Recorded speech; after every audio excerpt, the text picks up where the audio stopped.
Baby, fire it. this You is always the forget. This is the pre-stream. This is You the always green forget. room interview. Yeah, man. This Green is room where. style. Oh, What up? That's Jay. how's it going, AJ? What's going on? I did it. I did it right. Congratulations, Yeah. you made it. We can hear you this time. Ooh. That's good. I just don't know why, the camera, even doesn't matter if I have it on low definition or high definition. It just it has me in this box. Why do you put me in a box? There are no boxes. If There is if no only it was a screen. hexagon. Right? Yeah. DJ, So what's spin up? that intro. Spin Should that I intro. start the intro? Are you a hex? We're early. We still got like 2 minutes. What are you? Oh, yeah. You're live though. You're live. It's like we're ready for it. It's like, I'm sorry. This is the green room. Yeah. Oh, it doesn't go live on Oh, shit. YouTube until 8. Is that how it works? No, it goes live. We're live, but We're live. it's like the green room before the show. People want to see that, I thought, so I started doing it, but probably not. The exact same thing as a normal show. Right. It's just like green room style, you know? What? Okay, I'll start the chat. Whatever. What up, chat? What are you, some sort of Mexican?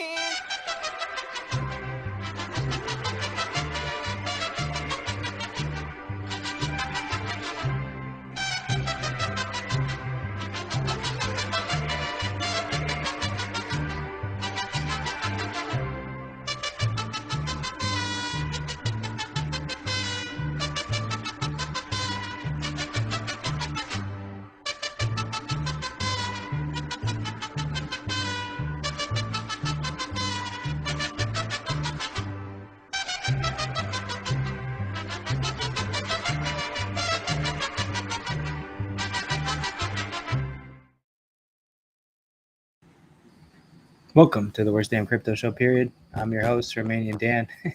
I got with me the famous Hector Morgan and a wild SJ. I think Finbear might come on. I'm not sure, but Finbear is Yeah, coming Finbear. on. Oh. I don't know. If That's he's available, let me fucking- know, Finbear. Finbear is hilarious. You're the only hippie. I guess maybe famous as well. Cookie crunching ASMR. I can't believe my Finbear hip. might come on. I did a stream with him a couple months ago with Hexy Bastard and those guys. He's hilarious. Finbear's Nice. jokes. Yeah, These I jumped jokes. on Hexy Bastard's stream the other day. He was at the pub drinking. He was streaming it from the pub. Yeah, it was No beautiful. And Finbear jumped on too. Right on. Brought the jokes, Right but on. I tried to go live in the festival, but the shit was too choppy, so I deleted them. But it was hilarious, man. It was awesome. Yeah, Went to oil a that hair, festival. Finbear. Final oil the hair and get ready. Damn. Which festival were you at, Let's famous? go. The one in Portugal there? Yeah, it was called Secrets. It's like I think it's like BPM that does it. It was on the beach. It's this. It's like it's gonna be exactly where Rolling Loud's gonna be. So yeah, I got that in 3 weeks also. Hmm. I went one of the days because the lineup was just like I had to go. But yeah, for Rolling Loud, I'm just gonna chill on the side on the beach and just relax and listen to the music. It's pretty a good vibe. Enjoy. How was everyone's week? How did everybody do? How are we all doing? Chilling, man. Waiting for the chilling. limit orders to hit. cut the in lights off in my Chicago. house. You're in Chicago? Oh yeah, I went to the Cubs game. The meetup. Oh, right on. That's the one that Kirk Yeah. threw at, right? Big K threw at the first pitch. Yeah. Yeah. It was awesome. So cool. Yeah. Yeah, It was it nice was. to meet a bunch of people. I thought we had a good week. It seems like the community's really chilled out. I don't know. Like everyone's having a good time. There's not as much drama as before, even with the bear market here. Everybody seems to be chilling. Like Richard's killing it. That engagement he's got going is crazy. With the haters, Yeah. people are. They're saying my mic is hot. Yeah, you're getting a little feedback. Hmm. It's not like a delay. I can hear a delay on it. But it's this fancy, beautiful Shure mic. Why would it do that? I bet you your cable's shit. You could have a That weak might cable be or it. something.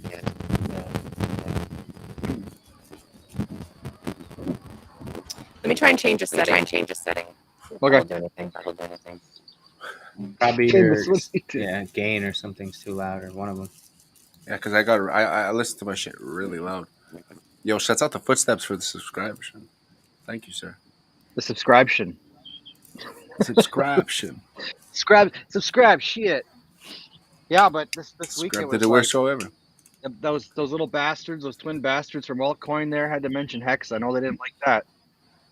Those guys fucking hate Well, Hex. we were on that shit thing of Bloomberg, no? Yeah, it was the Yeah. That Bloomberg. article was. I didn't like that Horrible. article one bit. Is that any better or worse, y'all? That sounds way better. Huh. That fixed it. Oh, good. Okay. I What did you pressed some do? buttons. I honestly just fucked with the settings. I turned 2 off and turned another one on. So It's like the old That's car. good. It's like It the old sounds- cartridges. Just give it a You blow sound off. much better. yeah, Sound yeah. much better than Hex Dexter. The bird's better than him.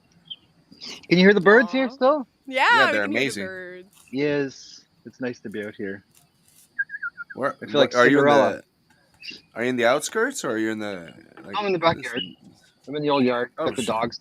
I'll have to mute myself when the bastards start barking because they will start barking at some point.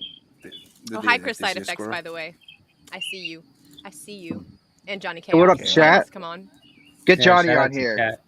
Oh God. Get JC.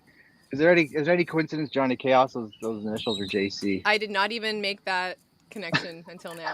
I just did now actually That's nice. when you said it. Yeah, yeah. Send them the link. Yeah. Dude, So that I'm just- Bloomberg, I'm even not reading these. Okay. that Bloomberg thing, yeah, it was trash and garbage. But the point is, Okay. they talked about Hex, right? Right. So, true. like, That's I true. think they That get, like, shit with Rick- article, but yeah. Yeah, shit article. Got a But lot of retweets. A lot of retweets. I got a lot of likes, retweets. A lot of views. So you think, right? Let's say 100,000 people see that or whatever. 20,000 will check out Hex, maybe 10,000, and then Richard will do some other outlandish thing, and then we're gonna have more people check on it again, right? It's just a numbers game at this point. He just keep doing what he's doing. I love it. But there was some one of the bigger accounts today was mentioning Hex. I've seen him on Twitter for a while, and he's finally asked questions about it. You know, it's just nice to see people having to acknowledge it. I think people are. It's weird, you know, like this bear market is shit. People have been getting wrecked. People that bought the top in Hex. We have so many new users, and I feel you. But look at all the shit that's getting exposed out there right now in crypto, right? Yeah. Yep. Anyone? Yep, absolutely.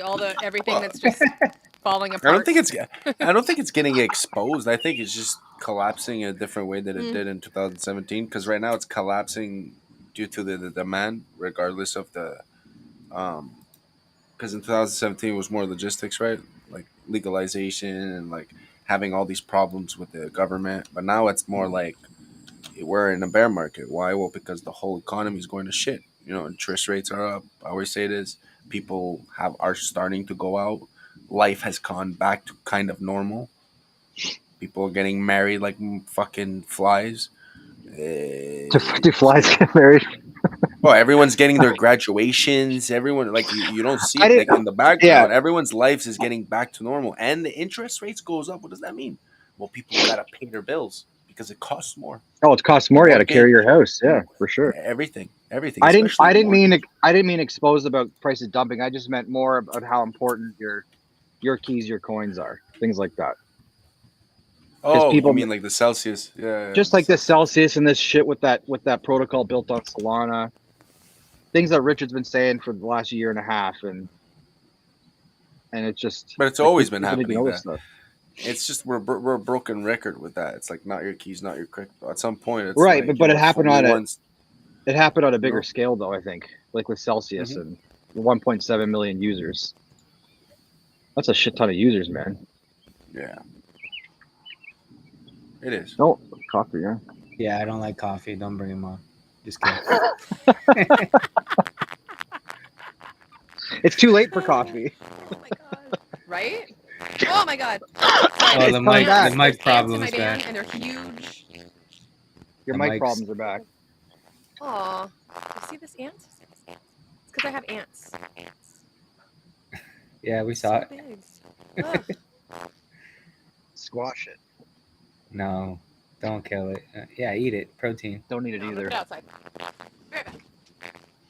Yeah. So, what did you guys think? What were your first reactions to that? What is it called? Solana or something? Solend? So lend me your keys. Oh, I have that. Oh, I looked at that. Where is it? That's what it should have been called, right? So lend me your keys. Is this it? Yeah. There you go. I thought they overturned this today or yesterday. I mean, that's just crazy. I don't know how. Oh, let So me run your account for you.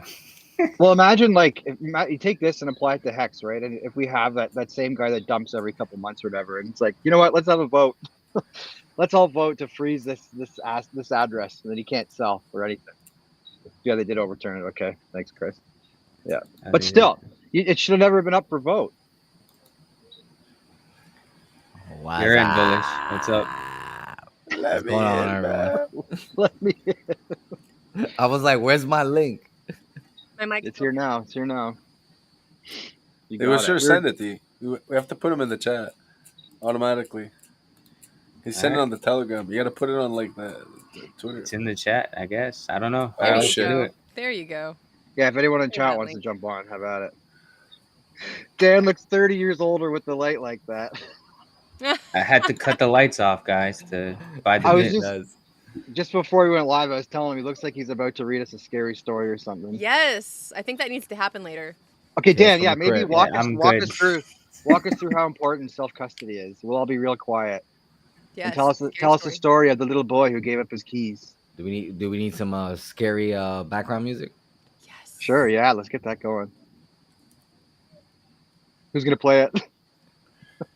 I guess Bullish. I'll do it. Okay, Dan, go. You're up, buddy. Everyone's waiting for you. If you give up your keys and your coins, little ones, you will lose them. That's so Romanian. I don't know what do you want me to say? You give up your keys to freaking third parties, you have risk of losing everything. Oh, how about this story? Right. You just get fucked and you can't touch your money. Middleman. Yeah. Then someone says, "Oh, hey, guys, please chat support. I need to access my funds. Unfortunately, sir, you need to HODL. Sorry. Suck it."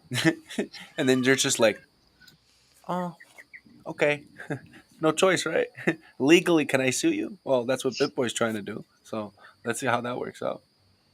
Yeah, what the fuck? Like, is he doing a lawsuit? Sorry, go ahead, I SJ. think so. Oh, I was just gonna ask. so. Well, it's kind of a different topic. You go. No, you go. You go.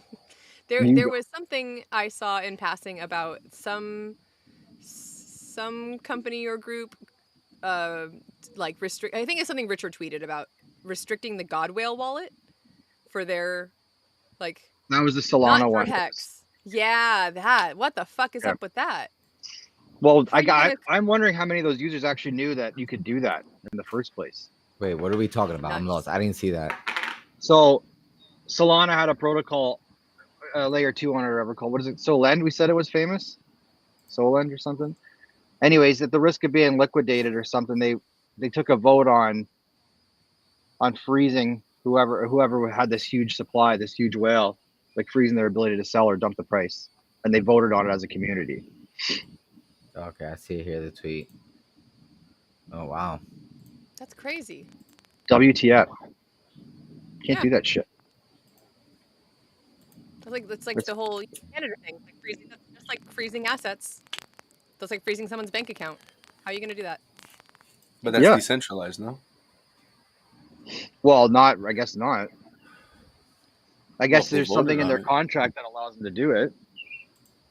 But how? Like if that's your own address. It's governance. Well, no, it's a command. If you vote for something and you could create a command, then it's prompt to do what it has to do. So that means there's admin keys. Yeah. Well, regardless of admin keys, it's more like they have the ability to control, right? And that's what DAOs do. Dan? Welcome, sir. JC has arrived. Did Dan go to get the baby? We got to get JC in here. Mm-hmm. Damn it. We got to call him.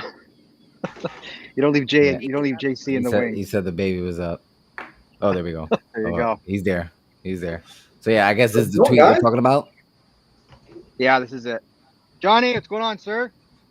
What's going on? I hear you guys are wondering a little bit about what's going on in the the crypto space here, like the takeover of the wallet and all the unethical shit that they're trying to pull to put a crutch up underneath the falling down system that they built. Look at this Yeah, comment. I so- can airbrush nipples and hair. Nice. Sorry, go ahead. I just saw a funny comment.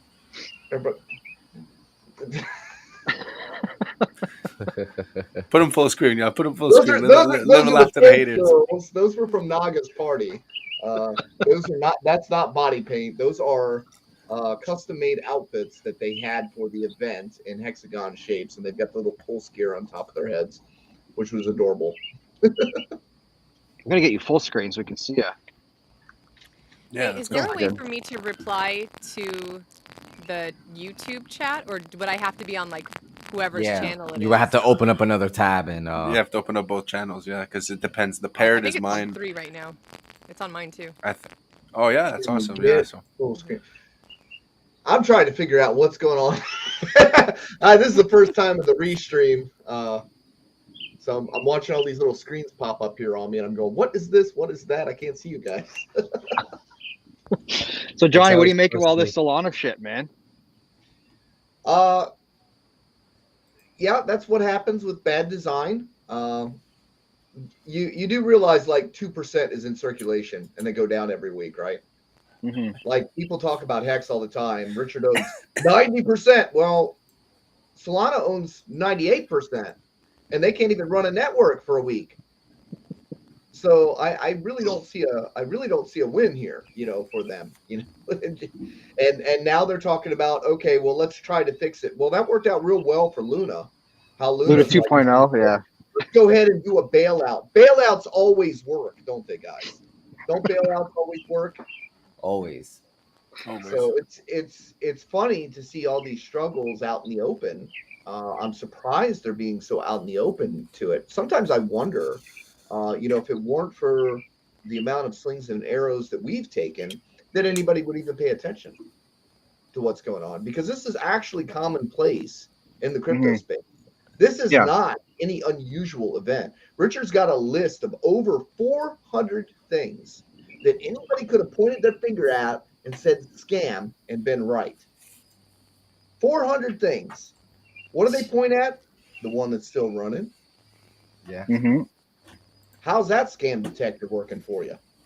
They missed 400 other things, and they point at the one thing that's running just fine. Well, one of these things is not like the other.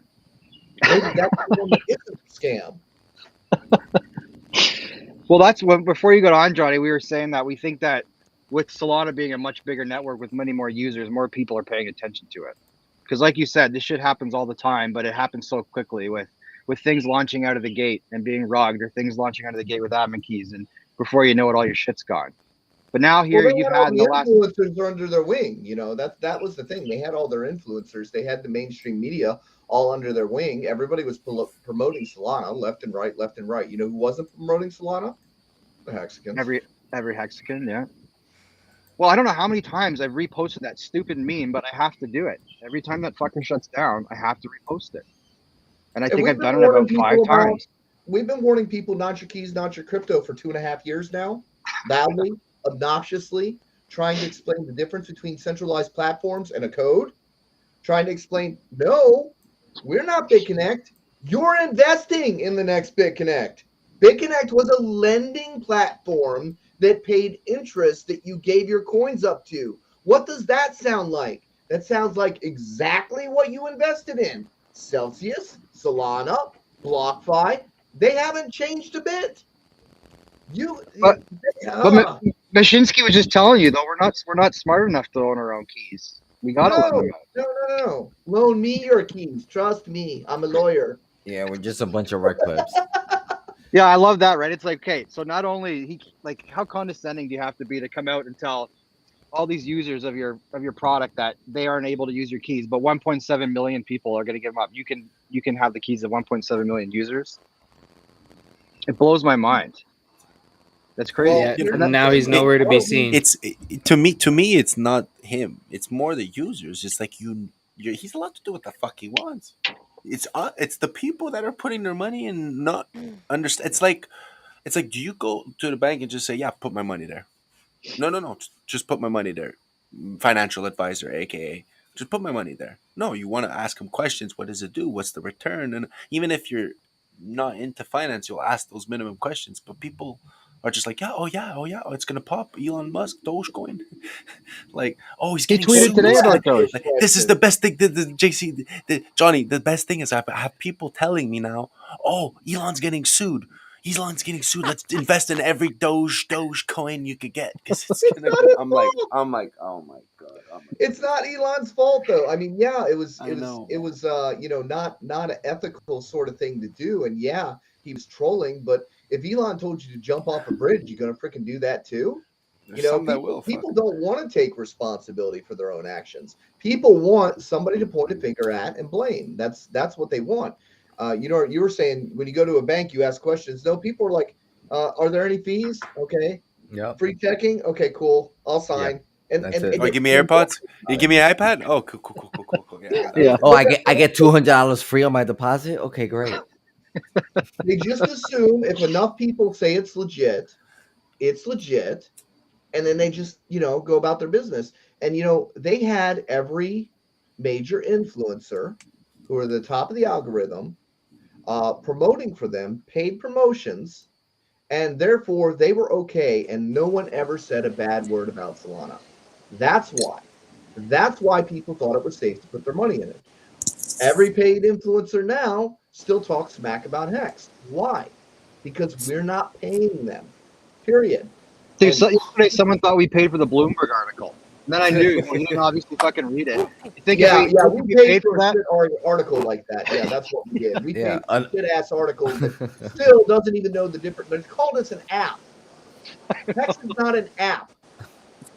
It's like, oh my God. Solana's also full of VC money. That's another thing too. Yeah. Yeah. That's Hey, why fuck there it, was what's so the much secret trust. sauce? That's why there was so much trust because you had all these big, well-known VCs pumping money into Solana, so it gave it a little trust factor for all the sheep out there who like didn't know any better. They're like, oh, okay, the VCs are investing into it. Why are you trusting vulture capitalists? Hey, wait a minute. I'm a VC. Vulture. No offense, Faulty. No offense. I don't know, Hey, man. Yeah, bro. it's like, Bro. who was that other guy? What's the guy who called? He said Hex was the network. He's like, Hex, horrible network. Oh, that Who was was that that damn blockchain boy. And, Oh, yeah, I call it, yeah. His buddy Crypto Mason. Well, Crypto Mason is now back down, and he's like, "Oh, I hope Richard doesn't sue me." He's being he's a little concerned now, and he should. Is he the guy that called him the goat after? Like Yeah. a couple months ago. Days. Yeah, I remembered. I showed my wife that Yeah. because I showed her the video of when he was calling him an idiot and all this stuff, and then I said, "Look at these guys shifting over time. All it takes is time, people. Don't forget that. We're in this for the long haul. Time heals all wounds." I And this called him guy- out. I called Did him ya? out on TikTok, and I got like 7,000 views on it because, and I called him the Chun-Li wannabe and Mr. Ed, and I called him out, and all their people filled up my feed. I got over 7,000 views on the TikTok for calling him out and saying, here's your professionals in crypto here. Look, we've got the Chun-Li wannabe and Mr. Ed. Woo-hoo! Why are you guys taking your advice from the Trailer Park Boys? Come on. So Johnny, has this bear market, or maybe the last 2 weeks, have you seen kind of like a shift in the winds kind of thing with towards the Hex community or the way people see Hex? It feels like honestly, it feels like we're just kind of chilling. The community is in a good place. I know we're at the bottom of the bear, or maybe not, but it just I feel good right now. Seems like the community feels good. Well, we lost a lot of the angry people that bought in, at 40 cents or so. We've lost a lot of those angry people. They just kind of blocked us and moved on. And, so that's kind of gone. You have people that realize, look, the price only matters at 2 points in time. That's when you're buying and when you're going to sell some. That's when the price matters. Everything in between, it doesn't matter. If a tree falls down in the woods, do you care? Unless you're in the woods under the tree. You don't care. You would not even notice it if you're not in the woods at the time. Shut off your phone, leave your stuff alone. The people that made the most money in Bitcoin forgot they had it. Mm-hmm. That's who made the most money in Bitcoin. Forgot they had it. Exactly. Scam. Hex is designed so you can walk away and go, okay, I got crypto. Good. Stake. Bye. You know, that's what it's designed for. Unfortunately, we have to, we're trying to engage with other people so they don't miss the same opportunity that we had. Who are you flipping off? The guy with the Bitcoin Cash, man. It's an insider. We're just trolling. It's Oh, an inside fuck you. joke. It's an He's inside fucking joke. around. One night I came in drunk and I just heard everyone talking about Bitcoin Cash and I just went off and I was like, "What the fuck are you guys talking about? This shit coin got dumped to oblivion as soon as it came out. Like, get the fuck out of here! Like, stop talking to me." Yeah, it's an inside joke. So we're all about Bitcoin Yeah. Cash. Snuck in here all sneaky like. That Y'all are cable is dark. not liking you. Why is that cable not liking you, SJ? I don't know. Is it Probably near your probably power from all the cable? au- Is it near all like the your audio power book. cable or adapter or something? Because Are you plugging it into like a USB port? no, usually that happens when like the mic cable is near like the power cable or adapter or something like that. No, I mean I'm in a van. I don't know. It's Whose never- van? Oh, are you? Yeah, Is your van life. is your laptop connected to like the power outlet in the van? No, I just have my light plugged in and my mic plugged in. Uh. That's it. We gotta Let me call see the if devs. it's Frosty, setting again. how is that? How you doing with the onboarding with the fiat on ramp stuff? Any word? Who? I think he's. You heard the man. I think it's Frosty. Oh, Frosty. Oh, sorry, I was fucking zoned out there. Sorry, what you were saying? I was asking you, man. How's the licensing and stuff going with the fiat ramp and stuff that you're working on out there? Really well. So, I have a conversation with RG3. I talked to him about him the other day, and some other people. I don't want to let it out on stream right now, but have a conversation with him about what I'm working on. Okay. All right. You will be surprised. Now you made me curious. Where's my phone? Get RG3 in here. No, we can't talk about it online right now. I understand. Everybody wants me to talk about the court case. I say give us a year. Oh, Give us Johnny, are 1 you year. allowed to give us a little taste for that or 365 no? days. I'm in my van, guys. I'm in my van. I'm joining SJ. Anything at all? Like just Let's say some of the reps have flipped to get off of the list. what do you mean? Can you elaborate? What rep? Like the reps for Con market cap? Don't do that. Crickets. I'm afraid to say anything because literally like people could get offed for this shit. Okay, So, okay, I understand. I don't want that on my conscience. But let's just say it's not looking good for him Oh my god. because I mean I don't understand why they have to go this route. I don't know that they necessarily need to take anybody off there or make any deals at this point because I think we have substantial evidence enough to prove damages and liability. Yeah. I don't think we need the extra testimony, and I think we should burn them all. But apparently there's been some options offered for additional support, I guess. So yeah, and they have been delaying after delaying after delaying and dragging their feet. Every legal direction they can take to continue to drag their feet, but inevitably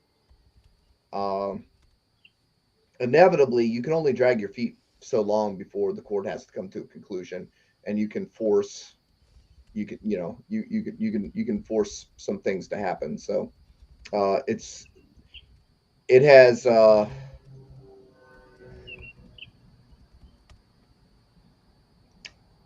I'm trying to think, what else kind of say. I already said the thing that I probably shouldn't have said. But Well, we got nothing. We got nothing but time too. Like let them drag their feet all they want. They can't do it right? forever. No one's watching here. Well, I just sent a whole bunch of people here. I hope you guys got more. It's just the worst damn crypto show. There's only 2 people watching. You're right. the worst. Dude, we got 300 Probably still subs get last more week. views than Cash Daddies. Gosh, I saw that today. I saw the comment on those guys today. Those fucking Did you idiots and see? Cash Did you see Daddies. my post today? I saw yours. Yeah. Yeah, I love your post. Where a guy and a bitch beater gives fashion advice. Yeah, it's great. Do you do takes of that, Johnny, when you do that stuff, or you just do a rant and then post it?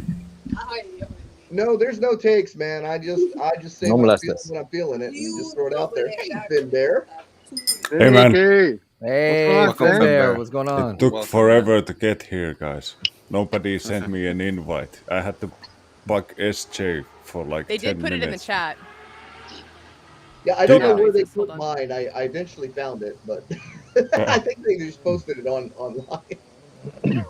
Dan, where did you get that? That's amazing. That's how you felt. That's how you felt. I felt the There same you way. go. Oh, There you yeah. go, Johnny. Read below, bud. What happens on the That's show ex- stays on the show. We're good. Yes, I- let's go. it has to stay because getting on is so fucking hard. It is hard. I swear to you, Finbear, everybody who's tried to come on has had a problem. Their camera, it's hilarious. It's perfect. Well, we want to make It's sure took they really want to forever. come on. Yeah, It's yeah. the I hardest was One of the starting truths of the out show like name. I had to It's a unplug test. and plug everything just to see It's that kind of like everything Hex. works. You have to go through all that. It's to like get a rite IQ of test. passage. It's a rite of passage. If you can make it through the sign-on process, you're good to go. Yeah, Yeah. yeah. It's called the my IQ God. stream test. Oh man, 144 I forgot the time. I forgot the time zone. That there's a lot of you Americans here. Oh Jesus, this is gonna be a hard one. Canadians too, man. Hello, fellow. Okay, yeah, whatever.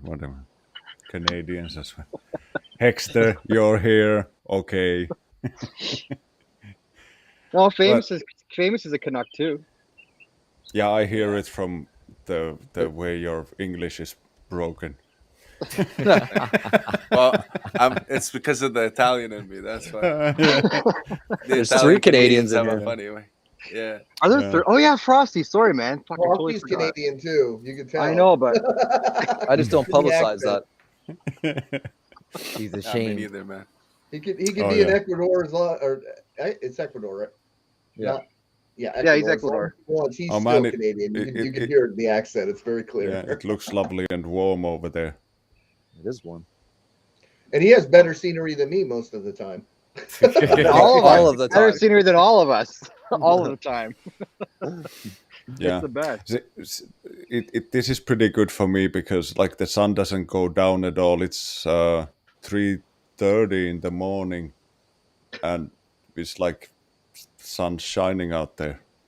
How I long got does my that go on lights on. for? Crazy. 6 months. 6 months on, 6 months off. Yeah, it goes Oh, goes God. on for weeks on end. We're just coming towards the summer solstice, which is when it's the worst. It doesn't go down at all.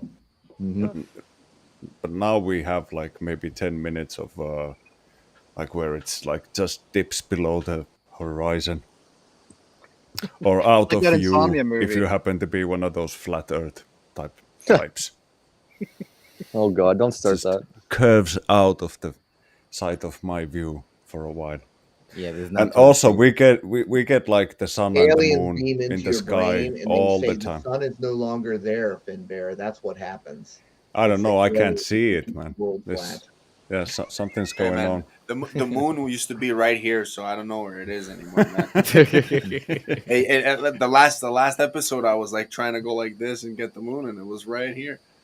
Yeah, Now it's not there, and now man. it's gone. Where did the moon go? Right. Somebody Probably stole not. it. Somebody It's rushed under it. us. Went to Did sleep. the Under moon us. rug pull? They pulled a Luna. Wrecked. It pulled Yeah. the Luna. Oh, That was good. were you guys just talking about the what was the group of the 4 sort of burly Oh, the gentlemen cat who were Daddies or dabbling? Yeah, daddies of crypto or whatever. But those Cash guys were daddies. I wish salty I had as cash daddies. Yeah. dudes were salty as fuck. Talking about Hex, like I wanted to watch the whole episode, but I couldn't even fast forward. Like, it was so What the boring. fuck did I miss? I'm What, googling you this didn't shit. want to What watch? did I Hey, miss? this is Earl and my bitch beater, and this is my brother Jeb, and my other brother Jeb, and we're going to talk about how to make that cash today. Yeah. Yeah. We're talking much. about them NFTs. And then they're like, well, god damn it. Didn't I get fucked again? Non-fungible tokens. You got to get these non-fungible tokens. You love them. I mean, fun. Non-fungible tokens. Better get some fungible treatment for that. Get her done. I had my slippage on 30. I'm gonna get a non-fungible token of Watch the your sister. slippage. Oh my Make lord. sure you got that slippage on 30, all right? All right, Jim? Jim Bob. Jim Bob. No, we let Now 30. we let Baba do the NFTs. Baba do the NFTs. Come on, Baba. Don't forget the whitelist. Yeah. It's When like was a this NFTs? That is the it's like weirdest I'm on a shit. whitelist, guys. There's like guys are still waiting to be on freaking whitelists. I don't know. There's a few lists where I don't want to be on, and like being on a whitelist is Sounds, like, in for my an opinion, NFT. sounds so racist. That's It way sounds up. so That's racist, right up man. there. Places So- where you don't want to be. Yeah. Well, at least your hair Um, looks nice, Finn Bear. Yeah, it does look good. You look good, man. I didn't got the oil beard it, stuff? even though I threatened to, but I did. I did get it cut. I had Very like, nice. yeah, I had 5 years taken off the sides. Did you show them a picture of Gym Rat and say, "I want this"? Yeah, Dude, they you- can't work. One Jim Rat, Like please. you're stuck with the face you have. I'm It's here funny for the gym rat. It's funny you mentioned that. You saw the deep fakes that Hex is the way posted About what? about Jim Rat and Sam? No, I didn't. no. Post Dude, that, post that. I didn't But, see I'm it. not- but yo, I'm- but, I'm not on hold Twitter. I gotta Can- pull it up. can we I gotta watch pull that? it up. I'll pull it Did up. you see those guys post those pictures of their calves a couple weeks ago? One of them Of looked their like I calves? saw course it, we Their saw. calves or their cats? the calves, like calves on their legs. Oh, that was Jim Rat. Why? Yeah, the alien God. looking ones you're talking about? Johnny, Are they yeah, like man. I swear, I looked at it. I'm like, I thought that was a fucking dog's leg, like like a really muscular, strong dog. Because I guess they were dark, and at first glance, the way it was coming down, I'm like, that looks like a canine, but it wasn't. It was a leg, a Oh, real man. veiny ass ripped leg. So It reminds me of a long, winded joke. If you guys want to hear one, how long-winded is it? Just very kidding. long. Like Get one breath, Finn Bear. you won't get the minutes back. I swear. So there was this guy who got into a mysterious gardening accident, and he got his dick lopped off by mistake. We don't want to go into the details, but like he's missing it. It's quite a big deal in his life. So he's like, I'd be missing it too. yeah, he's pretty upset at the doctors, like in the emergency room. And it's an experimental place. They're doing all kinds of stuff because people are dying, and like everybody needs something. So there's like a liver from a pig or whatever. Like they do what needs to be done to keep people alive. Okay, so the guy's not really like dying. His dick is cut off, so that's like a nuisance. But like you could just I would stitch say it up, it's and he'd be like a good Just a flesh wound. female Just a swimmer flesh or wound. whatever. A nuisance. So they're like, we gotta work something no, into sit that this. So what they have is they do have a baby elephant's trunk. Like it's quite handsome Madman. sized, and and it's just like the trunk part. So yeah, they do what they have to do, and they cut the trunk into where the gentleman's member used to be. And life goes on. He takes his medicine, the stitches come off, he learns to live with his sort of new self and whatever. And there's this like a bi-yearly checkup that he has to go and like show his stuff to Fucking the doctor, famous and, in his chips. and they have to see that everything works out okay and there's no complications and shit. So he goes there, and in the waiting room there's like this guy with a clearly you can see that he has a woman's hand for his right hand, his other hand is way more muscular. His like the bones are bigger, but the other one is sort of female looking and sort of lighter bones and not quite the same size. And they get to talking, and it sort of comes up that it actually is a woman's hand, that he had his hand cut off in an accident, and they had a woman's hand put in his hand's place. And they get to talking some more, and the guy's like, yeah, I've had no like actual problems with the hand other than, well, sometimes if I look away when I'm taking a piss, it sort of grabs my member a bit harder than I would, but that's I put it down to just inexperience or something. And they sort of And everybody's Bear, I have a sitting- 5-5-5 steak that's gonna end before this joke's over. Oh no! And, You're we still just wanna get to still the fun gonna have side. like So- a He warned 1,000 you. days left or something. Come on. So let me Come get this on. straight. So when he gets an erection, he goes. No, that's not even. No, it's wait, it's way longer. Wait.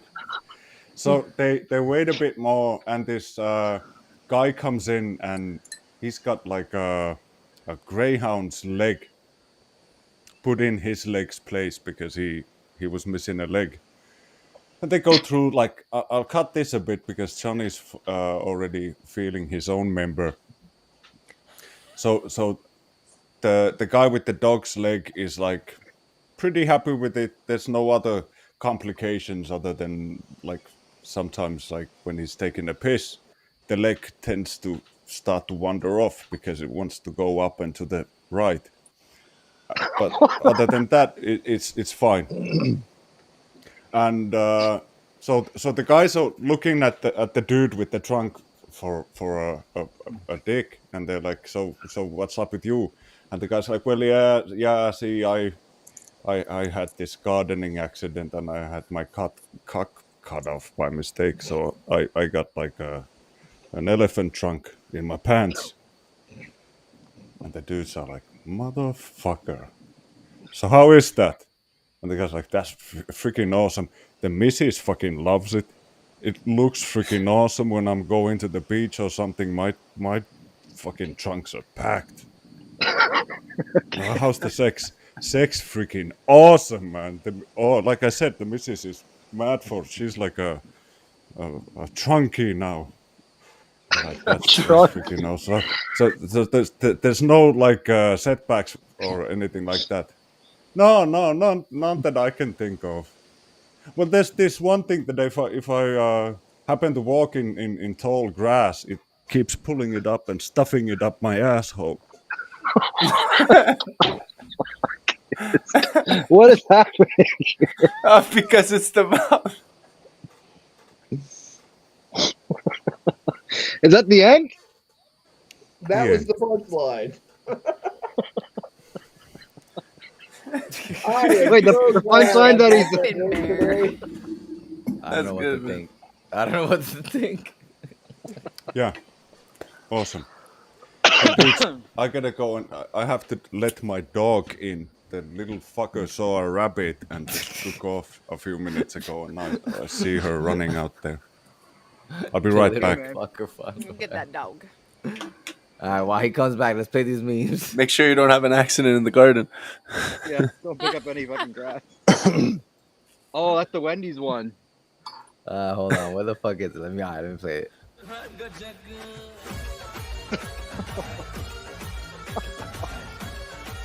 Fuck yeah.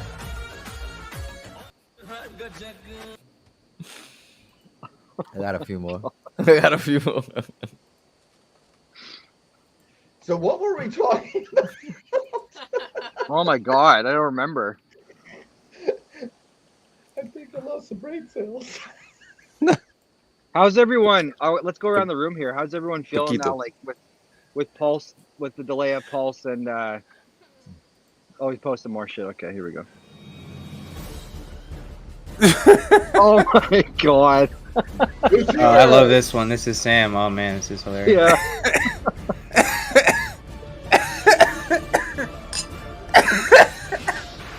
Chica Cabana. My internet company. You should make it the internet company. You should make it the internet company. Just have his internet company right there. Yeah. Oh my god. It should I be got. the internet Hold on, I company. got two To the more. I in- got two more. Then we're to done. the internet. Someone needs to put the internet company on it. Now, you guys got all these comments in here going Hold on. on. Is there any good ones? We had to wait for Finn's 20-minute joke. Well, one of the things people said, the problem with crypto is that people think Robinhood, centralized exchanges, and third lending parties is all over crypto, and that's very true. Is because basically what you have is crypto's gotten to the point where it's self-replicated the whole financial system as it is, and put themselves in control. And they're no longer trying to run crypto as crypto. They're trying to make the old system and just put themselves in charge. And that is what people are used to. And when they go over to crypto, they are very used to the banks and control of the money. And they aren't educated. And then when you have the people that are out in front, supposedly being the educators, being paid shills for those particular platforms, they're just like, in a situation where it's meet the new boss, same as the old boss. No molestes. What was that? What's going on? Frosty, how Is that on my? Frosty's end? Frosty, Yeah, turn the Felipe's got camera his around. chips and Frosty's got his chips. I understood all of it. I understood all of it. Put it in the, what did they say? What'd they say? No, I'm not gonna share that. Like Frosty can share that if he wants. They're being a pain in my ass right now. Oh, Yeah, you poor we guy. feel for You you, poor bro. guy. I see you struggling Yeah. by that pool all day, man. I see you struggling man. out there. Sucks to be you, I bet. Smile on his face and a drink in his hand. Yeah, we really depressing life you live there, Frosty. Chicas, muy Chicks pena. out there like, whip your cock out, papi. We need I to love make it, man. uh, I love it when you stream with Frosty because we'll come over and it'll say "Cerveza, por favor." And they Exactly. bring him a drink over. It's great. It's awesome. we need to tell Hex is the way to make a deep fake with Frosty. I can do one. I know how to make those. I can do one too. I used to do those with some of the Frosty Richard Hart doesn't ones. need a deep fake, man. He lives the life. Yeah. Yeah, I was just Let me about come- to let me say, come do some onboarding. all you need Let to me- do is figure You should- out his password for his phone.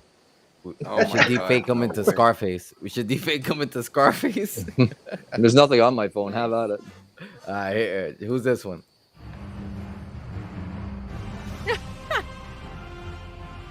Hercules. What movie is this? Hercules. With Oh, Kevin the Sorbo. TV show. The TV Yeah. show. Who is that?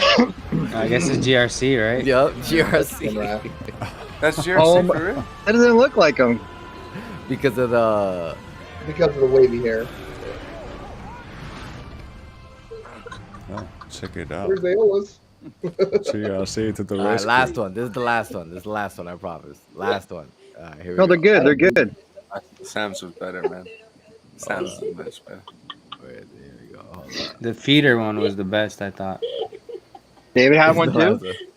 This is the last one. You were in a 4G. Oh my god. Oh my god. That's hilarious. That's All right, feeder. this is the best one. No, That's no, no. funding This is tip. funding Funding tip. tip. Okay, yeah, okay, that makes sense. Yeah, That makes sense. yeah. That would actually been a better. He would have been a better character than fucking Tom Cruise. God damn. Yeah, he looks good there.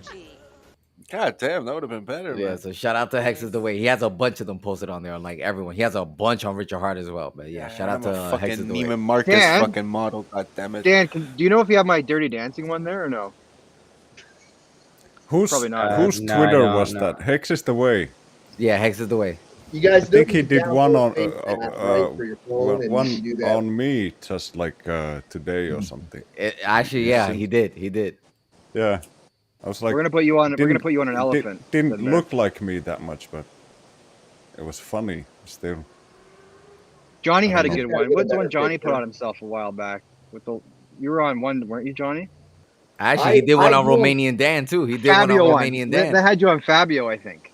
Did you? I didn't you post- I do them on my phone too. So sometimes I share some. Like there was like the dude that said from Caddyshack that goes, "We're waiting." You know, Oh, I 'cause love that guy. they- Yeah. Oh, Well, where's your evidence? We're waiting. You Yeah. know, and then I did the times ticking with the times ticking guy. I changed faces with that. I switched my face with The Witcher. So I was soaking in the tub, going, "All right, I'm just relaxing." For people who didn't see it on Twitter, like about a month ago, Johnny, tell me if you remember this. Expensive Taste received a text message from the wrong number. You remember this, Johnny? Oh yeah. So people in chat and you guys here, That's Expensive fun. Taste received some like, oh hey, Daddy, you want to come over and play, blah blah blah, and she obviously responded with a picture or whatever, and I Picture said, of well, herself. send me the number. It's a picture of herself, yeah. And then I messaged Expensive Taste. I'm like, you think I should text her? I'll text her for sure. Oh no, she was looking for someone. She's like, hey, I'm looking for Randy or something. So Johnny had posted a picture of himself from a couple days ago with like his hair flowing and shirt off. I think it was the beginning of when they started the fitness challenge. So sure enough, I take this woman's number and I send a picture of Johnny saying, "Oh God!" Oh no! And I just like, I'm ready. I go, you're looking for me? Here I am. I found the one on Finbear, and I didn't even know that he did one on Romanian Dan as well. Oh really? Sweet. Yeah, I saw this. I'm fucking kicking ass here, man. Except hers. Oh, my.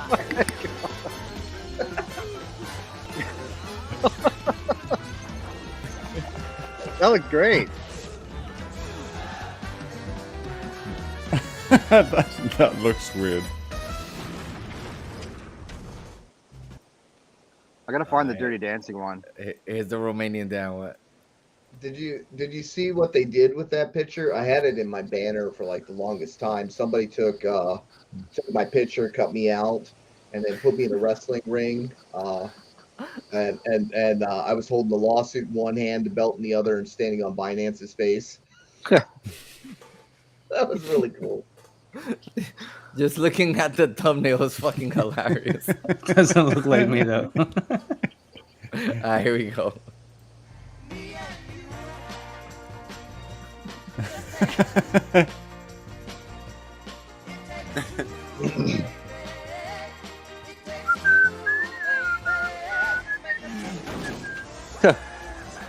I'm gonna copy this fucking thing. I don't need your That help. look I weird. need anybody. And make the world safe for democracy. What are you going to do to cash in on your newfound fame? I'm going to Disneyland. You. You. I found the Dirty Dancing thing. I want to send it to Dan. He can post it. Okay, Yeah, yeah, send it to me. Possibly. Yeah. I'll get it here in a second. Well, what else is up? What else is on the docket? Do we have any other funny shit to go through? Any other crypto news? I like I this got meme. I got a joke if you guys want to hear it. Wow. That was That quite shit's- an asset. Somebody Cares. started It crying. was so ugly it woke up the baby. Bro, Hello. that shit's Hi. Hola. Hola. Oh, Dios mío. Who said Dios mío? Hola chicos, how are you? Good night. ¿Cómo estás, señorita? ¿Cómo estás? Fine, fine. Good You? morning. No, good night. En Ecuador es de noche. Good night. Buenos Buenos noches. noches. Hola. Buenas noches. Hola linda, hi you. Hola. ¿Todo bien? No, porque Frosty pelea mucho conmigo. ¿Y por qué está peleando contigo? Ah, porque él es peleón. No comprende español, Chileno. Aconséjenlo, por favor. Díganle que tiene que bajarle 2 rayitas al estrés. ¿Tú quieres que se vaya, ¿eh? Eso es lo que No, es. no, que se vaya no, que le baje 2 rayitas al estrés. De 5 No, que a se- 3 que- o a 2. Oh, tú quieres llevártelo, No, ya estamos juntos, ya está conmigo, ya no lo suelto. No, llevártelo para otro sitio en la casa, Ah, Beth, no, Leiro. Ya se las devuelvo para que sigan en su trying to bring it- conversación. He's trying to bring his stress Los levels espero down. en Ecuador. I wait here, please. Tienen que venir a visitar nuestro país. Sí. Soon. Pronto. Sí. ¿Sí? Bye, bye. Viene Que pronto. tengan una linda noche. Igualmente. Chao, Buenas linda. noches. Have a good evening. Gracias. Chao. Tienen que seguirme en Instagram. 19 Carito P. El ñañito. Carito, 19 Carito P en Instagram. Y en Twitter, Hexbeer Ecuador. Bye, bye, chicos. Ya se los pongo otra vez al amo. Alright. Al puto Bye, amo. bye. Chao, buenas Bye. noches. Cuida el ñañito. Fucking Cuida el ñañito. Cuida el ñañito. Ya, siempre hay, güey. Porque se meten muchos problemas aquí. Tengo que estar pendiente. Uy, como niña, así. Exactly. Fuck, man. I'm sure I got none of that, man. I got absolutely none of that, but she's very No. excited and happy. All I know is when I hear But our talking language like is that, so hot, somebody's man. gonna be having some sex It is tonight. Well, that's basically what she was saying. That she's trying to bring his stress levels down, like around Yeah. 2 to 3. So, Yeah.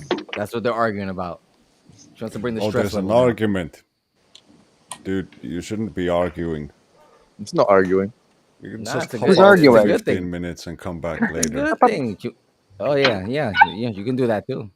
Oh, wait, what is this? Oh, wait, no. You gotta play with the Adult dog, music. man. You need to play with the music.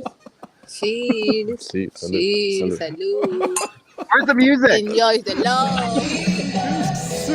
Yeah, there you go.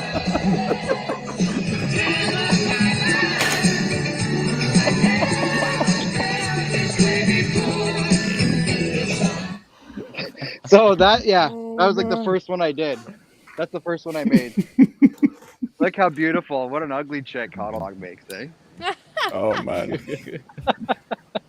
Yeah, but still, That was a good like, as a chick, huddle dog would still be so tall that everybody Yeah. would be lining up to Oh yeah, I'd still like hit that. bang one out. Jesus, that's He's a big very- dog. Whoa, I was not expecting you to end with that. Hot dog in real life is like that too. He's got to be. What is he, Johnny? Like 7 feet tall? 6'8". He's 6'8". 6'8". I'm 6'7". Jeez. He is not Oh, the man. tallest Who's Mexican. I 6'7"? had another one at Frosty. 6'9" at the Fuck you, Frosty. what you call it? I will have all Frosty. Tenemos que hacer un streaming con Carlita. Hey, No, do like, you guys? Gossip. I'm like, Yeah, Do you I'm guys like want to see? Gossip. Do you guys I'm want to like see a 6'2". dirtier TikTok one that I made with Richard? It's a lot dirtier, but it's funny. it's pretty late No. over here, so fine. Let's go. I'll send it to Dan, and when he gets it, he can post it up. Give me a second here. Put it in the private chat. I can't. It's not working. I'll just send it to his Bro, Telegram. I'm and he sorry, can that post it. picture of me KDP haunts me, bro. That's fucking Oh, where is Yeah. KDP? Somebody send her a SJ, fucking invite how to is this. the van? I'll do that. How is the van trip? Okay, I found it. So where are you, Hexter? I'm everywhere. Yeah, but Where are are you you? in the UK or are you in No, I'm in Canada? Canada. You're I'm in fortunate, old Adolph's Canada right now. Sorry about your All luck. right. Yeah, but isn't everything free now? Apparently. Oh, Free. It is. it's Yeah, you free just until the have to- fall when they go. Well, you guys are free now, but get ready for more mandates. Come, It's free with a Winter 90% tax. yeah, yeah. No, when I go, if we get down to there to Ecuador with Frosty, we're gonna look at some stuff Yes, you are. because Yeah. I it's bad here, man. It really is. It's Hey Frosty, what's it Fucking like horrible. in Ecuador? It's freer than Canada. Oh yeah, you can pretty much. I don't know do about whatever. I don't know about your perspective, but based on my perspective right now, fucking Ecuador is looking great. Yeah, it's Fucking Ecuador, it's pretty no. bad over Fucking here, Ecuador, man. no. Fucking no. Where? Yeah. My country is beautiful, amazing. And Frosty, you appear to be under the influence, and I'm not talking about your drink. Yeah, we'll call him A. We'll call him B. We got grande problemas in Ecuador. Problemas. yeah. Yo soy No. solución. Like I don't know, like Beautiful. it feels like where we are now. Sí, sí. It feels like ¿Dónde people are estás? starting No, to- ¿Dónde China, estás no, tú, China. amigas y chiquitas? ¿Dónde Sí. estás? Y Here, beautiful gears. Y beautiful yo guys. soy ready on board. No, bored no. Forget bored. Enjoy, relax, No voy. Sí. No. Andamos a comer. Famous is already ready to move. He's got the language. He's I'm down to do 6 months, 6 months. All you need Ecuador. Ustedes necesitan Ecuador. Oh, yes. I understand, All you but I need can't say anything. Ecuador. Oh, man. What's the flight time there again, It's- Frosty? From here, like 6 hours from Toronto? I don't know. It depends where. Oh yeah. Well, yes, it is 6.5 hours for a direct flight, but good luck trying to find a direct flight. Like if you take a private jet from Pearson to here, 6.5 hours. But once you go through the bullshit, you'll have a bunch of layovers that'll probably take you 20 hours if you fly commercial. Wow. If you fly private, it'll literally take you fucking 6.5 hours from airport to airport. Hex, are you ready to risk it all, huh? Oh, it's not risky. I don't give a shit. It's fine. It's just, yeah, play it. It's funny. It's from a He's movie. like, fuck it, man. He's like, Oh, you sent me something? I was just talking about I it. got balls, right? Fuck it. No, I could go Bullish, broke, I right? can't. I don't have it on here. Bullish just sent it in here. Okay, maybe I can airdrop it. I'll try that. Maybe you're right. No, just the link. Just the link. Drop it like it's hot. I don't have a link to it. It's on my my phone. Ah. Play the video. Play the Hexadorian Girls one from Hex-IM, or from Hex-IM the Way. Who? Who? Who are you talking to? Beto? I don't know. Bullish. Hex is the way? Whoever's fucking running this shit. Hex is the way. Hex, I am the way. I'm like, I've never heard of that. Who's that? I don't know, Frosty. I just walked into the room. I had no idea what I was getting into. The kidney doctor, aka Well, the kidney that's what it's all about, man. That's you do. You come in, you enjoy, you relax, you drink some Bambino, Life of Perfecto. ¿Qué problema? Talk about some elephants. Exactly. I don't even know what the fuck that was. I tuned out on that fucking thing. Yeah, I'm not gonna lie. Le faltó decir. Dan, it's in the Telegram Yeah, chat. you Too, just gotta work on your delivery, buddy. That's all. I am Frosty. ¿Qué problema? No, sí. Yo soy Frosty fucking Ecuador. Chica, es Odio muy las que pena la reglas noche. de este país. Solo se la Estoy muy loca. Estoy muy every day. No, ¿Qué es I crazy definitely no. understood some of that language. Mucho Bambino. But it's true. I am retired. I am rich. Fucking Ecuador.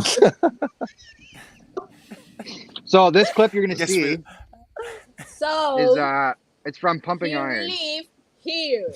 Oh. But every day complain. Fucking Ecuador. Fucking rude. Fucking rules. Not legal, nothing. Fucking country. Okay. Who? Happy hour over there. Yeah, they're very feisty. When they get mad, man. Oh yeah, Yo- they're yo- feisty, all right. Yo They're like a pensaba fucking. que esto era de negocios. See, this is the problem. Puro They get chisme. feisty. They're like fucking. No business. Only gossip, only smile, only funny. No business. No, other day. Today no. Ross, you got a question. How about healthcare in Ecuador?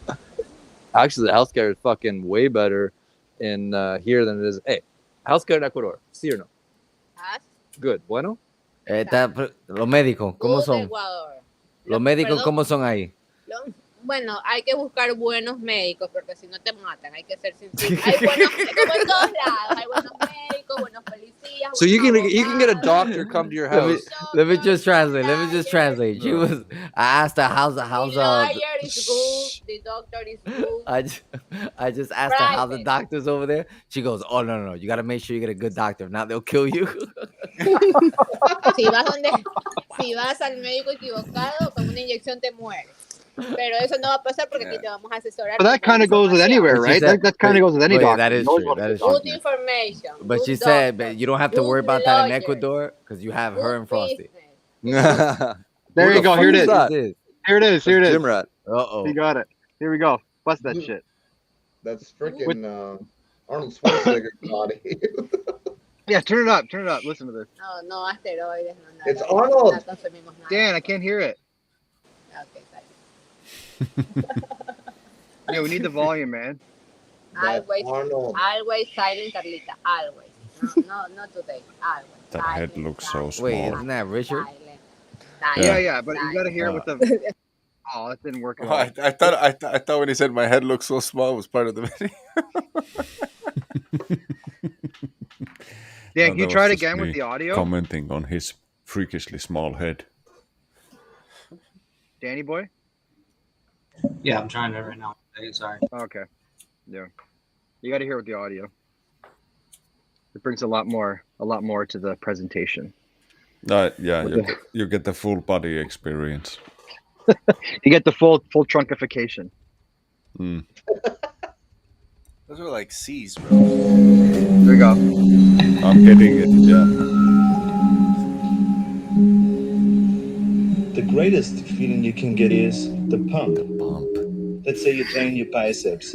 Blood is rushing into your muscles, and that's what we call the pump. Your muscles get a really tight feeling, like your skin is going to explode any minute. It's really tight. It's like somebody blowing air into your muscle. It just blows up, and it feels different. It feels fantastic.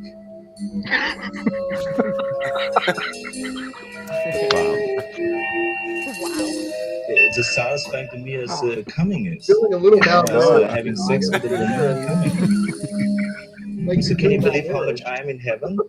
I'm like getting the feeling of coming in the gym. I'm getting the feeling of coming at home. I'm getting the feeling of coming backstage when I pump up, when I pose out in front of 5,000 people. I get the same feeling. So I'm coming day and night. I mean, it's terrific, right? Yeah.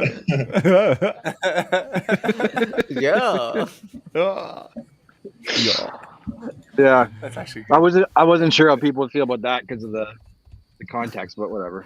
That was funny. Who cares? What context? Oh, you know. You mean the coming and the... I guess, yeah, you should. I'm getting the feeling of coming. Yeah. I'm feeling malnourished. I think it's the pump. Oh, man. Who's got crypto questions out there? Anybody? Who's got crypto questions? Who's buying? Who's buying? What are we buying today? Motherfucker. He's pumped now, talking about the coming. Serious about I wanna crypto is know watching this show. If I skin a salmon, should I cut the head off completely, or should I go? What are we like, buying? What are we along the sacking for next? backbone? What do you guys think? Nobody has any crypto questions. Like, this is the best fucking bull market ever. Worst not How about this? Best. show. 11 years ago, Bitcoin was at a penny. There you There go. you go. Wow. And This is a nobody- long story. This is a long story. All right then. No. Wait, Let's your go. definition of long? 11 years is Nobody nothing. At a penny, thought that Bitcoin would ever hit $1 trillion market cap. If they did, Oh no. they would have held it. And it's still so funny because we do get these people that want to defend market cap. Okay, if market cap's so important, how come the market cap websites don't use it? Right? They're all different. They don't even honor market cap, and their site is based on market cap. So why don't they use it? Well, It's even in their name. and I had a little trolley the other day. He's like, this guy thinks it's gonna go. That's kind of what triggered my spree today. This guy thinks it's gonna go to whatever market cap because X is going to $1.50. What an idiot! No, what an idiot! You think market cap's an actual limiter when it's an unachievable number, which is based off two metrics that hold no value whatsoever because all the other coins only have two measurable metrics, which is supply and price. And if they don't use the actual supply and the actual price, then you're not It's even, even not you're not the even actual measuring market market cap, cap. You're yeah. just measuring it. And oh my God. It's John, so funny. there was a story. Sorry, Frosty, real quick. There was a story 2 days ago. There was a story 2 days ago of a guy who made a company and became the richest person in the world for 5 minutes on paper because he used the whole market cap formula to do so. Well, it's because it's so fucking manipulatable. Yeah. Right. Right? You could literally Hey, have a Wales came single buy on. function. Immediately, you hear a landline ringing. The moment he heard Bitcoin, he was like, I'm here. Go Yeah. Rags. Blah, blah, blah. And It's he's always already been an getting a unachievable phone call number. from the commissioner.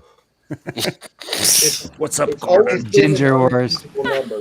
The minute the first sale is made, the market cap changes. Exactly. So it doesn't even matter the quantity of the sale. As soon as that first coin is sold, you lose exponential market cap. Why? Because it was never an achievable number. It's not even a measurable metric to reflect anything, but this is what problems you have when you have digital things. A that single have no market measurable buy can metrics. change the whole fucking metrics. Yeah. The thing about that, 11 years ago is not that, it's not long. You know what I mean? No. Like, 11 years ago, it was at a penny. Like, that's what I keep trying to get people's heads around. Slow the fuck down. You know what I mean? And relax. Nobody's valuing the function of time. They buy this shit and be like, I hit the buy button 3 seconds ago. How come not I'm a fucking millionaire? I'm like, yeah, if life was only that way, like, give me a break. Like, Jesus Christ. How do I share a file on here? Because I've got like a chart of what Bitcoin's highs and lows were over the past several years. And really, it shows you, damn it. I don't know how to do this. It says share screen. The trust they have in the trust they have in it. That's my opinion. I mean, you guys realize that you're talking about complete morons, right? Liquidity driven. Clearly. Leave it to you Wales haven't to been be the hot following the knife show. through butter. He just comes in. Boom. Drop But it you like know it's what's funny? hot. But you know what's funny? It's only the 2017 class of 2017. If you realize it. Yeah. None of these guys know what always the fuck they're talking about, man. You guys are discussing clowns. Just stop. It's a complete waste of your time. It's the worst crypto show. Everybody's gonna literally doing here. figure out that there is nowhere else to go. I'll be right Just back, look at that guys. stupid Bloomberg article. Even they realize what the fuck is going on. Which one? There's many. No, there's only one. Stupid Bloomberg? The one about Hex, bro. Oh, okay. I think it's metrics. It's all metrics. No, But that's why they did it. No, in my opinion. no. Just check it. You're talking about why. I don't give a fuck why they did it. Look at what they did.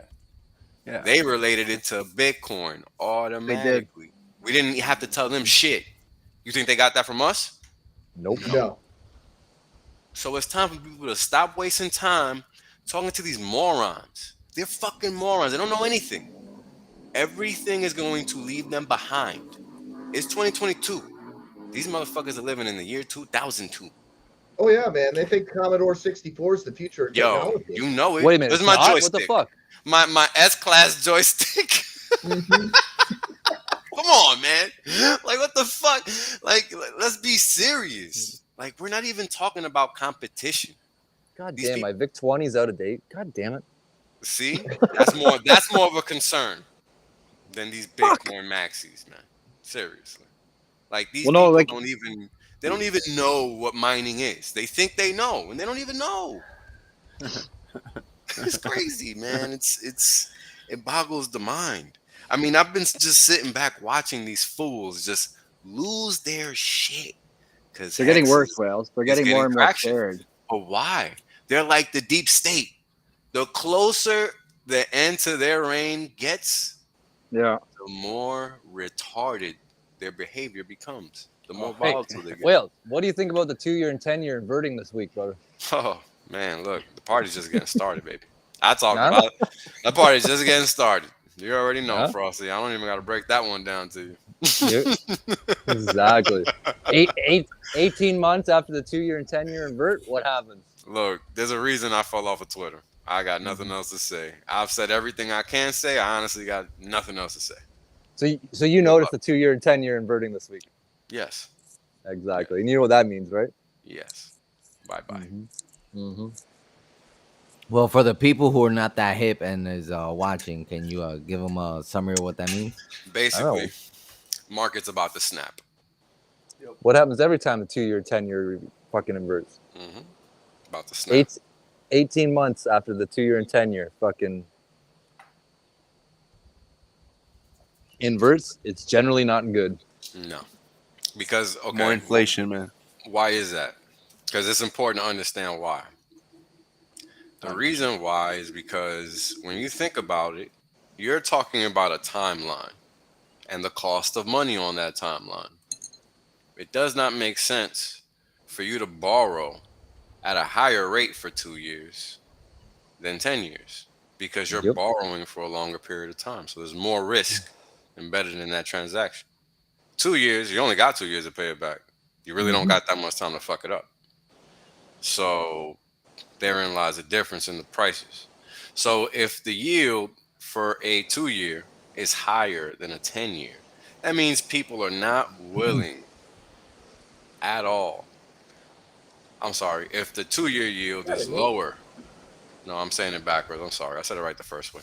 Yes, you did. 2-year yield higher than the 10-year means the cost to borrow is more expensive short term. People are not willing to take the risk on the U.S. And it starts at the beginning of the curve. Go ahead, Ross. I can give you some insight into that. So I'm friends with a rebel capitalist, and his guys on there that basically like they have huge real estate deals where they have to put $1 million down on a deal to say that we're interested, right? And those $1 million deals, they're walking away from in real estate, walking away. So it's an escrow. So here you go. It's freaking, you take it.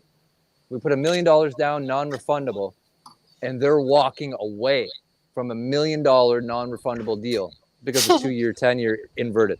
What the fuck does that tell you about real estate prices? Bye-bye. Exactly. They're literally leaving $1 million non-refundable deposit on the table and say, the math don't make sense of walking away. Whoa, wait a minute.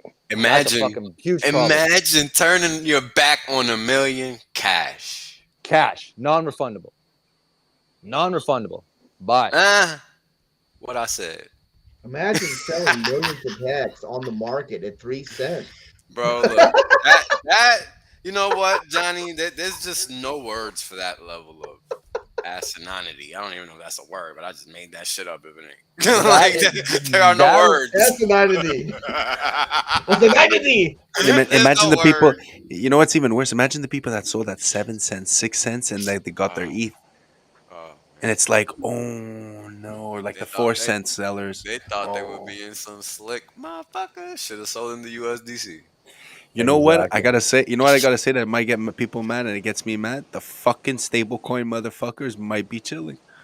Of course they're chilling, bro. But guess what? They're Stupid only fucks chilling. are chilling, man. But why are they chilling? Because they know that 'cause their they're scared. pivot. It's not even that. Their pivot is right back to crypto. It's not like they're cashing out in the fiat. Yeah. You see? So they're really hiding in a shadow system if you really sit there and think about it, because those dollars aren't even accounted for. No, like Tether literally prints money out of thin air. So literally, like Bitcoin is being propped up by Tether, which is basically, it's the whole It's like the Fed. exchanging seashells for land sort of thing. They're literally able to print as much as they want. So they can pump the price of Bitcoin, and they can also short it and then dump their Bitcoin, and then that's what started this. And it's bridged assets. Sorry to cut everyone off. So they bought shit that they couldn't afford. It's kind of like it's like fractional reserve banking. Banks are able to write checks for money that they don't have and charge you interest on that money that they don't have. Tether's doing the same thing. They're able to purchase assets with money that they don't have, run the price up, sell those assets, and then they have the money that they didn't have to begin with because someone allowed them to purchase it with their bullshit currency. This game ain't before we you guys continue, can hold too. on. Before we continue, AJ has to hop off, so we just want to send her off properly. And Later, AJ. That's SJ. Didn't I say SJ? Yeah, you said AJ. Oh, I'm sorry.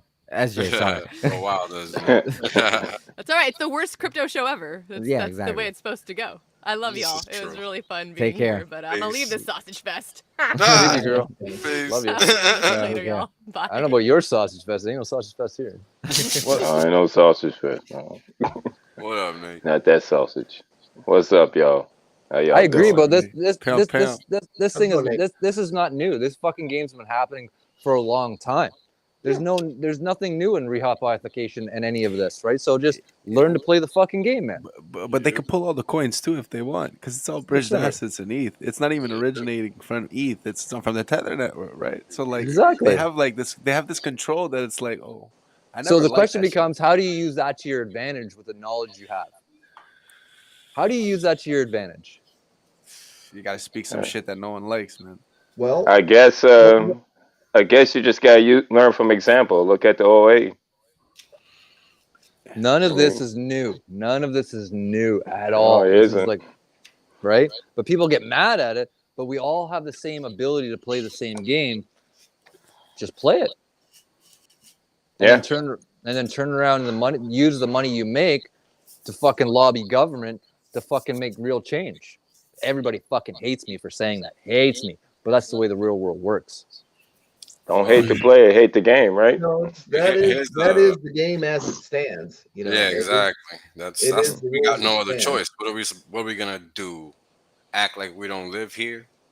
Exactly. Like, it's the height of stupidity to think that. I mean, I had to come to terms with that shit because it's just nonsensical. Like in order to change the system, you must become it. You have to be in the system. You have to Unfortunately, we can change the space, but we can't change the overall system. Correct. You're not going to change it overnight. We're not going to change it in our lifetime. No. We're not. But we can influence the system for change in the future. But that means you have to be in the system. And the system is ugly. It's dirty. It's a fucking dirty fucking game. Disgusting. It's a disgusting game. You're 100% right. It's not for everybody. It's a fucking tough game. And but that's the way the world is, whether we like it or we don't. And I get fucking so much fucking shit for this when I say this shit. But it's reality. It's the way the boots on the ground work. Whether you like it or don't is irrelevant. It's the way the fucking the system functions. You gotta learn how to get dirty and clean up afterwards. Exactamente. Exactamente. I like that. Spoken like a champ. That's right. Now, why is that though? Because everybody else is playing the same game, whether you want to or not. Yep. Like you don't want to play, but guess what? Everybody You're playing. else is playing. They're playing. playing. You got no choice. And as much as it used to piss me off, because I spent a decade just railing at people like, what are y'all doing? And people they're just playing. They can't not play because they were just brainwashed so much that they have to. That's ultimately what it boils down to, man. You just have to recognize the game you're playing. Yeah, that's the right. Well, there's a reason we're paired to USD, but we're not paired to Tether. Sure. I wish the liquidity providers would just pull their damn ETH and set it to USDC so that we don't have to. And I hate to be the bearer of bad news, but USDC ain't the fucking prima donna everybody thinks it is either. When you bridge that asset, when you bridge out that asset, it becomes fucking useless. Well, hey, my only advice, and I know the guys of USDC. Who are the owners and the ones that are managing USDC? Start peeling back the layer of that onion. You're not gonna like that answer either. No. And Tether also. Don't forget about Tether with New York Bank of Mellon. Yeah, a lot of people don't. It's all the same people. Yeah, a lot of people don't know about New York Bank of Mellon, even their history. You know, they're still notorious, man. That's why Tether's still around. They're around for a reason. How long they've been trying to get rid of them, and they haven't been able to. I've worked with BNY directly myself, bro. Wow. Yeah. Andrew Mellon. Research Andrew Mellon. People need to educate themselves, as always. That's what it always boils down to, no matter what the task. Mm-hmm. You aren't doing anything if you don't know anything. Pick up a book and read it. Pretty straightforward. I've done a lot of learn stuff from experience. Okay. You can learn from experience and become wise anyway too. You know, just be aware of your surroundings. Learn to listen. Learn to look. And learn to listen to what's not said. A lot. Exactly. What is not said is what's actually important. This is like 90% of communication nonverbal, or something like that. 100%. Exactly. That's what that was the biggest thing that worried me about all this fucking COVID shit with the mask, like how these kids are going to learn to socialize with people if they can't even show their fucking face. You know, it's like these young kids trying to pick up on all these social cues, and then years go by, and it's like, oh, I've never seen 60% of your face before, and can't pick up on little intricacies and social cues. Get it ain't the fuck good, out of man. Canada. That's well said. Definitely. That's what's going on. Crazy. Yeah, man, it's crazy. It is nuts. What's this comment here? What thoughts on WSB? Chris said that. Your thoughts on WSB tweeting about Hex today? What's WSB? Wall Street Bets. Oh, Wall Street. Wall Street Bets. An official count? Yeah, Wall Street Bets is asking about Hex. Yeah. But was that an official count? Did anyone confirm if that was like an official count? Wall Street Bets is looking at. There's gonna be some fucking crazy shit that might happen. We just gotta keep our fucking heads down and keep doing us, man. Like Will said earlier about giving these guys any more light. You gotta get ready. Any more credence? Yeah, you're right. Just don't keep like doing No, us. man, no, we keep doing us. Like, look at that. We Yes. said earlier before Hey, you guys got Khalifa. on that altcoin prick. That fucking killed him to talk about Hex. He didn't Khalifa. want to, but he had to. We ain't going anywhere. Yeah, even Yeah, the you're stream he right. did the other day. Even the stream he did the other day, like that was pretty good for like adoption as well, and like getting the name out there. Yeah. It's I mean, done just it think well. about it. You know, this the product that actually brought all of us together. And if you did the right thing, actually staked from the beginning, I mean, even after big payday, you're doing well. You're doing Well, way better than others, definitely. we mentioned in the last few shows, and Johnny mentioned it earlier about. I said something about how it seems like the community's been in a good spot, even with the bear market here. Things have been pretty good on Twitter. Like everyone's been not a lot of bullshit and stuff. I just lost my train of thought. Shit. God damn. Perfect. It's all good, man. Damn it. Sorry, Things I are in can a turn good the camera. brother. I can turn it back was I off. The thing is, we ran up so hard that a 90% drawback is not, it's like, look, okay, if you run up to $10 and you drop back down to $1, but you bought for 5 cents, are you really down? No. No, you're not. But it's a that's function exactly of when what you happened bought. with Hex. Here's the problem. Most people bought After. in the ecosystem now with PulseX, right? Yeah. So now most of those motherfuckers are down and they're crying like a blues. You know what I mean? Even though all of us told them the same thing, the majority of the people in our community right now bought at PulseX.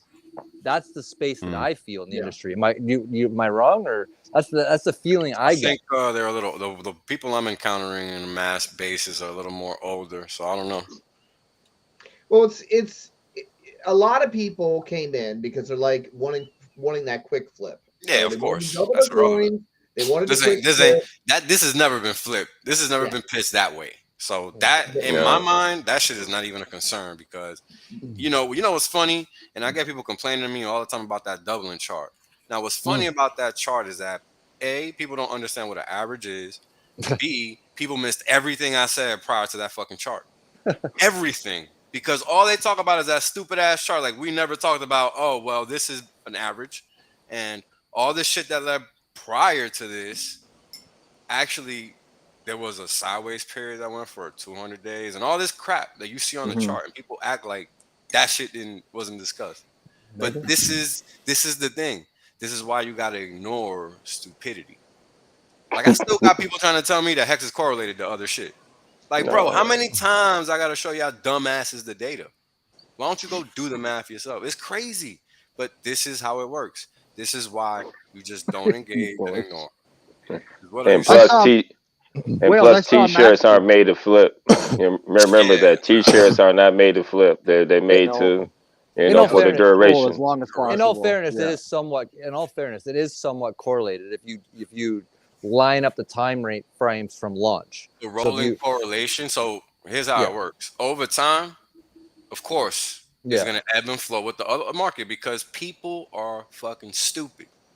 We just saw a 95% drop because people are stupid, not because there's a reason to be selling Hex. Because what's changed over here? Not a single iota. Nothing. Yeah. Don't know what's going on. Nobody could predict it, a liquidity provider pulling 140 million Hex and selling on themselves. Nobody could have predicted that. That was just epic dumbness. Right. But he made a lot of money. He made a lot of money after that. But here's the thing. That's not the utility of Hex. That's not what this protocol is designed for. This software works 100% of the time, period. I agree. So upon that basis, what rationality is there when you're looking at someone selling outside of them taking just profits? We're talking about people selling millions at a clip, right? At the bottom too. Yeah, like irresponsibly. It's kind of crazy. When I saw that guy dump 40 million Hex, I was like, well, good he didn't do it at 50 cents. Right. Well, sure, get out. But he left a lot of money on the table because all he had to do was set a limit at market and just wait. Yeah, that's literally all he had to do. So like a limit order. What the fuck's a or, limit order? Or a half an hour makes a difference when they're taking millions and shit. Like it's kind of crazy, bro. It's kind of crazy. Yeah. Stupid I mean, is, stupid does. literally, That's all. they went to Best Buy. They What the bought fuck's all a the limit red order? shit. They took it home. They put it in their garage sale and sold it for pennies on the dollar. That's Yo, what they and did. then went and bought a TV. Yeah, pretty much. It broke the next Yeah. day and wasn't under warranty. Check out the Look, they're gonna PS5 I got, man. realize they're gonna realize the era of their Action. they're selling. They're just gonna realize it for real while we're still around, literally. Well, Muy Knightley estúpido. did. No Why I entiendo sell my fucking Hex limit guy order. did. You know, I mean, it. I have never seen anything that could in this space that could possibly literally compete with Bitcoin's position. And the reason Bitcoin is still as strong as it is because it's the brand name. It's what mainstream, which is 10 years behind everybody else, is now talking about it. 10 years from now, mainstream will be talking about Hex. It just takes time. Bitcoin is MySpace. And time is your ally. It's I have to be devil's advocate here just a little bit. You know what I mean? Okay. I really do. And why I say that is, Please do. Wheels wants you to. You can fucking. I can hear the guy salivating. He's like, "Oh, fucking please." No. He ready. I He always ready, like a man. good debate. That's all. Okay. No, but I have to play devil's advocate here just a little bit, right? Part of the issue with like people like trashing on Bitcoin and Ethereum, and I get it. I'm not just a fucking macro like a maxi. You know what I mean? Like we got to give respect to the whole fucking ecosystem for a second. Sure. And what I mean by that is, if the original ecosystem was rolled out in the way it was originally meant to be rolled out, Wouldn't even need Hex. You wouldn't need it. So what I mean by that is, if the original fucking white paper, the way it was written, where every person ran a fucking node and ran a single miner, right? And we'd had 1.2 billion people, or a fucking 500 million people, launch one node and one mining farm, we wouldn't have the conversations we are. Right. Let's be clear.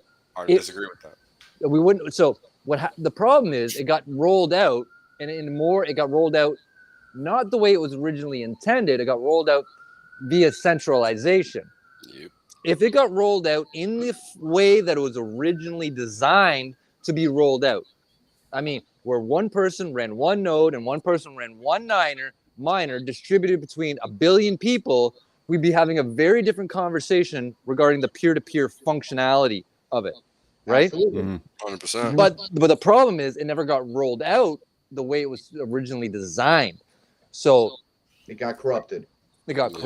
So what I'm saying is, does the software work? Yes, it does work if it's rolled out in the proper way. It didn't get rolled out that way. So I just want to make that as a clear distinction. Like, if things would be like, oh my God, Bitcoin would never be a payment. That's a good caveat. Absolutely. Right? It would. If Bitcoin got rolled out in a completely decentralized way, where 2 billion people had one node and one miner, we would be having a very different conversation right now.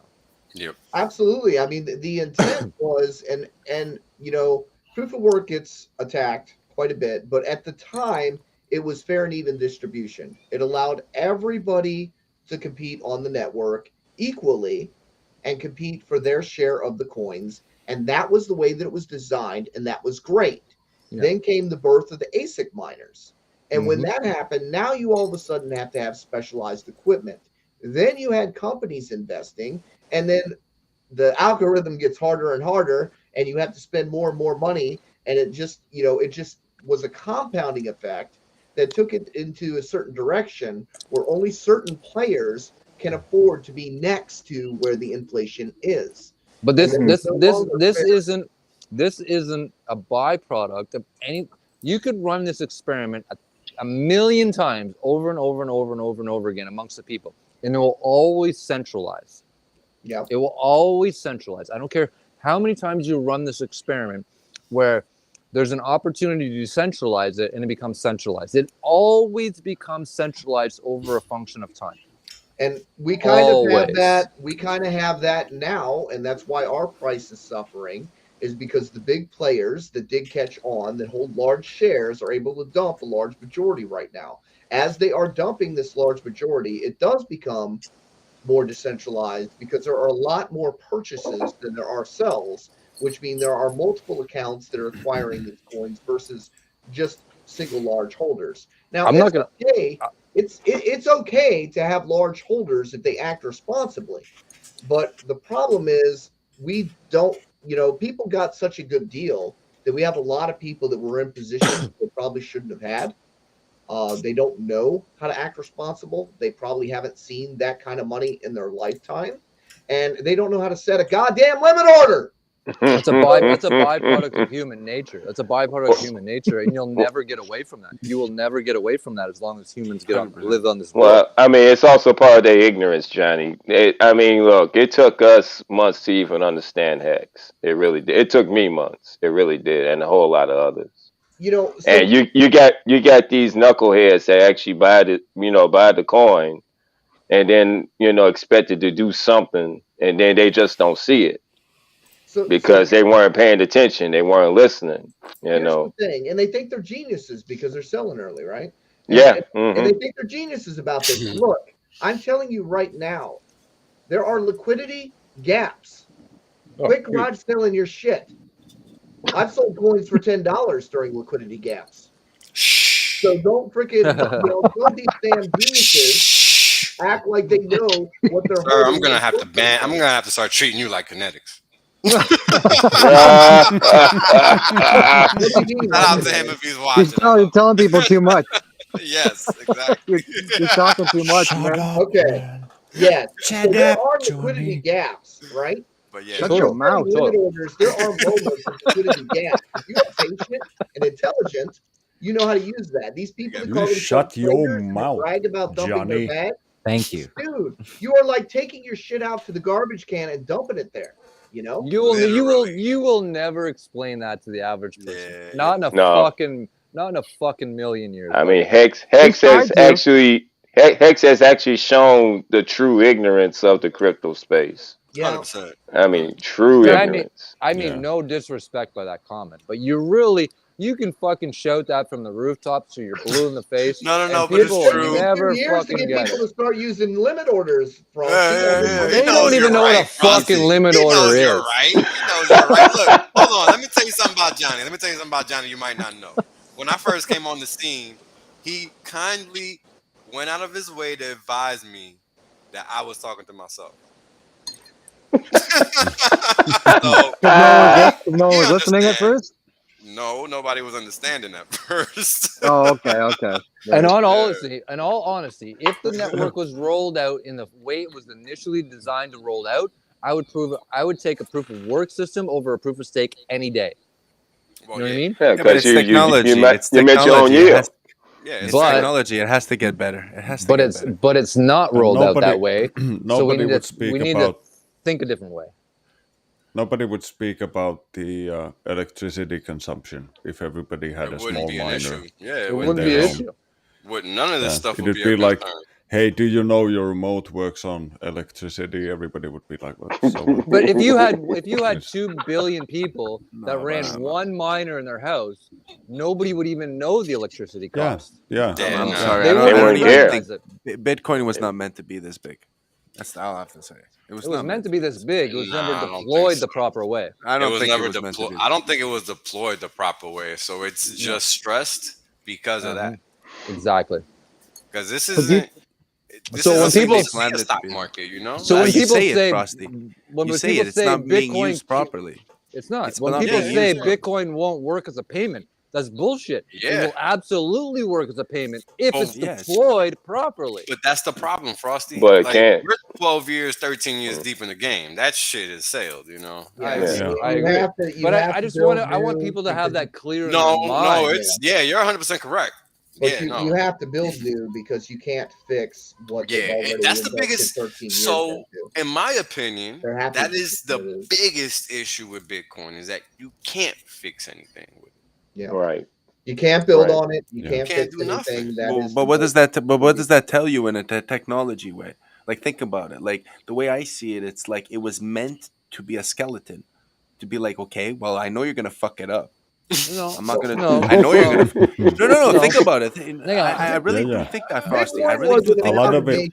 Okay. Look, so Bitcoin is a database. It's a database. It doesn't have the ability of an EVM to fucking run a program inside of it. Yeah, it doesn't. But it's still a valuable database. So if you were to store the most valuable things, like your deed for your home, would you rather store it in an EVM or Bitcoin?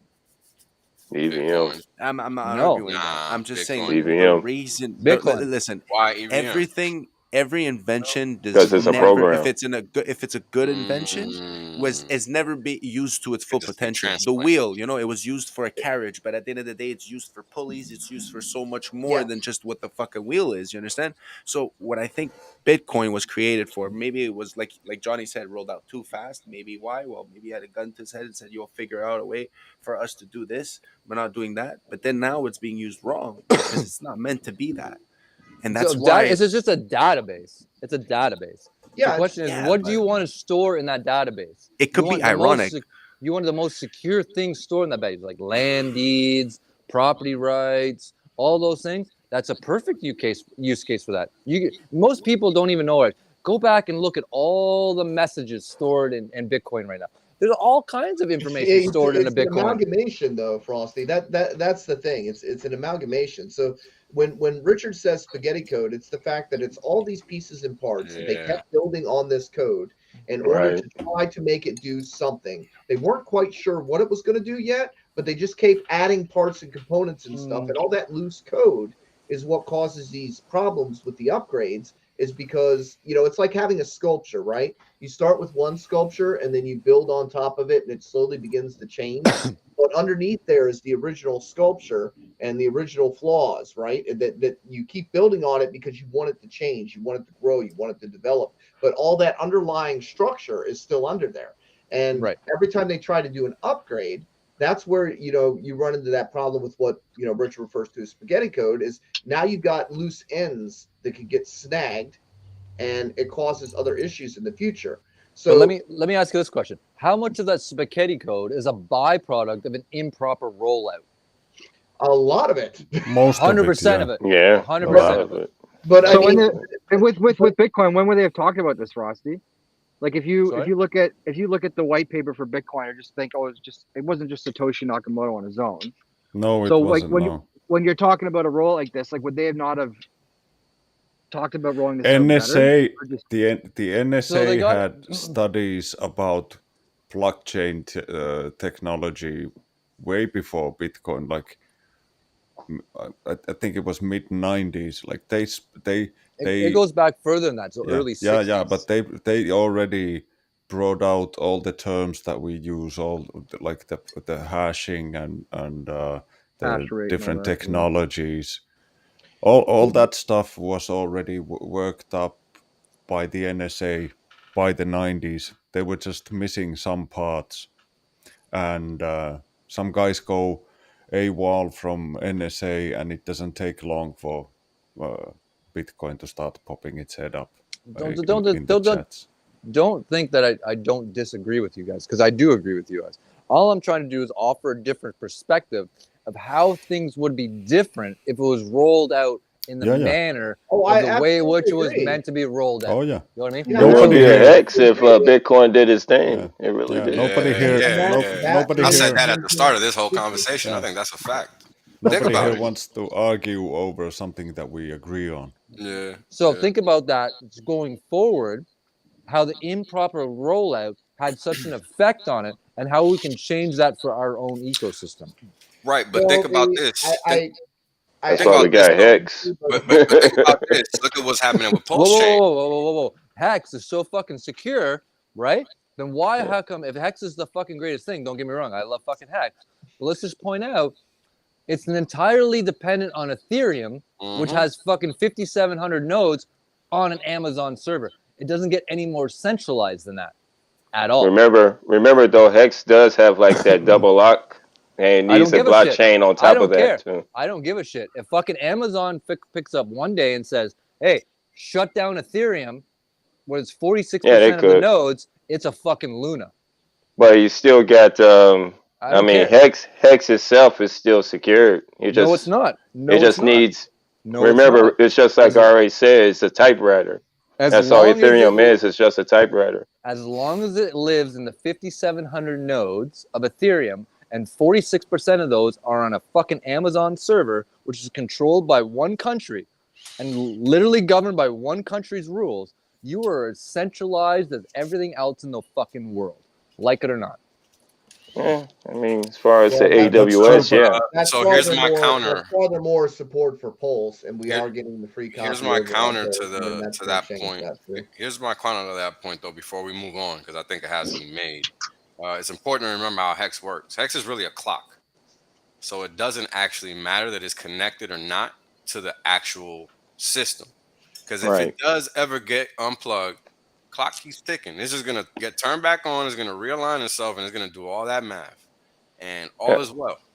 But Yeah, because ETH is a typewriter. That's all it is. right. It just types the transaction.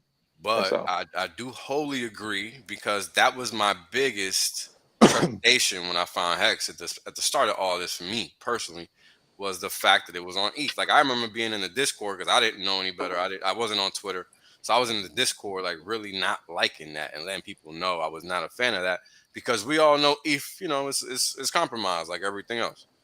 So, we got to take it as it comes. But now, right, that's being rectified with Pulse Chain. So, Johnny, you can take it over from here, because that's what Yeah, I mean, that's the real kicker, is that we obviously need another solution than Ethereum. And at the creation of Hex, that has always been Hex's point of failure, is if the Ethereum network goes down.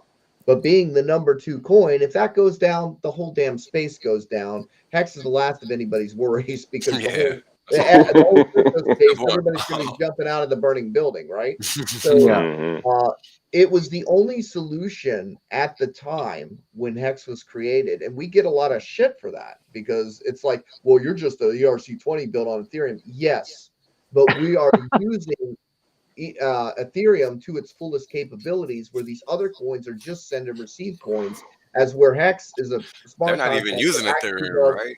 I would say they're not even using Ethereum, Johnny. Let me ask this question. They're not even using it. Go ahead. Well, let me ask this question. What if we just slam the Hex contract into multiple EVM chains? You could probably. I mean, that's what it's designed. I mean, you could put it probably on Cello. You could probably put it on Phantom. You could probably put it I don't on see that, why yeah. you couldn't. I mean, Richard said plenty of times you could just put that bad boy anywhere. Exactly. Anyone that has EVM, yeah. Yeah, but So to diversify, just as a thought process here for a second, why don't we fucking slam that bitch in multiple just different EVM chains? What's it gonna take? I think they're ghost chains. That's why. Yeah. Okay, let's take a ghost chain. Let's take a ghost chain. Only Let's take a real-world ghost chain on effect. the other EVM chain, like fucking Ethereum Classic. What's the difference between Ethereum Classic and Ethereum, other than fucking zero? Who cares? Who cares? Shit, it probably boosts the damn price up for Ethereum Classic. Tell you the truth. Oh, wait a minute! And now you're thinking outside the box. You're pumping an Ethereum Classic token. It's an EVM chain. You diversify, right, against multiple different chains. And what's it going to take? And you Nothing. pump other guys' bags. I mean, it ain't gonna hurt. It ain't What do gonna you got hurt to us. lose? What do you got to lose? That's a great You're argument. pumping other guys. What do you got? I tried. Truth is, Frosty, I tried to, scoop that very idea to the Hex the Hex development, like last year, and guess what? I got blocked. So I've been kicked out of multiple fucking rooms. Okay, but all I'm saying is just hear me out. Just fucking spitball this for a second. It's not the only EVM chain.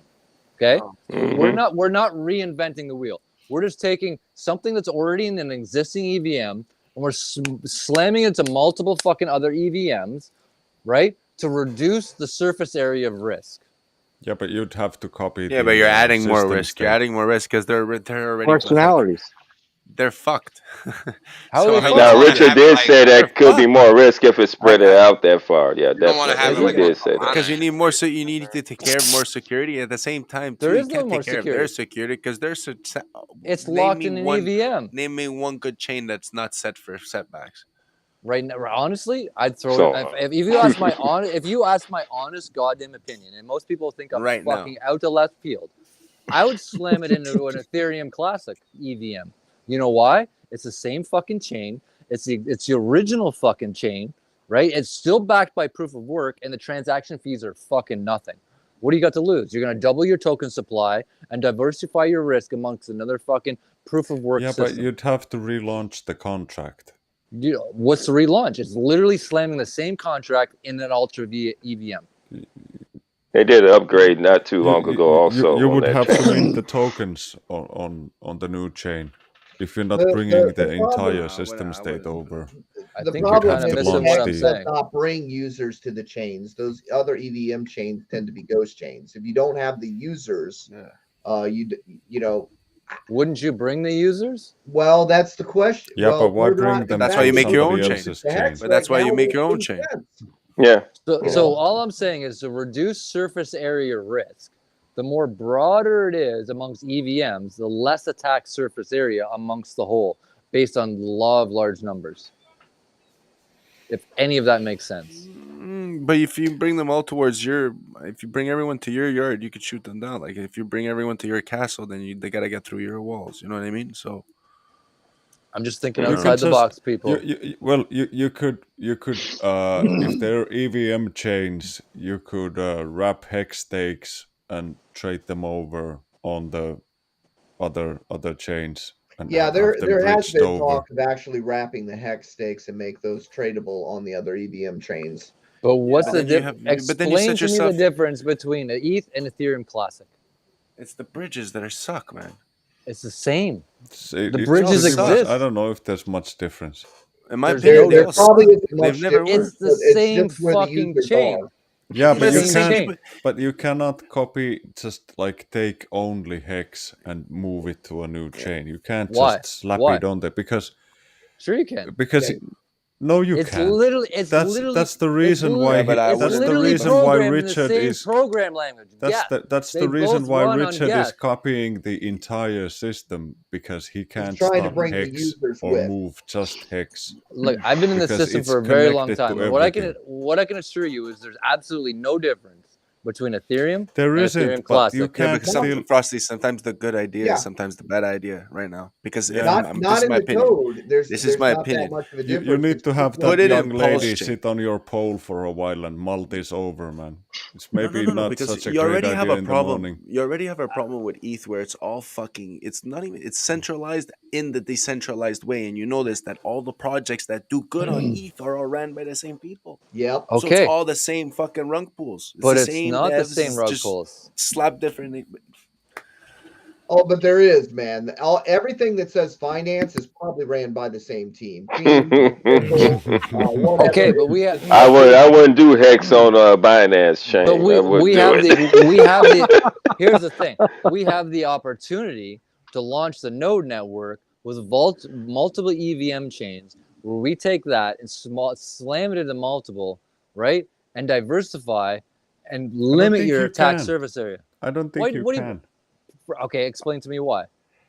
Well, how are you Other gonna than spread? other than like, opinion, how would tell you- me how would technically you- why. How It's the would same. you? It's the how- same. Yeah, I know, but you code. would have to relaunch the adoption amplifier on the new You chain. would have to. You don't relaunch the adoption Well, amplifier. who do you give the tokens to? You copy it. Yeah, but you can't copy just hex because it touches. Why? Like, there's Why? sends to different wallets. They do all kinds of different stuff. They interact. But all in that trading infrastructure pairs and already stuff. exists. All that infrastructure. What already about exists. exchanges for the they don't tokens? they don't Where's the exist on exchange Ethereum now? Classic. I'm saying for Why like not? Ethereum Classic. I mean, do they have like a 1 inch in Uniswap? I don't think so. No. Why not? Why can't we just do the same thing? It's the same code. Because we're already building Pulse, though. I mean, I know, but I'm saying diversify, limit your risk based on But law I of don't know, large numbers. like if we're making like a perfectly good sandwich modeled after a perfectly good sandwich on the table there, what you are suggesting to me sounds like, hey, those dog shits kind of look like sandwiches as well. Let's try a couple of these and slap them in between a few and see, like, just to get some extra protein. It look like That's not what I'm sausages. saying. We probably could. What I'm saying is- but what it's I'm still saying a is pretty shitty sandwich. Take advantage. Okay. as much as you guys laugh and make fun of Frosty, he's a fucking moron, blah blah blah. No, he ain't no moron, dude. No, We I just was just. Wait I a was minute. just- No, not at all. No, he hang ain't no on. moron. I'm a simple Frickin- guy. I'm bringing hang it on. to like.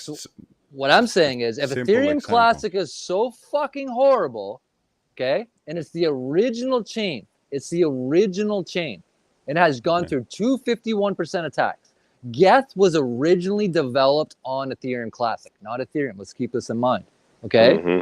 Who's more advanced in Geth, Ethereum Classic or Ethereum when it was developed by Ethereum Classic developers? Okay, it survived 251% attacks. There's no transactions on that. You want your fees minimal? Guess what? Take it out of one EVM, slam it to the other. What's the problem? But there's no action there.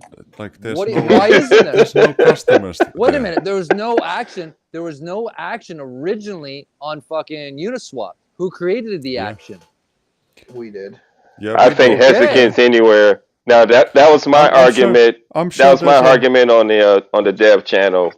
Was that I mean we could take our product anywhere and it will fucking take over it.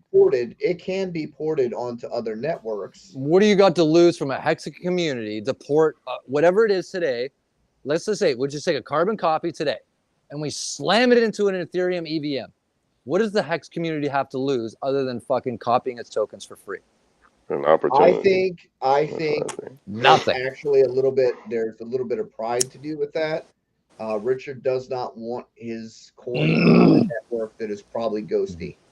Because you don't. Ghosty is cheap. Yeah, you don't want cheap. He doesn't want cheap Hex on any chain. He doesn't want anything that has no users. It's one of those things, right? So if you're a distributor for a product, you don't want your product setting in some crap store. I mean, there's actually certain companies and products that allow. Well, I can tell you right now, there's no worse crap store than Ethereum. Actually, the problem is there's nothing better than Ethereum right now. That's the problem. What I'll tell you is there's more fucking decentralized nodes. You got a point there, Johnny.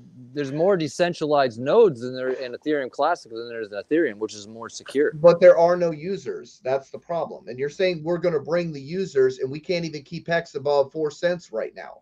This is the problem we have. We already have people that have way too many fucking coins that think that they need to dump 20, 40 million on the market all at once because they don't know how to set a goddamn limit order. But they wouldn't dump because of this. If you fork the coins and you hand out a bunch of more free coins, okay, all you're going to see is a bunch of dumping for the next whatever. We've already that's the point I'm trying to make. If you do it at a bottom of a market when the dumpers are out and the only people that are left are the people that are willing to hold in the bottom of a market, there's no better time to do that because the dumpers are gone. All you have left is loyal people. I get that, but we still have dumpers in the midst. I mean, you can watch the chain analysis. We still got people. There's a shit ton of stakes expiring too next week. Yeah, and the big stakes like 4 don't billion expire until like September 6th, and then we've got after September 6th, we've got a nice gap where we're going to start making a bump in T-shares, depending on if the. I'm not trying to be controversial. I'm just trying to offer an outside thinking of the box. You know what I mean? No, I understand that, Frosty. And I mean, don't get me wrong. I'm not yelling at you. It's just every action you take has some sort of consequence. It's a cause. It's called cause and effect. Yeah. Right. Exactly. Cause and effect. What happened with Big Payday? Well, we had price go down hard because people were distributed a bunch of free coins. Never seen that amount of money in their life, and we got trashed. What happened? It's always these events that happen start out so detrimental to begin with, and it takes so much time to rebuild after that. So it's not a quick solution just that's my us point. out on multiple chains. And what I'm saying, from a product market scenario, you don't want your product in a ship store. You don't want people to buy it where somebody's undervaluing your product and selling it for dirt cheap. So like distributorships will actually ask you, we need a photo of your store. We need your website. We need this before you are even allowed to carry our product. And you go through this certain amount of scrutiny because they want to make sure that if they're selling their product in your store and you have a distributorship, that you maintain a certain presence that dignifies their product. And I understand crypto is different, but these principles still apply. Right. And the principle, what I'm trying to say is, if you hear me out for a second, I know you all think I'm fucking mad. The fucking mad scientist, crazy motherfucker. No one thinks that.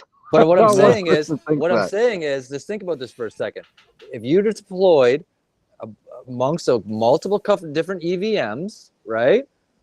All I'm saying is the law of large numbers stabilizes the price, not negatively impacts the price.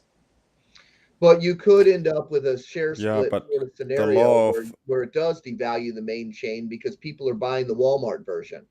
This is that good or bad? That could be bad. That's a fucking C client, a B client, and an A client. Now you have all clients instead of no clients, which stabilizes the price, not fucking negatively impacts the price. The C clients don't generally have any money.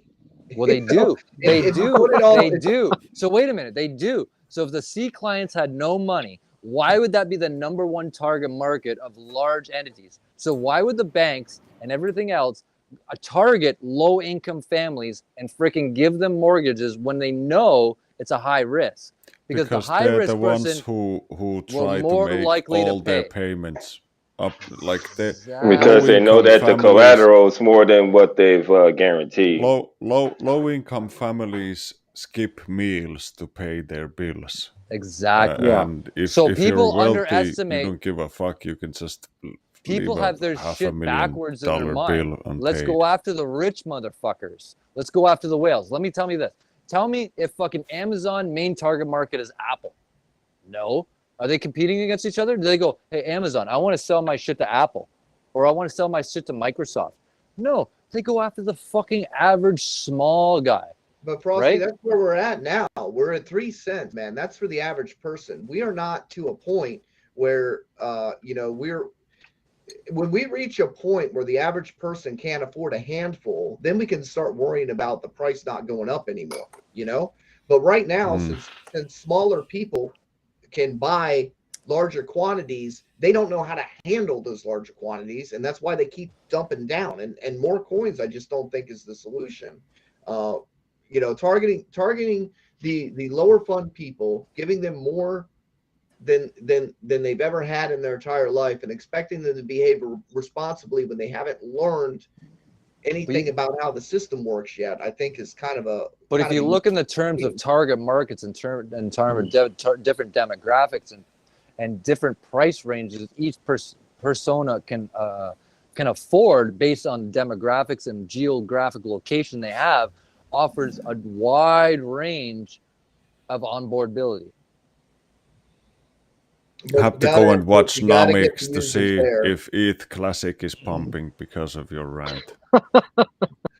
Trust me, there isn't fucking much going on. Just go on Robinhood. They got it. I can literally call Barry on the phone right now. That's how close I am to the Ethereum Classic. And I don't say that. I only say that is because I understand the way their shit was built. Anyway, I'll yield back. I'm just offering a different perspective of train of thought. That's all I'm trying to offer. Well, also, we're not exactly. That's all good. Definitely. Particular decisions either. Sometimes we need We're just speculators and participants. Exactly. I know one brilliant thing about Hex is that none of this is modeled after what me or Johnny thinks. We're free to give our opinions, but that's just about it. And the way I look at it, anytime you can pick up a C, a B, and an A client in a single ecosystem is literally the very definition of adoption. Yeah, but I think that's what Hex do. Yeah, we can do it in like our own blockchain, which is gonna be better. Yeah, that has always been the thing. Like the walled garden.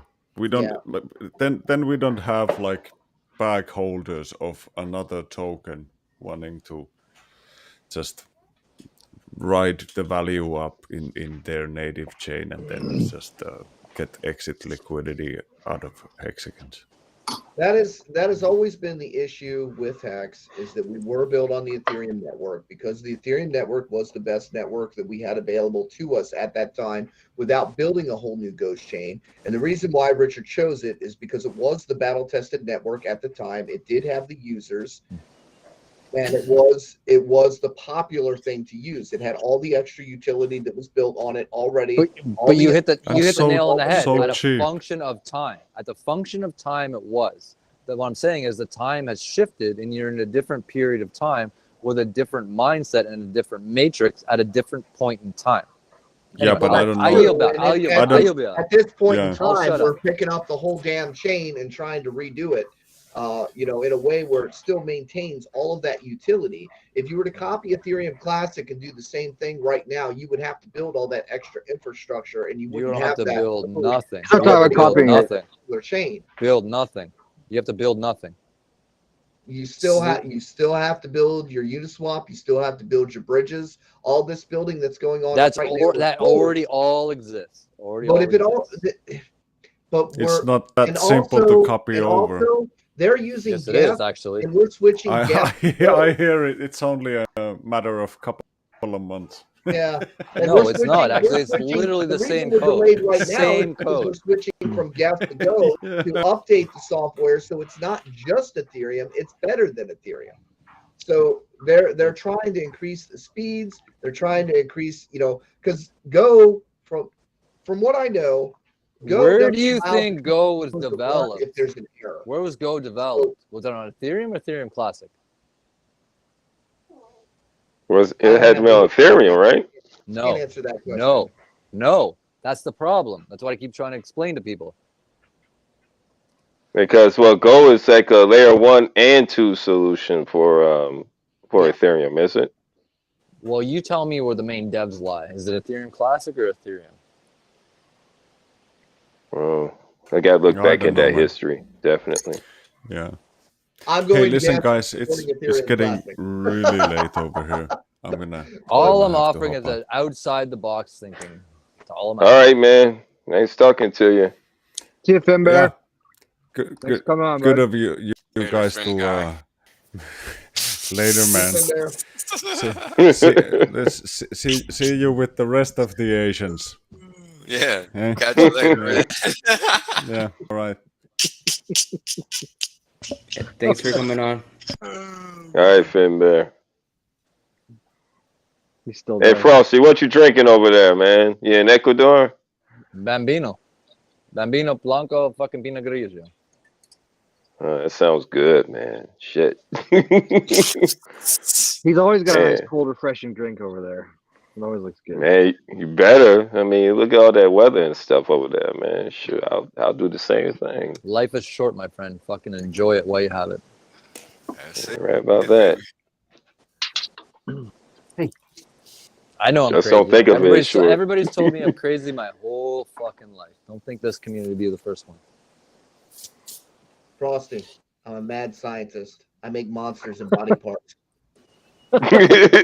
Yeah, he's a Dr. Frankenstein, Johnny. is, I am definitely. literally a professional mad scientist, for real. Yeah, I think you got Yeah, everybody. he beat. makes blood and everything, man. Yeah, Yes, he Johnny, you do. sold a shit ton of stuff the other day too, man. At your show there. Yeah, I saw that photo you posted.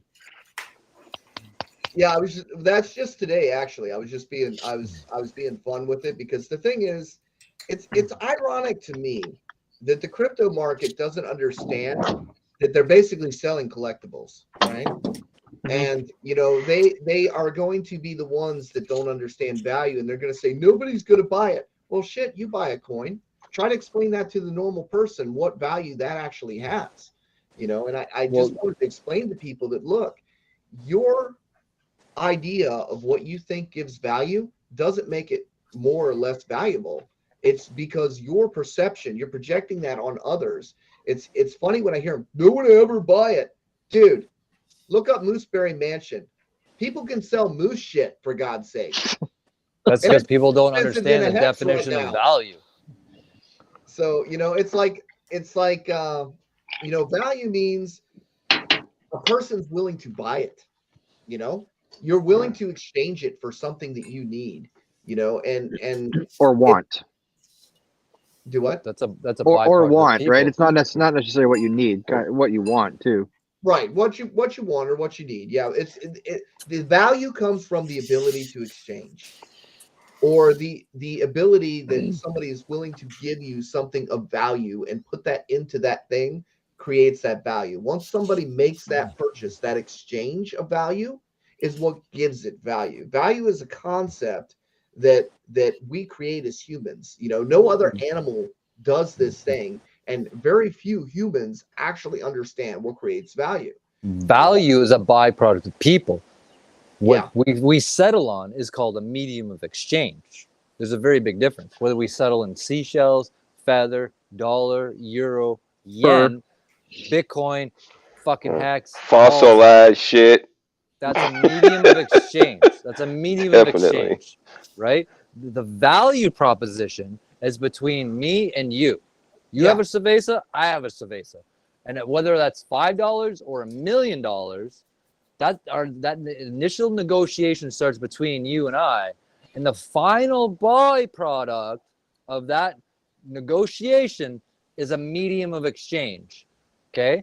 But people get through in their head that money has value. Money has zero value, and the value is between you and I. This is just a medium of exchange. There's a big fucking difference between value and medium of exchange. And I don't care whether it's Bitcoin, Hex, Pulsex, fucking C-cells, sellers, feathers, gold, silver, copper. It's been many things throughout history. The common denominator is people. Okay? Yeah. And as long as, whether it's a fucking goat for a cow or 5 goats for a cow, that's a medium of exchange, which is a byproduct of people. But people, I put $100 bill on a piece of on a table and a blank piece of paper. What's more valuable, the $100 bill or the blank piece of paper? They're technically whoever decides what's valuable. Depends who's looking at it. Yeah, but the $100 like bill will only $100 ever bill on a be table and a sandwich, and if the person is hungry, that $100 hungry, bill yeah, is nothing. What's more? Here's the problem. Here's the problem of disconnected mentality. If I put $100 bill and a blank piece of paper, what's more valuable? Technically, but it'd be the money, wouldn't it? The exchange. The money. Okay, so if I write your mortgage Where you gonna contract, spend that money? if I write the mortgage contract on the blank piece of paper, what's more valuable, the $100 bill or your mortgage contract? If I write your car loan on a blank piece of paper or the $100 bill, what's more valuable, the car loan or the $100 bill? The $100 bill will only ever be worth $100. Right. The contract can be whatever you want: mortgage, loan, deed, property deed, whatever, right? But people can't get their head wrapped around the difference between the two. And they're very exponentially different than the other. The $100 bill will only ever be worth a $100 bill and devaluing over a function of time via loss of dollar for dollar buying power. The mortgage contract, I could write your mortgage contract at 1.1 million at 1.75 basis points, which is right now, plus the fucking interest is like 2.75% interest over 25 years. What's worth more money, that blank piece of paper or the $100 bill? The paper. The paper. So as long as the paper contract is the most valuable thing, the medium of exchange is worth nothing because it's a byproduct of two people. I yield back. That is a nice way to put it. And I also like to do this about value and perception of value, right? You might be able to buy a pop for $1 at the local gas station or whatever, but if you go to a game, all of a sudden that pop is now $10. It's the same pop, but it's because value is subjective. Value is subjective between people. Yeah. You may find valuable in gold, silver, your artwork, whatever. Another person may find value in a Ferrari, Lamborghini, whatever. Value is subjective. Value is subjective based on the person that you are communicating with. Okay? And the environment too. The environment that it's in too. Environment, ecosystem, demographics, the whole thing. And especially demographics, because we're in a huge demographic shift. So the value proposition is extremely different between baby boomers and fucking millennials. So if you understand value is a byproduct of people and it's subjective and money is a medium of exchange, then things start to click a little bit better. Yeah. So what do you That makes think sense. about the crypto space not understanding those concepts? Would you not think that the crypto space would much better understand those concepts? It's Except not for, the like crypto Will space, said, it's they just people in came around general. in 2017. And Yeah, it's exactly. people in general. And It's what you definitely have, people in general. Yeah, it it's is people in people. general. The people in general is because you have to realize the majority of people in the ecosystem are not speculators. They don't invest in stock. They don't invest in speculative instruments. Okay, so why we're running into a roadblock is because the speculative people that understand speculative investments, you have to realize 98% of the people are non-financially literate. And what we're trying to do is push financial advice on non-illiterate people. And we wonder why the barrier of entry becomes exponentially harder over a function of time because people are not financially literate. They're not speculators by nature, right? The majority of people in the ecosystem do not speculate on assets. Okay, that's a very small percentage of the population and the ecosystem, regardless of the demographic. So if you need to bridge that demographic, you need a different angle. Okay? I just think it's funny that people that are selling imaginary internet money and picking their team, their coin, have trouble understanding that another crypto, somebody might want that instead. I just think that really it's the average person is up to their debt and credit card debt and mortgage debt and car loan debt. Oh, they don't understand but finance. The crypto space people will argue my coin's better than yours when it's that's just bullshit. That's the byproduct of human. Bullshit. That's human nature, right? Because people will advocate Shit. for what they've bought into. So it's a byproduct of human nature, right? So they're trying to freaking create they're creating echo chambers for around themselves. They're trying to grow their echo chamber. So that's a byproduct of human nature, and we've seen that play out in many forms. And I'll give you a classic example of that. Say my generation and older would say there's value in social signaling, right, between a Rolex and a Ferrari. But what's the difference between social signaling and a Rolex opposed to $1 million JPEG? Nothing. The form of social signaling and a human characteristic, human behavior trait is the same. It's a social signaling trait. So we have to realize the next generation's entire identity is online. Their whole identity, how they communicate, how they function, how they interact with their peers is online.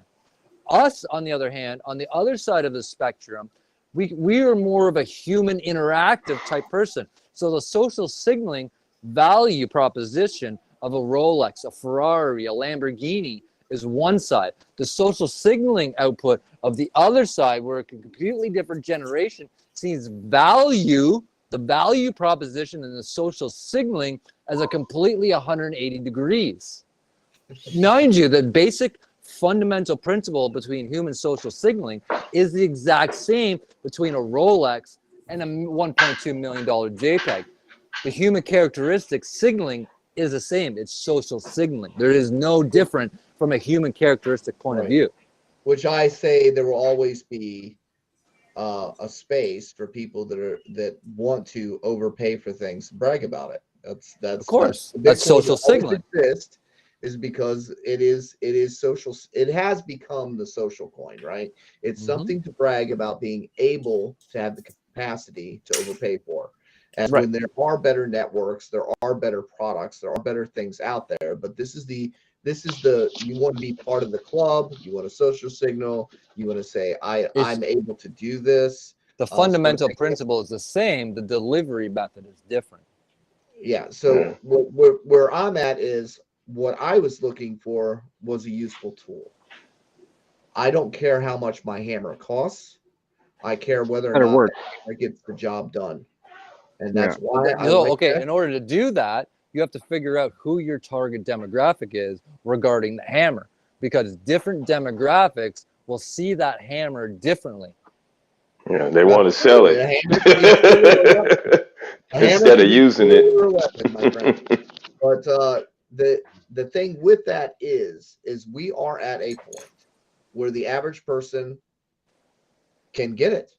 They can get a lot of it, and they can be next to the inflation as where, you know, these other things have already, you know, the people have made their gains. It is a social signal. It will always have value because there will always be people that pump the price and they want to feel good about having that thing that has a higher price tag on it. But as a tool, Hex is not matched. It's just not matched because it allows people to generate and be next to that inflation without jumping the hoops that require to receive the new coins on other networks. And I agree with you 1,000%. What I think people are missing, in my personal opinion, where people are missing is the demographic and the function of time. People aren't factoring that fundamental basic principle into their math equation, because the fundamental principle of what a baby boomer sees as value and what a millennial sees as value, which is literally the next largest population in the history of mankind, are 180 degrees different. So if you can't get your head in the mindset of the next largest generation of the history of mankind, you have a disconnect. And look at the that's what disconnect I feel. look at what Bill Gates, like Bill Gates just said a couple weeks ago or last week about how he thinks crypto is a scam. Well, who was calling him a scammer back when he was developing Windows and the internet was coming to adoption? Yeah. But It's just the I next think that's step. part of virtual signaling too, with that what you just said. But I mean, the majority of people that they don't have no concept of time at all. They're not. People are not patient. No, They because are not patient at all. No they want concept of likes. time. Yeah. No, especially nowadays, they want everything right away. Right. Rose and I So literally just talked about look this at on last they look at the crypto market. They look at the crypto market like sports bets. or a I lottery mean, literally. Yeah. We had this Give conversation the last week lottery on the ticket. stream. Dude, Right? there's You can actual literally there's actual lottery tickets now that you scratch, like as an NFT that you can win. They'd in rather crypto. do that than actually invest even in Bitcoin. Johnny, there is. Literally. There is, man. So There is. They're doing it on the BSC network. It's retarded. But we proved this concept last week on this stream, a week ago, where you can literally play a limit order or a time stop. And everyone's like, what the fuck is a time stop? That was me. The time Right? stops. Yeah. Yeah. What's a time stop? Over a function of time. And we all know, regardless of the investment, whether it be stocks, crypto, it's all a function of time. If you would have bought stock in early 1978 and held it to today, you'd be in a hell of a fucking beautiful position. Same with crypto. If you would have If you bought held it the in right stock, if it was the right stock. You name me a stock that didn't make money from 1978 to today. Exactly. So Wish I had IBM. Here's the support still on around. Frosty's statement here is the fact that in 2010, you could buy Bitcoin at the beginning of the year for 0.003. Wow. 0.003 at the beginning of 2010. Does that sound like Hex at 0.0033? I agree. And at the end of year one, Bitcoin ended at 30 cents. Does that kind of sound like what we just did, guys? Exactly. Yeah. Mhm. 2011, Bitcoin could be purchased at the start of the year for 30 cents. At the end of year two, it was $4.72. Nobody gave a shit about Bitcoin until 2017, when it went all the way up to $968 at the beginning of the year. Then this media took over and started talking about it. It was big news. Everybody was floored by it, and it went up in 2017. It ended the year after coming down from the 19,000 top or whatever down to $13,860. These are prices that were absolutely unimaginable to anybody that was purchasing Bitcoin in 2010 at 0.003 cents. Look at not even anybody disputes Bitcoin hitting of 100K. Not even Richard Hart. The No. question that's disputable is a function of time. How long will it take? Nobody's Look, yeah. arguing Bitcoin will hit 100K. The question is when. Yeah. When? How long are you willing to wait? right? So does anybody dispute that? You're not even Richard Hart. He literally came out on the last stream. Well, how freaking 100 Bitcoin hit 100K? Sure, it's less than a 2x, Frosty, from its last high. But yeah, is that even from a fucking basic fundamental investment from a stock is still a better investment than the average person. Mind you, are there better investment vehicles? Abso-fucking-lutely. I agree with you 1000%, right? But it's a different in mindset over a function of time. And nobody factors in the time value. You know what I mean? Let's say you bought in now, or you bought in at 56 cents plus or minus the exchange, the DEX you were looking at for crypto, for Hex. Okay, reality says you're waiting 18 to 24 months to see the return on that. Yeah, minimum of 2 years, really. Exactly. Minimum of 2 years. You got to look at these things for a minimum of 2 years. Yeah, that is the stat with Bitcoin was the 3. Yeah. They said that the stat last year was if you'd held Bitcoin at any point, bought at any point, and held for at least 3 years, you're going to be in profit. Function of time. Nobody fucking factors that.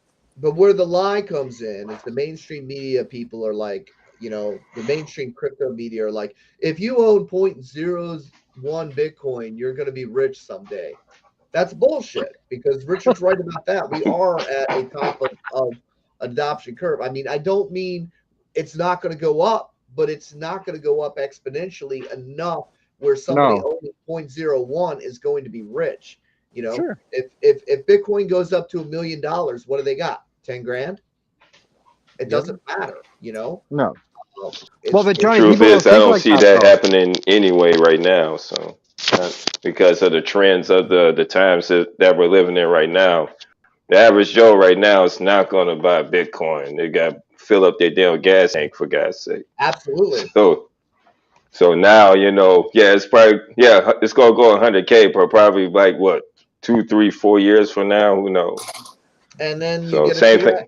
3x. Yeah. You know, it's 2x. life-changing wealth, and you're not next to the inflation. You're not getting any more Bitcoin for holding your Bitcoin. You're not being rewarded for your time holding. The only thing you have is the price appreciation. And, you know, it's not right. You know, these people say, okay, well, you Hexicans, you're scammers. Dude, we're trying to tell people how to make their own coins and hold their own keys. You want them to buy your bags and hold on to a little bitty bit with the promise of this fortune that they're never going to get to see because they don't hold enough of it to make a difference. That, I think. Well, I mean, the concept of that, Johnny, alone, you know, just being self-sufficient is like, oh my God, I'm handling my own stuff. I mean, my God, you know, that's gotta be a scam, you know. I mean, people actually get scared of that. Where's the fundamental? Drives me nuts. That drives me nuts. Fundamental differential in that? It's a function of time. Because if you would have went back to 2014, we'd be having a different conversation.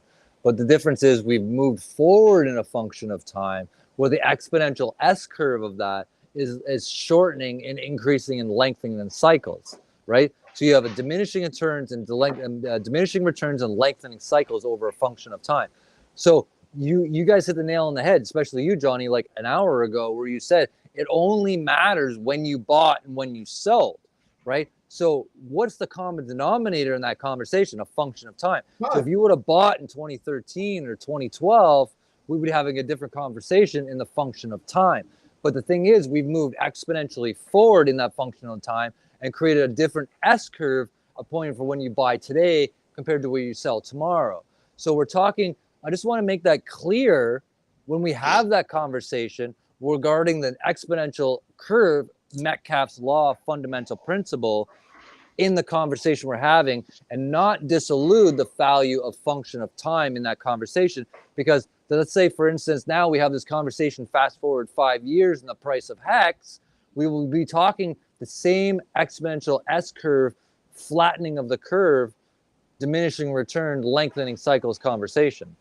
But when Hex hits that, it has to be at a point where it's unaffordable for the average person.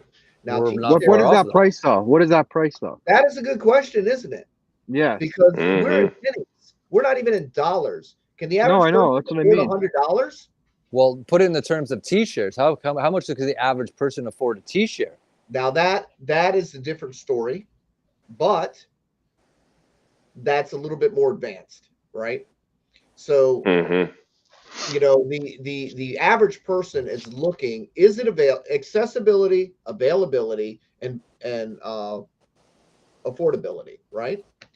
So what happens is why did Doge pump? Doge pump because they put it in front of every pleb's face on every platform, everywhere available. That's why it pumped. Whoa, And okay, hang on. Let's back that up. Let's back that up.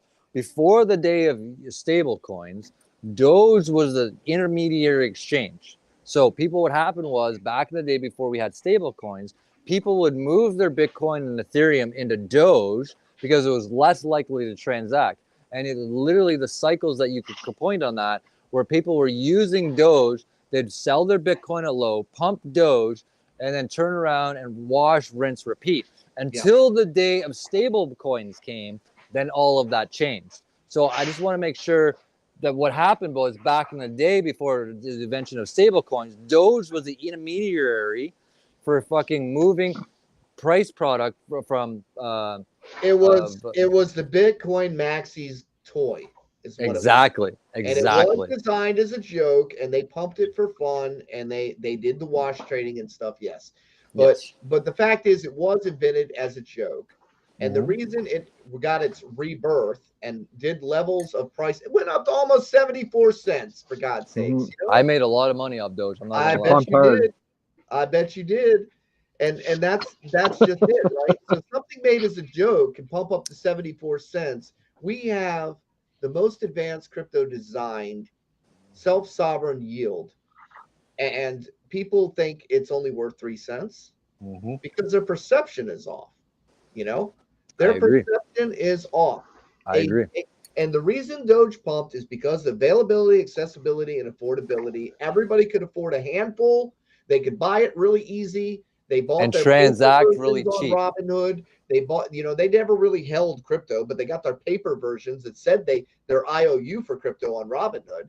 But the reason the price pumped is because it was accessible. We are not. Hex is not easily accessible. There is a number of steps. We have it's a pain in the ass for people to make it easy for people to just say, well, I don't want to buy Ethereum. I just want to buy Hex. Why can't I just buy Hex? You eliminate that path, and then you have the ability to pump. You know, talk to RG3. I'll give him a call later. But that's why I was asking you on that, because that is what is important. Is that and we've been gate kept, so we've been hidden. We've been pushed down on ranking sites. You know, and then you know we've had all of this resistance, yet we're still here, and. You know, that just plays back to time, though, Johnny. Perception of time. I've had all these arguments people present against Hex are the exact same arguments that I presented against Bitcoin when I didn't understand it. Yeah. Okay. And that frustrates me. It's like, look, I know I'm on the right path. I'm hearing the same arguments from the maxis that I presented against Hex before they or I presented against Bitcoin before they even owned Bitcoin. You know? But here's the $1 million question. How do you get that to people that don't understand finance or speculative information? A speculative instrumentation, I should say. So if you're trying to put it into portray that they're buying crypto, that's what you do. Right. So that's the problem. People got to know something. They got to know something. You can't teach them everything. you just can't teach people everything. That's the problem. Let's be real. That's the problem. What's the percentage of the Earth's population, macro size? What's the percentage of the population that fucking invests in speculative instruments, whether it's real estate, stocks, bonds, treasuries, blah, blah, 90 to 95%. That's 95%. Less. Yes. They'll just throw money into something and see if it grows. If it's 10% of the population, you're lucky. If it's 10% of the entire population that speculates in investment or speculative instruments, it's 10% or less. Oh yeah, you're right about that. Yeah, I was thinking the other way around with that. Of what people actually thought about so investment. if the majority of value comes from the majority of 99% of the population, and only 10% or less is involved in a speculative interest, We need to bridge that in an alternate mindset other than a speculative investment, right? It's a So that means savings you account. got to Right. create emotional connection, right? An emotional Right. mindset connection from A to B, from a speculative interest to something else, right? Yeah, But something that what's make them going feel to good inside. right? What's Yeah, going to make you fucking get into the crypto sphere exactly. as a whole, regardless, right? That's a secondary conversation. What's going to And get you them know into what? the mindset? You know what? And I think that's the main problem with Hex, It's the main because problem to with me, crypto, period. no. Truth is, to me, it's all about perception. Of course, perception of price. They all look at the token price of Hex, There but is a no big, one knows about the T share price. No one. there is Or what Nobody T-shirt I can mean, do? do. Depends what they absolutely no are. Nobody. one. Look at. I had to explain T-shirt price to David fucking Fetter back in the day. And if you want to get him online right now, we'll have this fucking conversation to his Right. goddamn face. Okay. So Exactly. So those that are dumping millions and millions in Hex, they do not know about the T share price. None. But you gotta, If what you have they to did, understand they is shouldn't have those. been dumping that shit in the first place. What I'm saying is the majority of people don't even know how to manage their day-to-day finances, whether it's most No, they people mortgage, don't. know how to credit drive card, a car, but fucking. they don't know how to build an engine. Is really what it comes down No. to. Exactly. Everybody You're can right. drive a car. Not everybody knows how to build an engine. What we have to Or do even is change the oil. you don't need, look, Exactly. you don't even need, this is one of the conversations. We take everything so deep. We feel like everybody's got to have all the knowledge that we do, and we got to catch Exactly. everybody up to speed, and then But their they don't. eyes glaze over, and then we lose them because Mhm. they don't need to know all the information. They need to know how to turn the key and run the automobile. They don't need to know what's under the engine. When you start telling Exactly. them how to rebuild an engine, you are No. overfeeding them with information, Exactly. and that's what we spend a lot of time doing. And really what it comes down to, look, Hex is a savings account. All right. It's a self-sovereign savings account. All right. And what we need to do is like with the Staker app, and I mentioned this to Steph. I don't know what he's going to do, but I don't have any control over that. But what it should say is in big letters up top, it should not say USD value. It should say Hex. That's what it should say. Underneath it in small print, it should say current USD value. And then right next to that, it should say Hex earned today. And now you have just changed that perception to everybody looking at the goddamn price today that they're Right. not going to sell for anyway, to the fact that every day they open their Staker app, they have more coins than they did yesterday, and then maybe they'll get their heads out of their ass and stop selling their damn coins because they realize they're making coins every single goddamn day. Right. Well, that's They have that perception, on the app. Johnny. You can see in the That's app. all about perception. Because, like I say, they'll just look on the chart just on the Hex token price. That's it. But you got to That's realize there's absolutely it. 99% of the people don't even know how to open a fucking chart. Yeah. Okay. And why do you need 99% I mean, of the people don't know how to open a chart. They don't even Why know what a chart is. I mean, even with my point, how do you look for the T-shirt price? You, I first only of all, got one way of looking for the T-shirt price. you're asking the wrong question because 99% of the people don't know how to manage their own assets. They don't. Oh They're yeah, I know that. Yeah. financially illiterate, and you're trying to push a financially literate system to a non-financially literate person, and you wonder But it's so why. easy. You wonder why A plus B ain't meeting. Yeah, but like what Johnny said, right? It's like simplify with Hex, it's so simple though. Once you get people to understand it, you're interacting with it twice: the day you set your stake and the day you end your stake. Okay, but you are as complicating much it. as You provide them people with hate. information overload. You Okay, give them exactly. a chart, and they're going to stare at the goddamn chart all day long and go, "Oh, red candle make me feel bad. Oh, Okay. green candle make me feel good." And Oh, again, red is candle make me everybody feel bad. thinks I'm They don't fucking need the goddamn chart. They don't Forget need about the the chart. chart. They don't They need don't the even share know what a rate. chart is. They only They don't- need to know I got this much X. Tomorrow I have this much X. Stop trying to force feed them all this goddamn information because Exactly. it overloads their freaking brains. Totally. That's Totally. it. So what if, Yeah, okay, let you're me right. ask you this question. How many people in this room can create an emotional response with a song at some point in their life? What do you mean? How Create many emotion. people can listen to a song and bring back a memory in their life? Oh, probably everyone. Everyone. Wait a minute here. Wait a minute. Back the Soul Train up. What's the number one barrier to entry? Okay, what the Speakers. fuck is crypto? How do I fucking open a wallet? How do I fucking do this? How do I do that? What's a seed phrase? Okay, what if you triggered an emotional response in a human being with something that's subjective as music or art?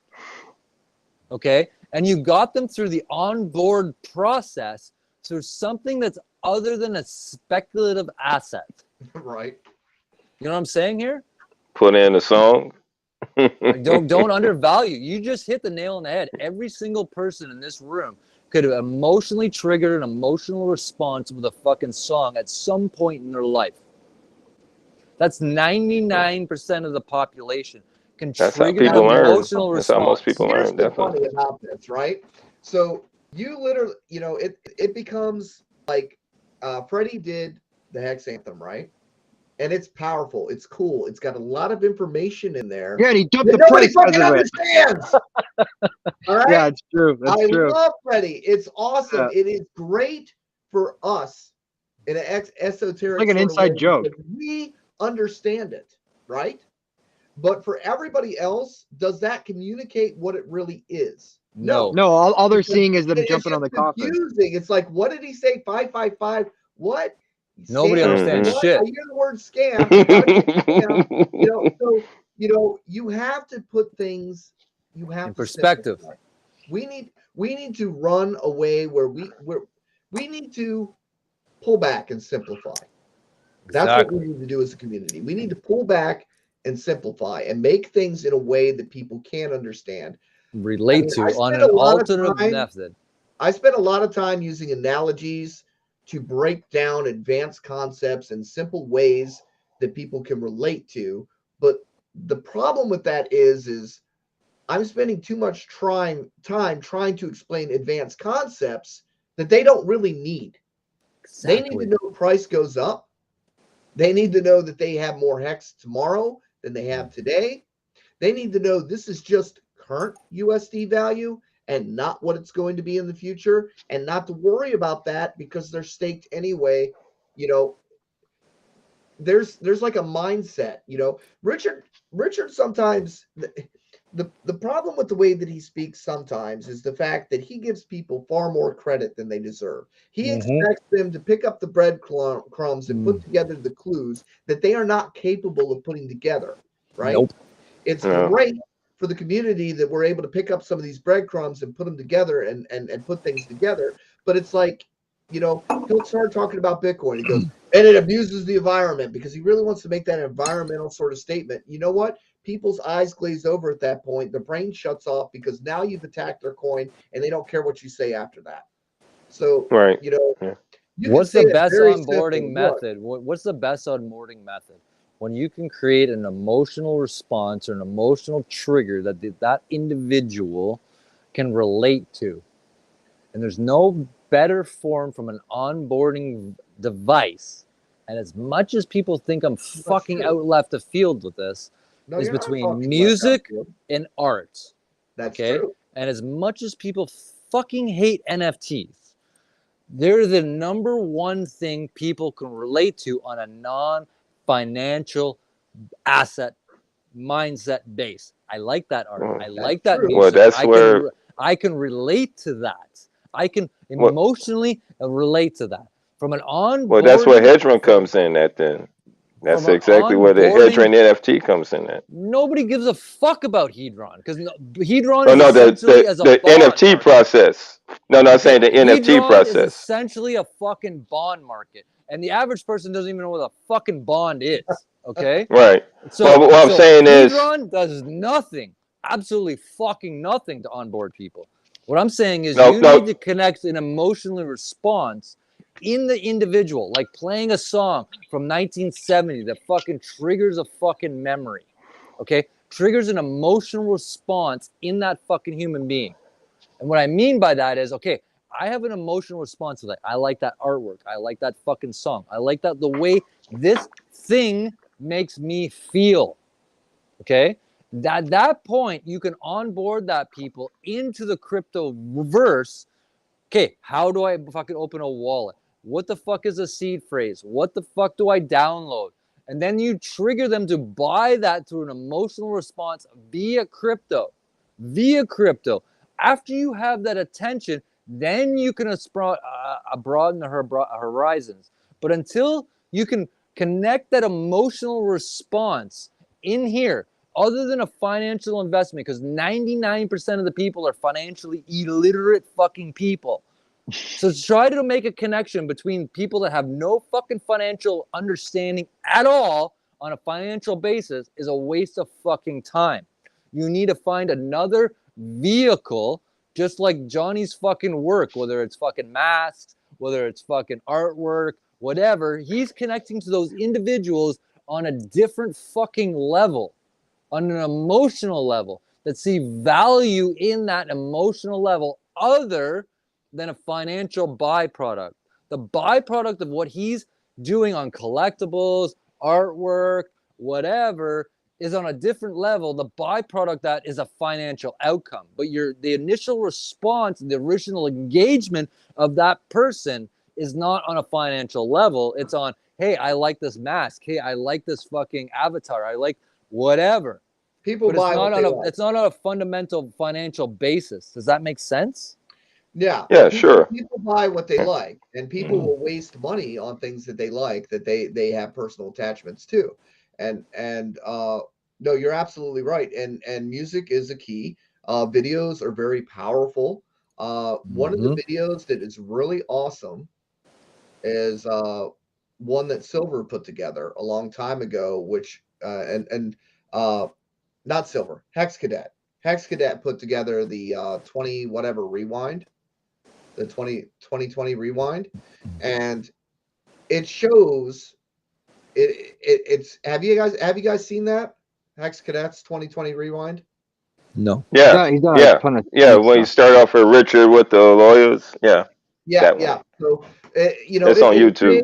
It creates a story, and again, with like the highest of stakes, I don't know how that's going to turn out. I don't know if that's necessarily the whatever. It is a story. It will get people's interest and let people into the world, so to speak. Let people know that Richard exists, so to speak, right? But no, yeah, the music is key. Things that people relate to is key. Advertisements are good, but just like we were talking about advertisement not having a message. Hex.com is not a message. Okay? No, it's a byproduct. It's branding, and branding, where Richard was getting angry about branding only works once you know that brand relates to something else. You got to give it that thing that people relate it to, so that when they see that brand, they think that thing. So like Budweiser, like Rolexes, like fucking Louis Vuitton, like something. Well, what I'm it looks saying like is, it looks like they're relating it to Louis Vuitton, not. But, exactly. But what I'm saying that's is, a social signaling byproduct branding mechanism. Right, but if you're putting a Hex sticker out, it needs a slogan like "the future of savings." Okay, something. It needs to be non-monetary something value. simple that people understand, and it can't be passive income. Well, that sounds like a scam. You gotta pick your wording to where it's going to hit a larger demographic, and you can do targeting marketing too, right? So like I got a casino down the road from me here. I'm thinking about running a sign saying, here's a game you can. Here's a game that you can win, instead of, and target the gamblers. Look, they're taking, I sit with people that are throwing $5,000 on the table and losing it and walking out the door, and they come back in the next day and they do it again. And it's like, they've got no place to put their money. They're just tossing it out there because they got nothing better to do with it. You're right. What if you've done a branding mechanism where the onboard mechanism is a byproduct of Hex? That means if you want fucking A, you have to onboard versus B. Well, yeah. I mean, this is the way. Like, you can target market, so you can target like casinos, and you can put billboards in front of them that say, here's a game you could lose. If you're targeting Bitcoiners, you would have a different message. So if you're targeting somebody that got into Bitcoin after 2017, you would have a sign that would say something to the effect, did you miss Bitcoin? Don't miss out on the next future upgrade or whatever. Okay, so the thing is, you're 100% right. You're 100% right. But instead of Bitcoin versus Y, put that in a function of demographics. Okay, here's demographic A, here's demographic B, here's demographic C, and here's demographic D. And each one of those will require a different mindset via a delivery method because they think very differently amongst demographics. So one advertisement does not work for all audiences. Right. So that means you have to have a demographic of advertisement for demographic A, certain age group, demographic B, certain age group, demographic C, certain age group, and demographic D, certain age group. When you cover all of those in a different delivery method, you will have a different response rate depending on the demographic, because right now the demographics are 180 degrees polar opposite in mindset. Gamblers. We've got gamblers because of the type of marketing and advertisement we use. We use big numbers. We use 10,000x. We use 38,000 or 38%. This is drawing this was intentionally designed to get the people that were susceptible to scams on board so that they would be in a healthier ecosystem other than following the latest shiny object. And okay, I'll give you a classic example of that.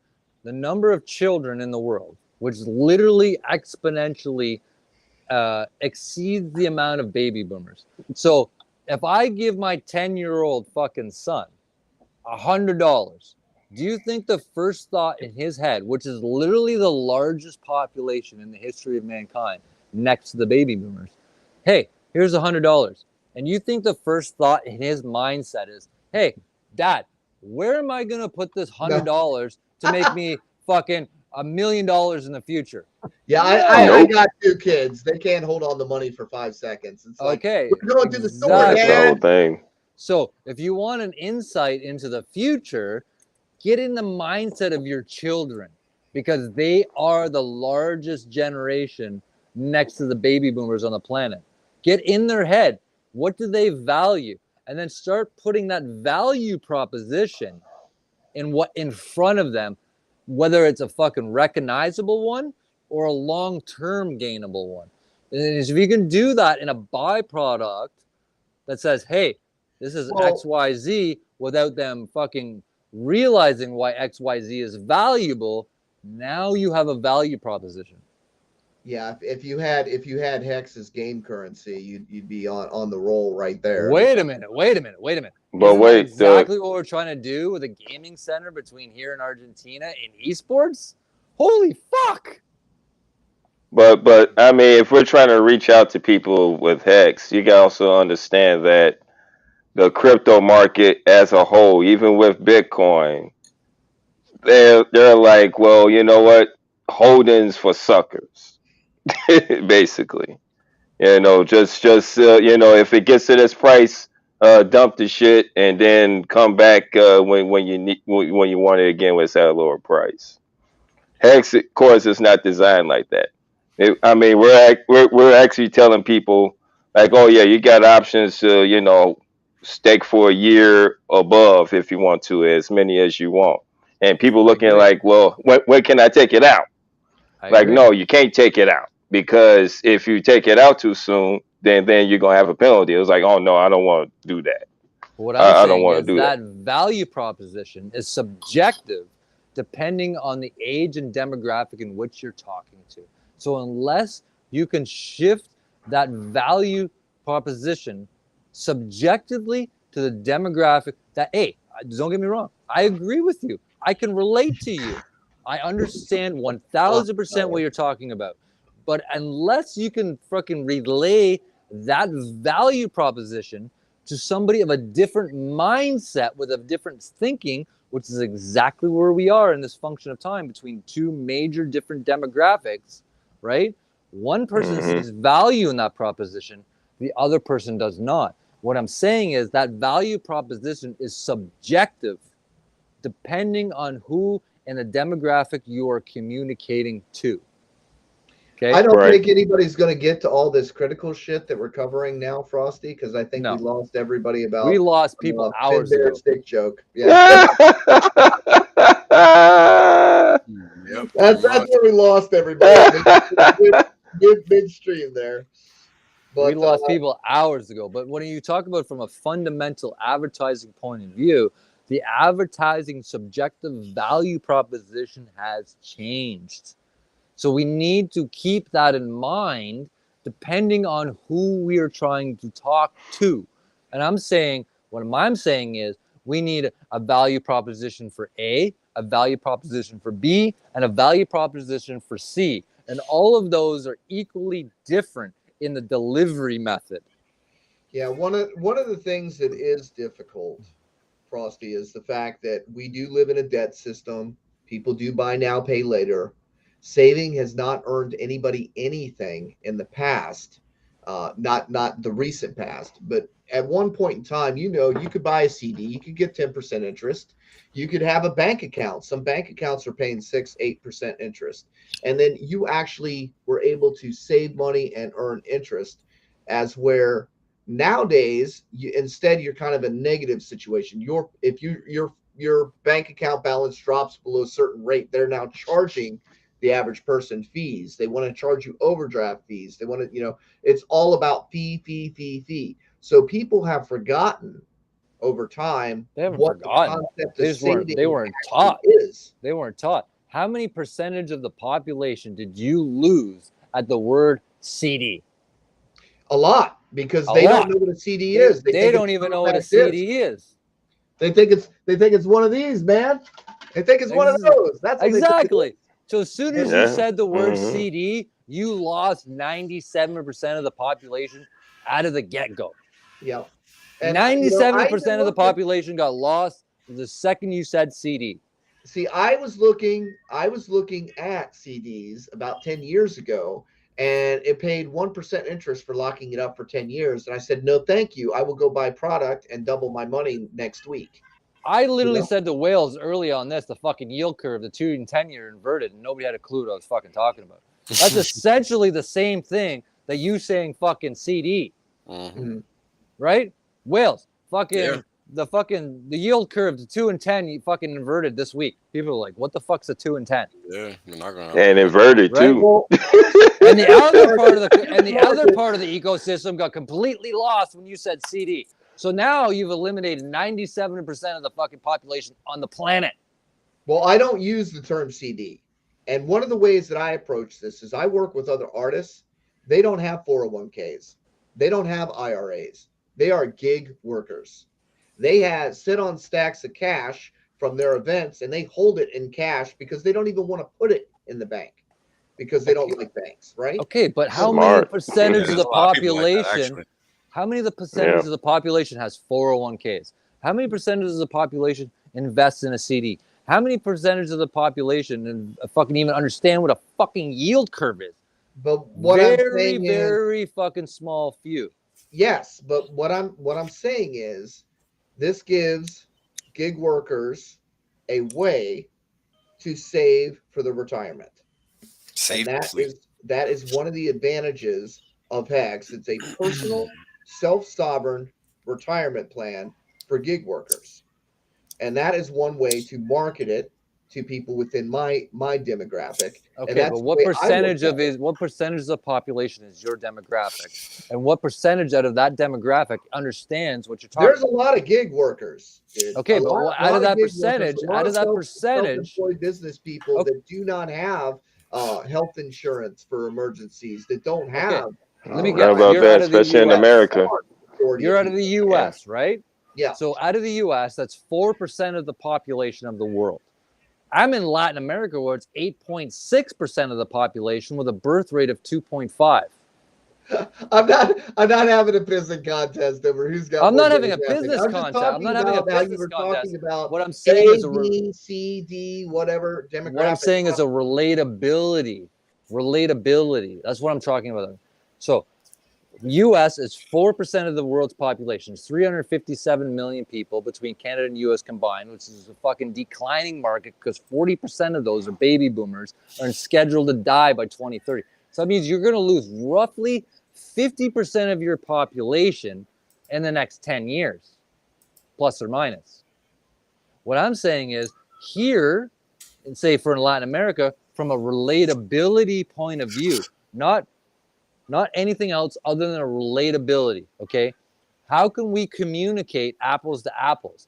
Okay, we're talking the same language, you and I right now, but it's not communicated to different people based on their fundamental understanding.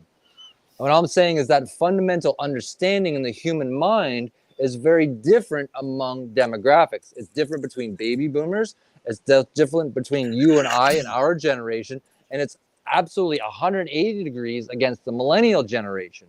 And I'm not saying that's wrong. All I'm saying is it's different.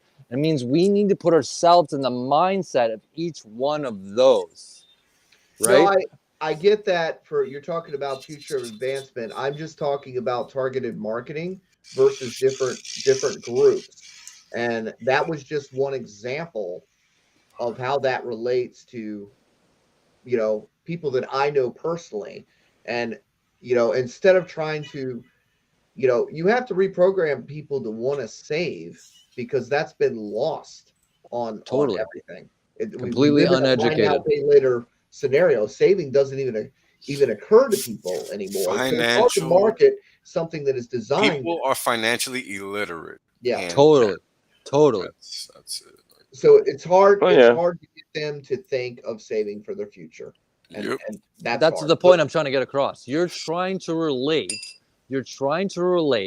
a financial education they cannot relate to.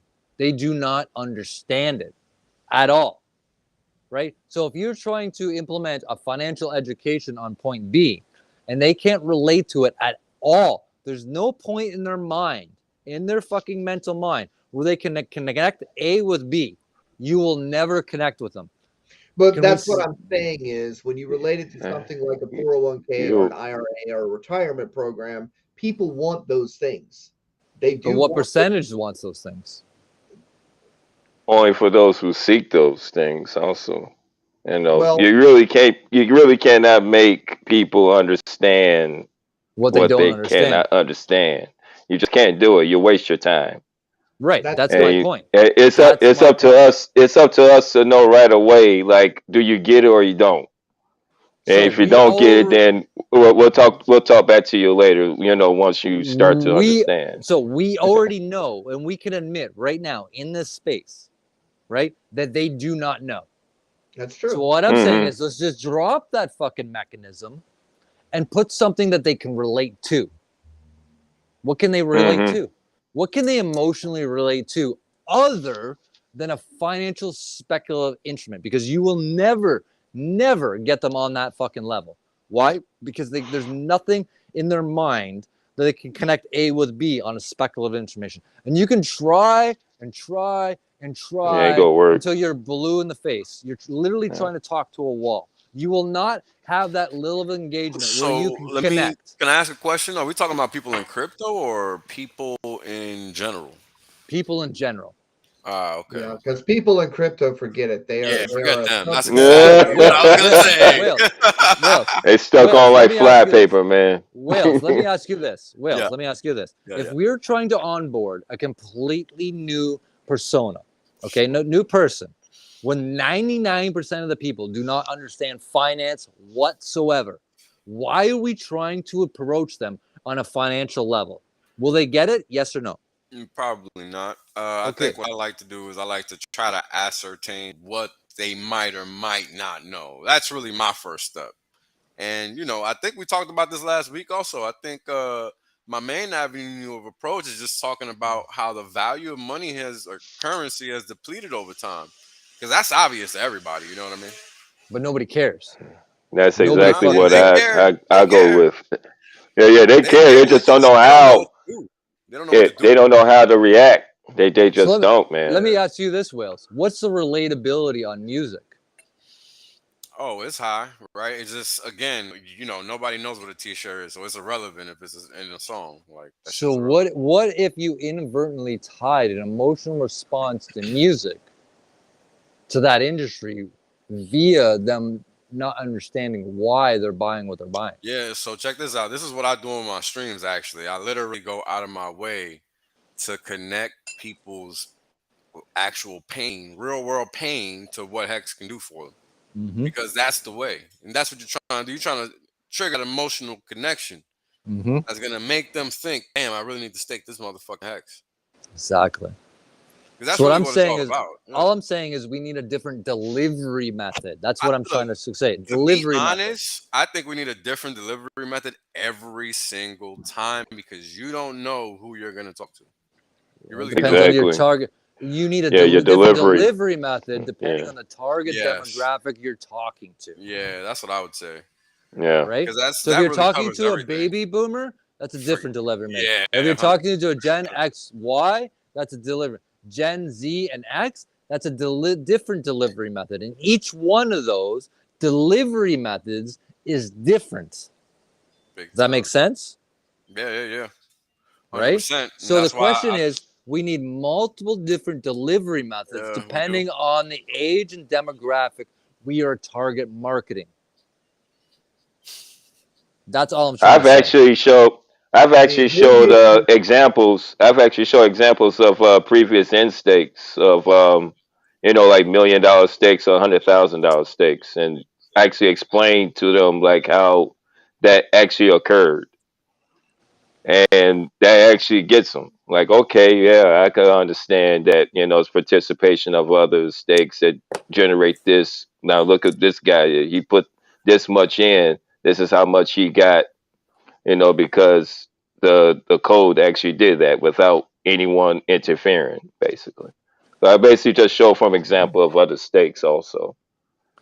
All I'm trying to say is, as long as you're trying to pitch this as a fucking financial instrument, as a speculative instrument in the financial industry, you are literally eliminating 98% of the population right out of the bat because they're the most uneducated financial people on the planet. Mm-hmm. And there is a way to overdo it though. Like if you are trying to target several different demographics, like for instance, like our postcards, like our stuff that says 10,000x, 38%, the stuff that makes people's brains shut down.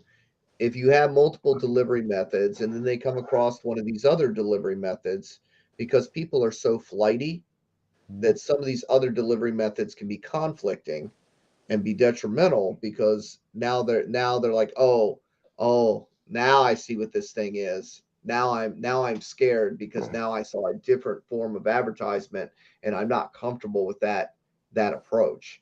So there are conflicts with doing multiple types of advertisement and not sticking with something solid that is more universal. But again, it's a matter of seeing what's most effective in it and what works without too many conflicting things that might make people skittish. No, I agree with you 100%. I mean, like that I agree scam with you 100%. advertising thing. I hate that scam advertising thing. But the thing is, we're living through a point of time that's unprecedented, right? So unprecedented takes unprecedented thinking. No point in the time of the history of mankind on this planet ever have we gone through a larger demographic shift in the history of mankind on planet fucking Earth than we are today. Nada. So that means, of course, things are not correlated. Of course, things are not the same because this has never happened. Of course, things often, history repeats and often rhymes, but it will never be the same. Why is it not the same right now? Because there's never been a point in history of mankind that has ever existed on the planet Earth where we've had the largest demographic shift on the history of mankind that ever exists on the planet.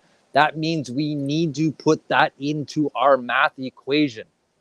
We need to factor that in. We can't just say, hey, this does not exist, because it absolutely does exist. That's why, for me personally, I don't even bother. I do not even waste a fucking momento of me fucking time worrying about baby boomers. Why? Right. Because they're literally a fucking declining market over the next 10 years. They fucking, in 2019, the baby boomers started to fucking retire. They continue to fucking retire and leave the ecosystem to 2024, 25, in which they max out. And literally, it's a fucking Luna chart between there and 2035. Why would I target a fucking market like that? Or in my personal opinion, we target the next largest fucking population in the history of mankind, the millennials.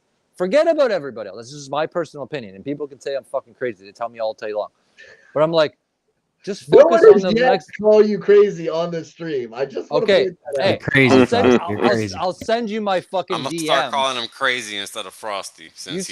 You start seeing by the DMs that I get in a fucking day, and you will I fucking like understand Frosty why better. I say that. With 2 or 3 followers, maybe 8 followers tops, the ones that are talking shit to you, right? But buddy, I get fucking dude with this node network and everything else. People that hate me right now, that's totally fucking their business model, hate me a lot because they know I'm fucking their business model. But at least I'm calling it out on their shit, and nobody else is calling them out.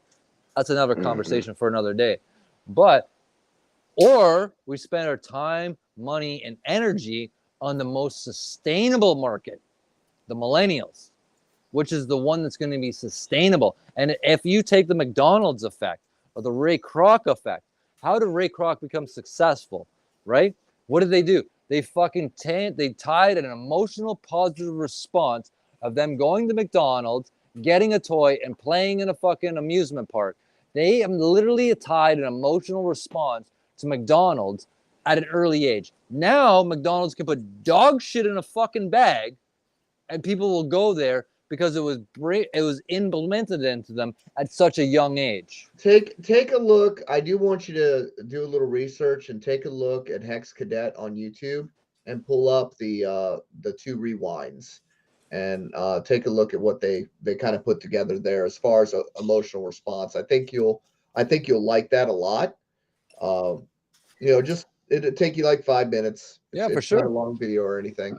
But no, I get what you're getting at there. I do understand the difference in the demographic. And one of the things I think we're doing effectively as a community is we are using this new type of social media platforms where a majority of the young people do live. For me, I don't really, believe it or not, enjoy the social media platform all that much. But it's different. TikTok is like where most of the traffic is. Huge. It's ridiculously huge. And TikTok, Instagram. Because of the community, I put TikTok videos and stuff together because the community wanted me to do too. It doesn't get that traction. I'm an old guy. I don't need to be on freaking TikTok. Yeah, but it's on there though, and that's important.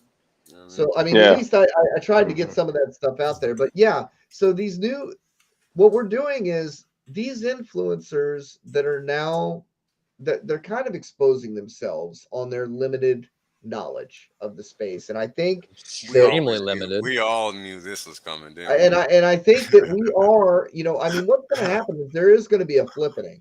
Sure. I think it's already occurring. To be honest with you, man, think about it. Johnny, hold on. Do you remember? Because I got to hop in a little bit. Do you remember last year, literally right around this time, April, May, June? What happened?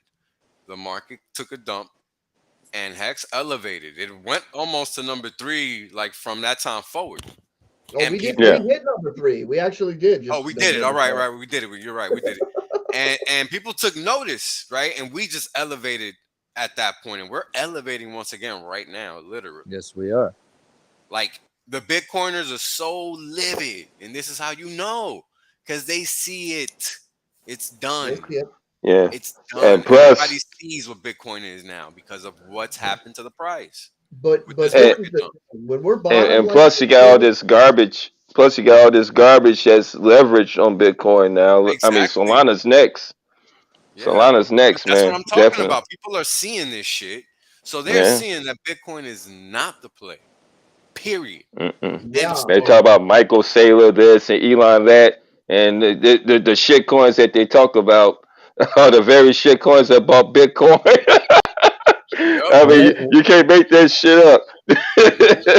when they tell What's you to really look left, hilarious you need to about look it is right. right now at these 100%. times, all eyes are on X to fail. Yep. Everybody, all the haters, Little everybody do has they got their know. eyes on X right now. Little do they know. Hmm. Little do they know. We're the only and ones left. they're Yep. just going to We're, all the, stand there in disbelief, going like this when we're it still does. here. I Okay. almost think this price suppression is almost purposeful. Okay. Oh, it's Yeah, it hilarious. is. I think so too, Johnny.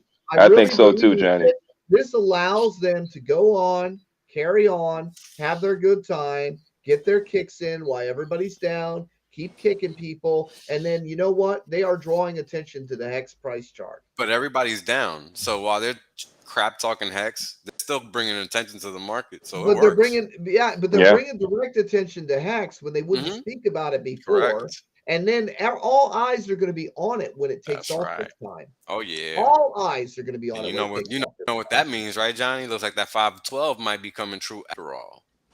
Yeah. The way things are lining up right now, I'm seeing that 512 for sure.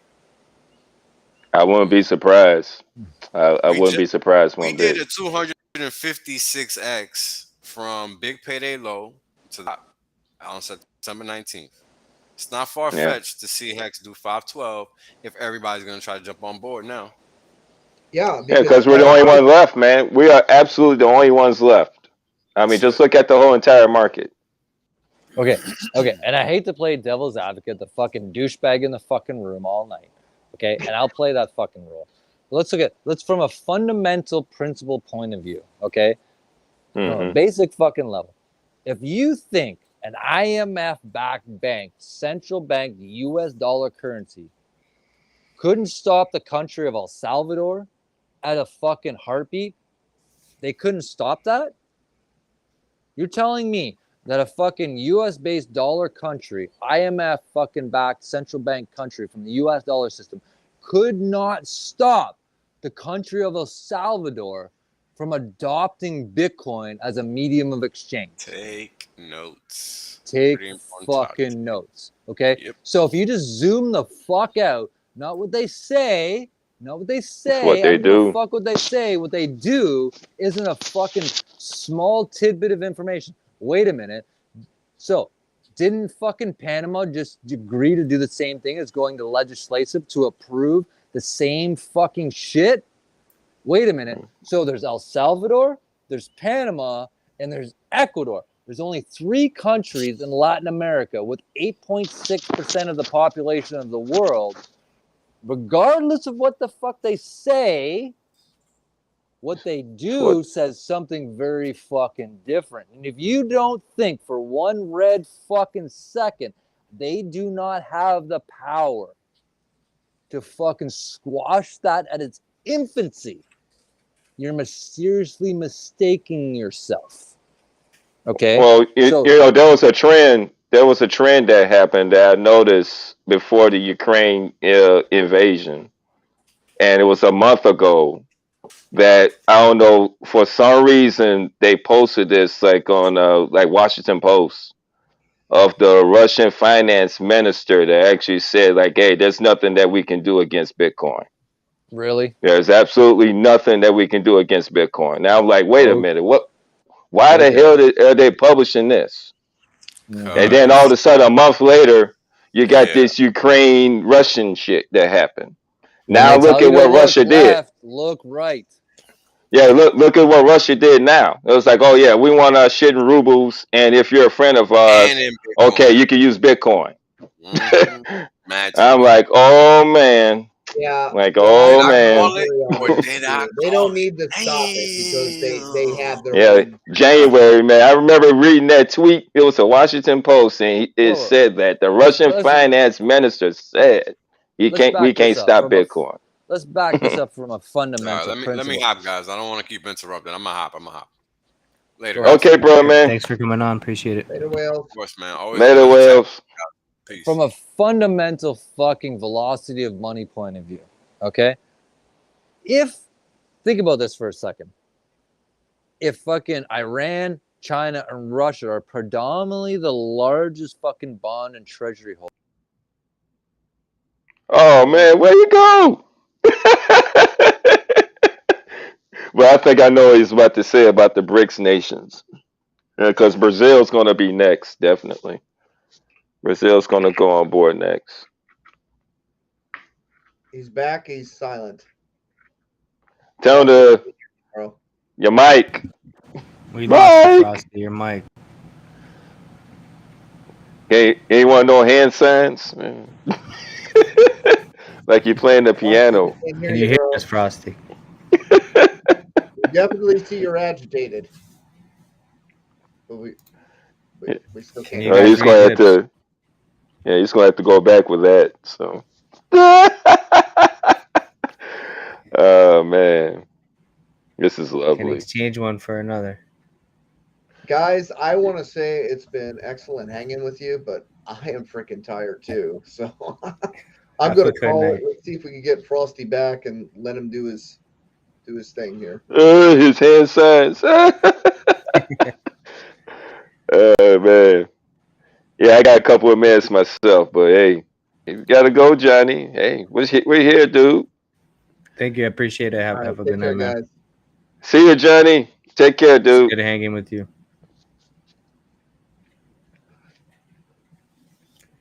Frosty, you big stuff now, man. You're big stuff now on Roman. You got everybody on here. Yeah, I'm surprised all these people want to come on. It's great. Frosty, yeah, we can't hear you. Oh, he's going in. Yeah. Oh man, he's yelling at the mic too, boy. What are you guys laughing at? What happened? He's like, "What are you guys laughing at? We can't hear you, Frosty." Frosty, we can't hear you. Oh man, I wish I could write this down. I gotta find a piece of paper or something. Wait, trying to find a piece of paper He somewhere. lost the connection earlier, and then I don't know what happened. Yeah, his mic went off. I remember that happened to me on RG's show. Yeah, RG's show that happened. Frosty. Let's see if I find a Sharpie or something. I don't know.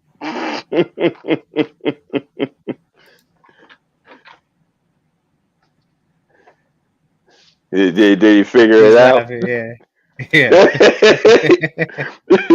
He figured it out. Oh, damn. All the times I can't find a damn pen in the house. Ah, damn. Big ass house. Oh, here we go. Yeah. See.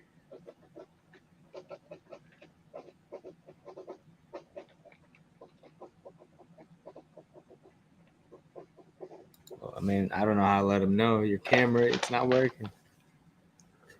I can't hear you. Can you see it? Can you see it? Yeah, he's making out. Well, he definitely can't see now. Oh man, you gotta love the life. I tell you. Hey, I'm gonna put him full screen. Oh man, I tell you, Frosty something else, man. Yeah. Playboy from the South. Canadian. Yeah, you gotta give it to him, man. Yeah, he ain't reading that sign. Oh man, dude, this is something else. She cut off his internet.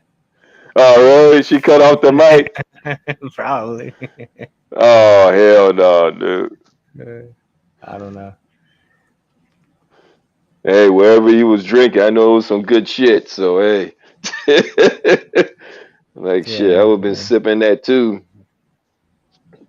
Yeah, I Definitely. mean, he's chilling. He's retired. He's having a great time.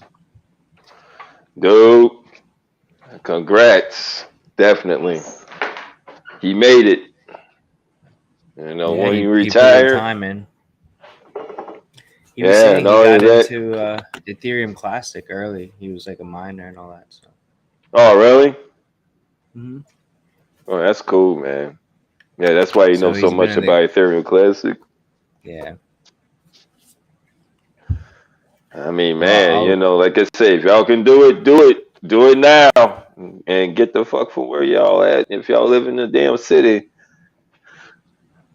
you know, like I say, go to Panama, go to Ecuador or some damn way, man. There's gonna be a lot of up and coming areas. I mean, the thing is, I mean, just look at the trends right now, man. The West right now is fucked. It really yeah is. They got caught with their pants down, definitely, man. This Russia thing, Russia has exposed a lot of things, dude. I tell you, a lot of things. And not only that, you know, they actually pulled themselves away economically from us, from the West. It's not going to be the same at all. Well, let's say, for instance, when the Ukraine conflict does, you know, quell down, which it is now, because like I said, I'm looking at actions of what Russia's actually doing, like cutting off Europe, or that France and Germany of hmm their gas and stuff. They're like, no, you're not getting none if you're not paying in rubles. I'm like, damn. So yeah so that right there, you know, like I said, I follow trends like that, man. You know, that's just a sign for what's to come, especially over here, man. You know, in the good old U.S. of A. I mean, the average gas price now, shit, like where we're at, is like what, $6 a yeah gallon? yeah yeah definitely. And like I told my wife, man, I'm like, yeah, let this shit go on for another month. Let it go Yeah, on for another month. should go higher. I think so. Well, that's unfortunate. That's very unfortunate, you know, because like right now, like I told like Dale, this is the threshold right here.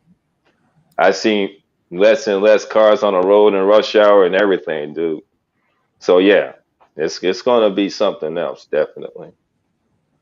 It's gonna be something else, and a lot of people don't understand that that's really the deciding factor. Is really transportation.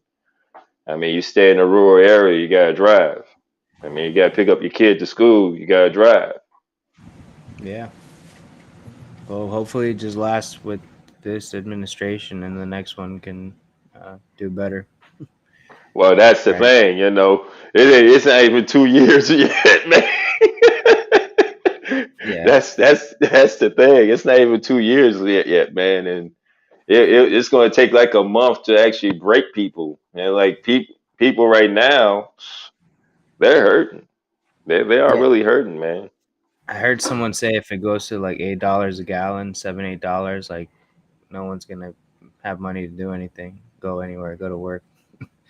So Well, yeah. I mean, there are areas like that right now, like you know, in the city. I mean, you got public transportation in the city and stuff.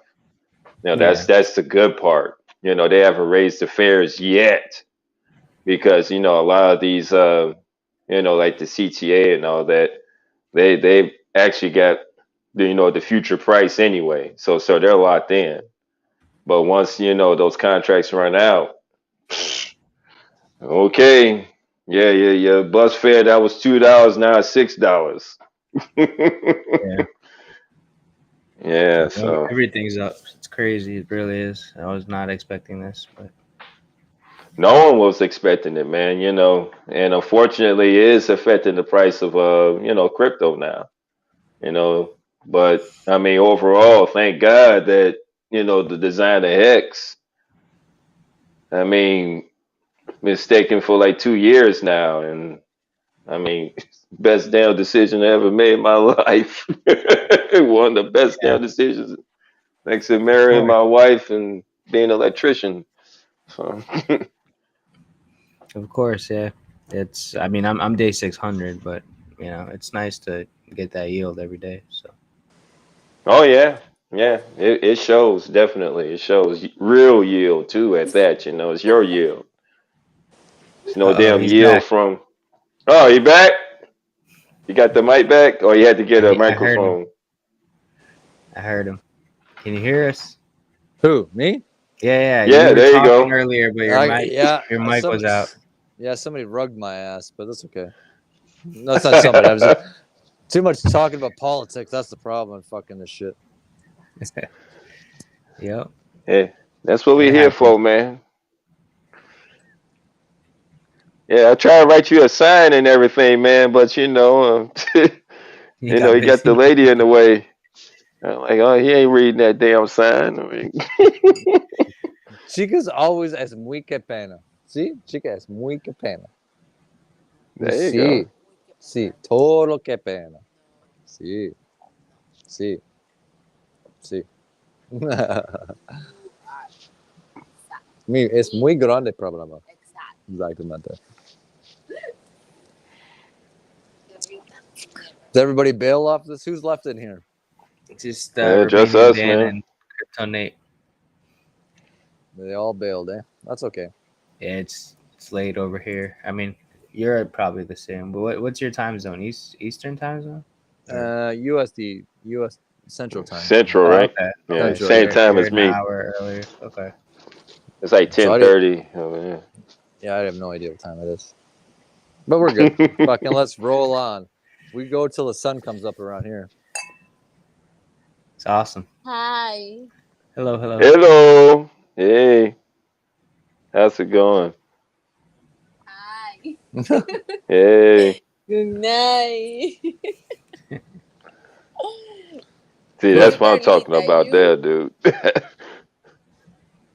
That's what I'm talking about.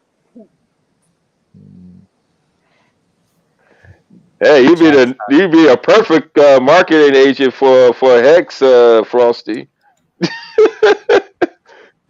I do my small part in the ecosystem. I'm just another piece in the puzzle amongst the pie, my friend.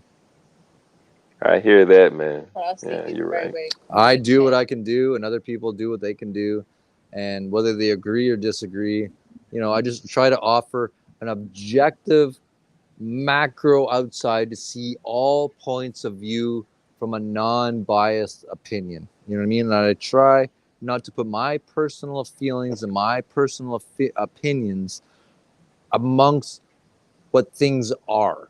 You know what I'm saying? If that makes sense. Yeah.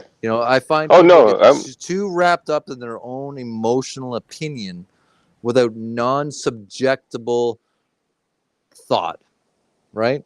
Just because what I think, my personal opinion does not mean shit, right? When we're talking about onboarding many other users, many other ecosystems, many different demographics, that doesn't mean my opinion matters. That means we have to assess things on a macro scale and put ourselves in opinion in the shoes and walk in the shoes of people that we do not understand. So I try to offer outside the box thinking from a non-biased point of view. You know what I mean? Mm-hmm. Right? And sometimes we just need to put our mindset in something that's other than our own opinion. Because it doesn't mean our own opinion is always correct. And there's lots of times my own opinion in business is wrong. What I think is right compared to what the market says is right are two different things. So sometimes you just got to step back from what we emotionally think and just listen to the entire ecosystem and what it is telling us. And whether that agrees with our opinion or not, we need to assess that data as a non-subjective, non-biased opinion. And I try to offer that as much as I possibly can, right? Without non-biased opinion. Does that make sense? Yeah, I think objectively as well. I don't use my opinions to judge others or coerce them to think my way. No, I basically want to hear and see what you think. Yeah, exactly. And So it could come up you to listen. me. You listen to me, I listen to you, and fucking everybody listens to here. And somewhere in the middle of all of that differences is probably where the truth lies. And when we can listen to that non-subjectively, without getting our emotions involved, is when we can make the best financial decisions for everybody and our ecosystem. The difference is, like, we're in a major shift between demographics. And the two demographics think like 180 degrees to each other. Baby boomers and millennials think 100% differently than the other. So we can't non-discredit column A or column B. We need to listen to both sides, and then formulate a path that fits both sides of that coin. You know what I mean? As long as we're rigid in our thinking, and anytime you're rigid in your thinking from a business point of view, generally means a higher probability of failure. So all I'm saying, and I've brought up many different things tonight, is just let's just look at things from all sides of the token, whether we agree or we disagree.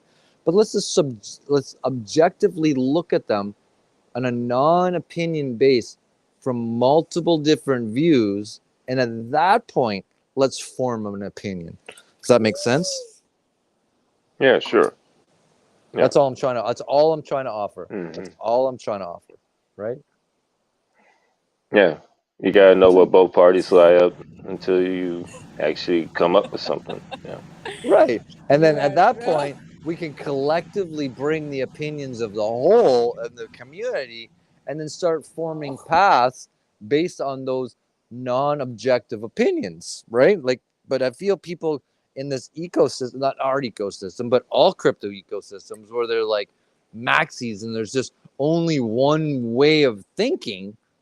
Yeah, that's toxic. It's very toxic. You start limiting the form of communication amongst people, because people are very smart.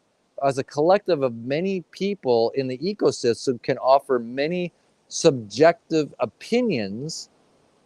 And at that point, when you start collaborating on these levels of non-personal bias, we can create real world solutions. I'm not saying any one is more right or wrong than the other, but we got to consider multiple different coins, and I'm not coins, but different opinions, and somewhere amongst all of those opinions lies truth, right? Right. And then once we assess all of those things, somewhere where all of those converge in the middle of that is where we can start formulating a plan.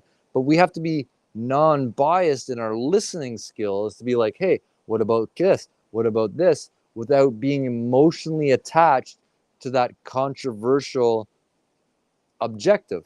And sometimes controversial objective is not wrong. It's just a different form of thought process via different mindset, and that's okay. But we have to at least have the ability to listen and say, and let's sit back and hear, hey, what's that side of the story?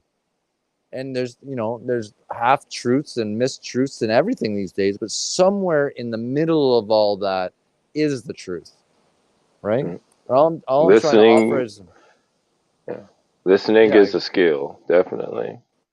Yeah, so it's just like, let's just broaden our horizon a little bit, collectively communicate amongst each other, and then figure out a path forward. That's all I'm trying to do. You know what I mean? And sometimes things just get a little too narrow-minded in their mind view, and you need to consider all the information to bring in, and then subjectively make an opinion. Does that make sense?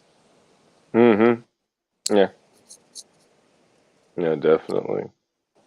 I mean, that's how I got into Hex. You gotta have all avenues out, then you decide. Yeah. Yeah.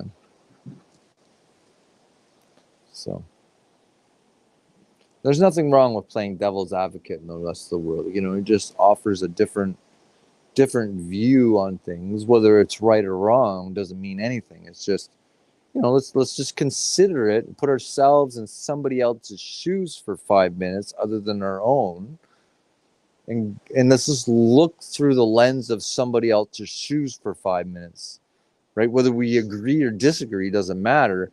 Let's just look through their shoes.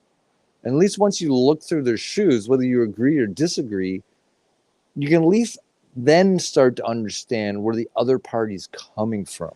Does that make sense? Mm-hmm. Yeah. Not to judge right away. Definitely.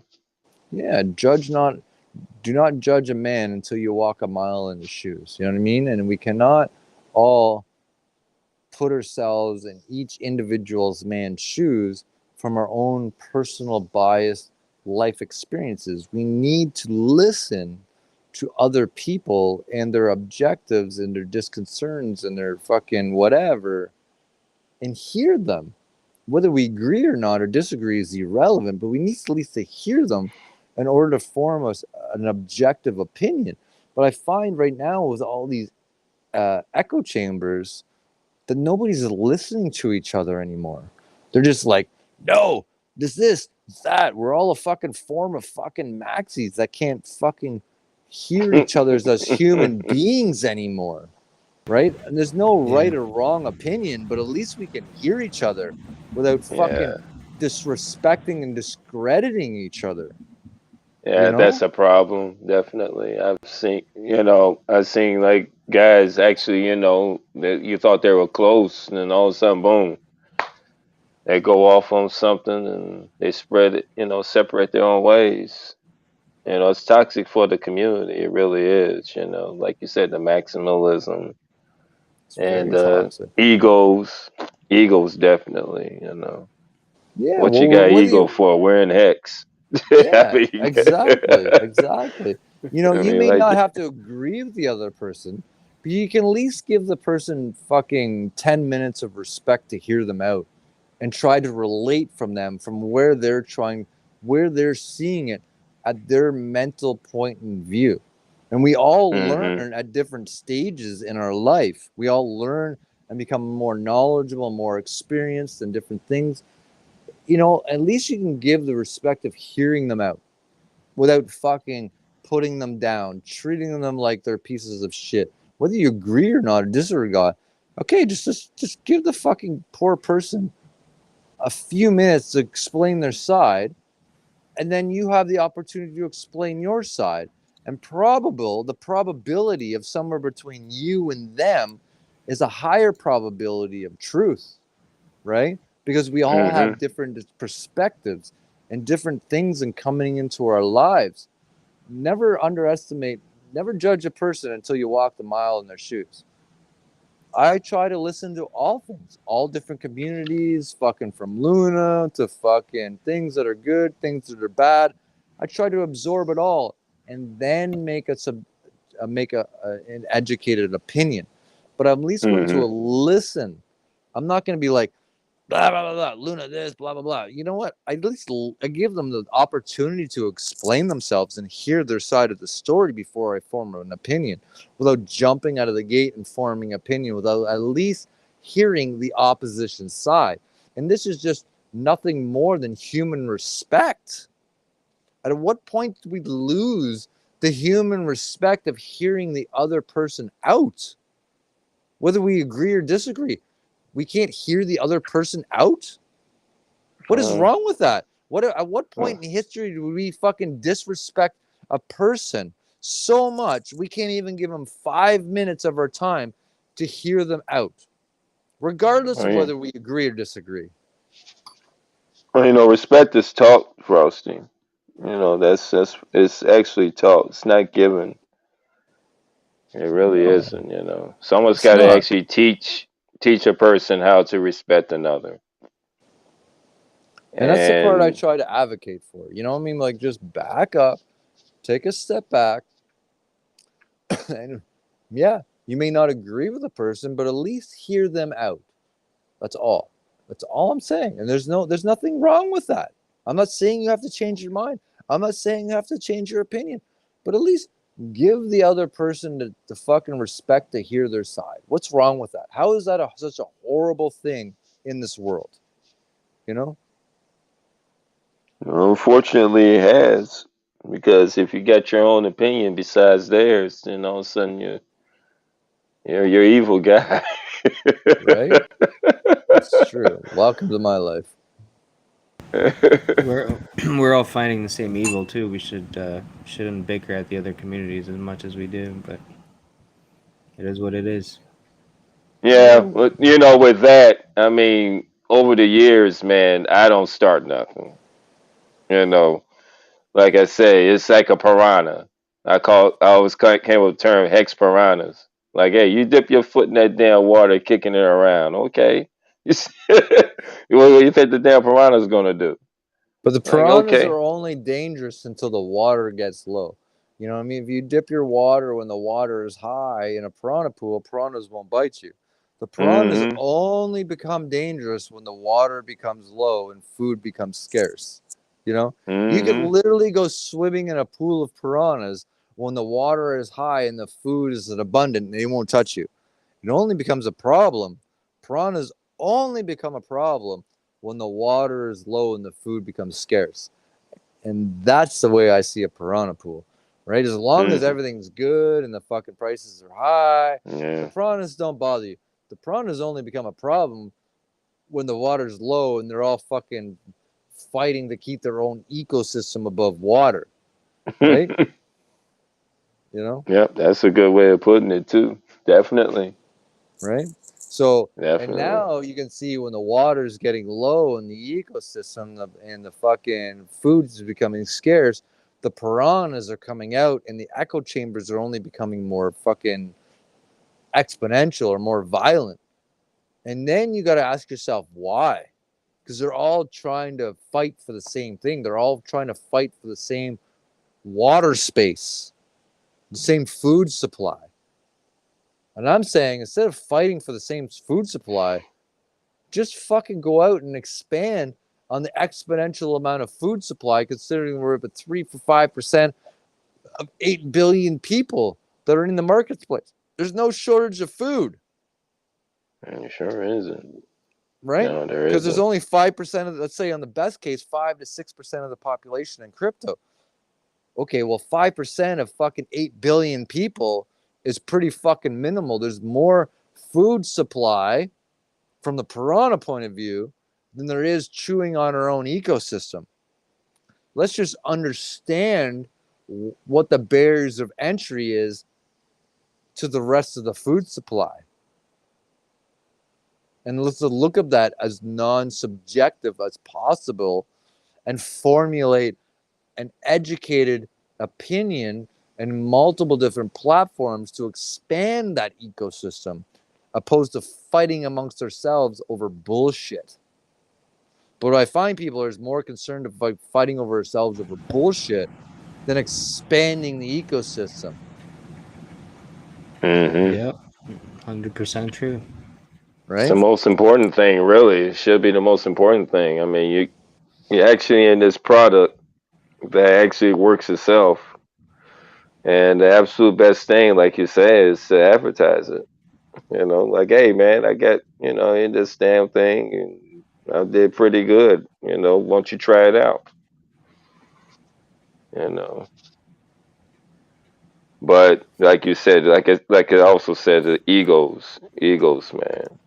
Egos are Yep. the number one problem. And as long as 98% of the crypto industry is predominantly male, right? The ego form in the A-type personality is like brutal. They just start fighting amongst themselves over bullshit, and the deflection of arguments is ridiculous.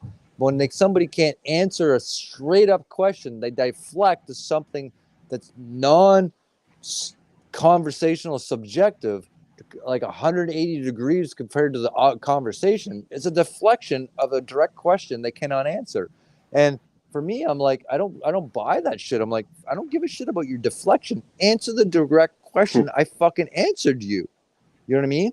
Just because you don't have an answer, just admit you don't have a fucking answer. But the level of deflection is retarded. And a level of the deflection just means they don't have an answer for your argument. which is Even though bullshit. they started it. Even though they started it, you know, Yeah. you know, I'm like, life is not the world as we live as an ecosystem has many different layers, you know, and human beings as a characteristic and human characteristic is not unlike any other ecosystem in the world. It has many different layers, and we need to be objective to all the layers in which the ecosystem of the world and human people and human characteristics and human demographics. We need to put ourselves in the mindset of each one of those, and it's not a singularity, right? As long as people think in a singularity, there's no success, because there's no such thing as a singularity in the world, right? I'm sorry, Mm-hmm. and I'm sorry that life is unfair, that the fucking pelican ate the fish, and the fucking lizard ate the insect, and the bird ate the lizard. That's just the way the world goes around. Life is unfair. Nobody said the world nobody said the world was fair, and it never will be fair, right? It wasn't fair for the fucking fish that ate the pelican that ate the fish. It wasn't fair for the fish. And it wasn't fair for the insect that the lizard ate. And it wasn't fair for the lizard the bird ate. But that's the way the world goes around. Nobody said life was fair. So to try to make a world that's fucking naturally instinct by the fucking natural characteristics of the world is unfair. To make it fair is literally trying to swim upstream. Because if it was fair, then the fucking lizard never would have ate the insect. The bird never would have ate the fucking lizard. And you know what I mean? The fucking bird never would have ate the fish, and the fish never would have ate the bird. If that was the definition of fair, well, then we wouldn't be in the ecosystem in the world that we are. And why human beings think they operate by different rules than nature is beyond me. They seem to think they can create a world where everything is equal and everything is fair in an unequal, unfair world. Well, you're literally trying to swim up fucking stream, because there's no point in the rest of the fucking ecology of the world where that exists. I'm sorry. You know, if you can find me one instance in the world where life is fair and in equal. any other fucking species and equal, then we'll have a different conversation. But it's not. And why human beings as a species thinks it's any ever different, because we're so superior, and then we think we have more knowledge. If we have some more knowledge, we have more questions than we have answers in this world. Okay? There's literally new species of fucking animals being discovered every day. So the sheer fact and ignorance that we think we have more knowledge than we have questions is bullshit. It's bullshit, because we don't. That's ignorance. That's a sheer fact of ignorance, that we think we have more answers than questions. And that we think we're above everything else. We think we can communicate better than any other species on the planet. But that's not true. It's just a different form of understanding. Just because we don't understand their communication does not mean it's unequal to ours. There's a difference. Yeah. Right? There is. You think whales and porpoises can't fucking communicate at an equal level than we can? No, they can't. Well, we don't know that. We assume that. We assume that. But fucking science over time proves that they can communicate probably better than we can. Yeah. That's a you're lack right. of understanding. But our ignorance thinks we are superior to nature. And all I'm trying to say is, anytime man thinks we're superior to nature, nature will wipe our ass out at a blink of an eye. If you don't Oh, think nature can overcome us at a blink of an eye and to fucking destroy us, you have a fucking different way of thinking the world. Yeah, I mean, lizards are scary. It's a scary thing. yeah, Never they are here, underestimate man. nature. Yeah, don't ever underestimate it. You're right. Because It'll be one your tornado that ass. sets down in a community in Texas and wipes it out from one tornado, who's more superior, nature or us? Do you think of all the technology in the world, we can stop that from happening?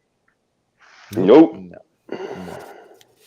Do you think all the nature of the world, when an earthquake comes and wipes out an entire civilization through a tsunami, do you think we have the control to stop that out of all the technology we think we have? Nope. The very day that people underestimate the world will be the very day they get wiped out. All I'm saying is you need to have a respect for that. You know? Unfortunately, I think we're getting close to that. This man's arrogance, thinking that they know every damn thing about everybody and everything on Earth. You're right, and of course, eventually it comes out that, oh yeah, I made a mistake. That's not what it's supposed to do, because you didn't know in the first damn place, man. Mistakes are okay in life. That's how human nature learns via mistake. But people have an unhealthy relationship with failure, right? People are so afraid to fail from outside judgment, although failure is the human characteristic to learning. Humans learn via failure. The rate of success is at the rate at which you fail. Yeah. Those that are willing to take the risk and fail the most are those most likely to succeed in life. The success is a byproduct of the rate at which you fail. But people have been programmed to have an unhealthy relationship with failure, an unhealthy relationship with being wrong, and sitting here amongst a group of people and saying, you know what? I was wrong. I made a bad choice. I made a bad decision. And don't even think that I haven't sit here and made bad decisions in my life. I've had more failed businesses, more bad decisions, more failed relationships, but I'm not afraid to give up. Yeah, you got to fail Yeah. forward fast, as they say. Failure is the key to success. In order to fail, that means you need to live on the verge of unknown things. You need to push your barrier of fear, right? In order to do something new, right, you have to try something different that you've never done before. And the probability of failure at something that you've never done before is extremely high. Pero the rate of experience and knowledge you will gain from failing is at its exponential high.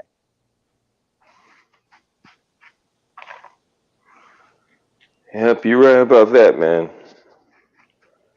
I mean, how can you move on if you haven't failed back anyway? It's to me it's It's like impossible. saying I want to be a pro tennis player. I pick up a tennis racket for 15 minutes, swing it 20 times, and expect to be a pro tennis player. What?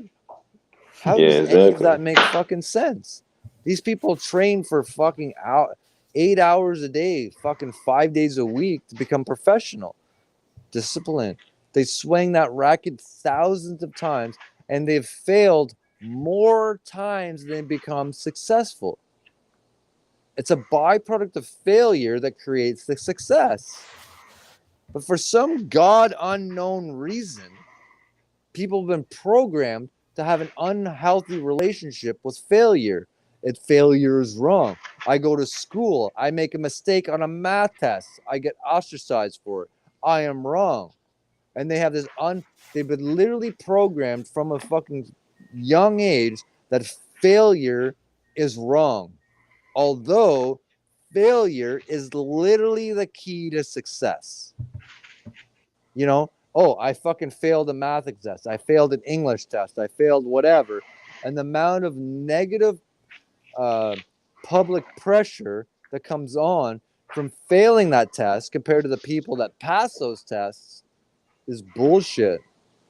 And it's no wonder some of the richest people in the world don't have a high school diploma. Or drop out of college too. They all drop out of college. They don't have a high school diploma. Why is that? Their rate of failure is way more exponential than the people that go through the system. Is there any wonder in that? No, there's not. And I feel so many people live in fear these days. Well, what if this? What they live in a world of fucking what ifs. Well, what if this? What if that? Well, what if the sun crashes into the earth tomorrow? Yeah. Right? So you can And never live your world by the fucking what ifs. All you can do is deal with what you have at the table based on the information you have at the time.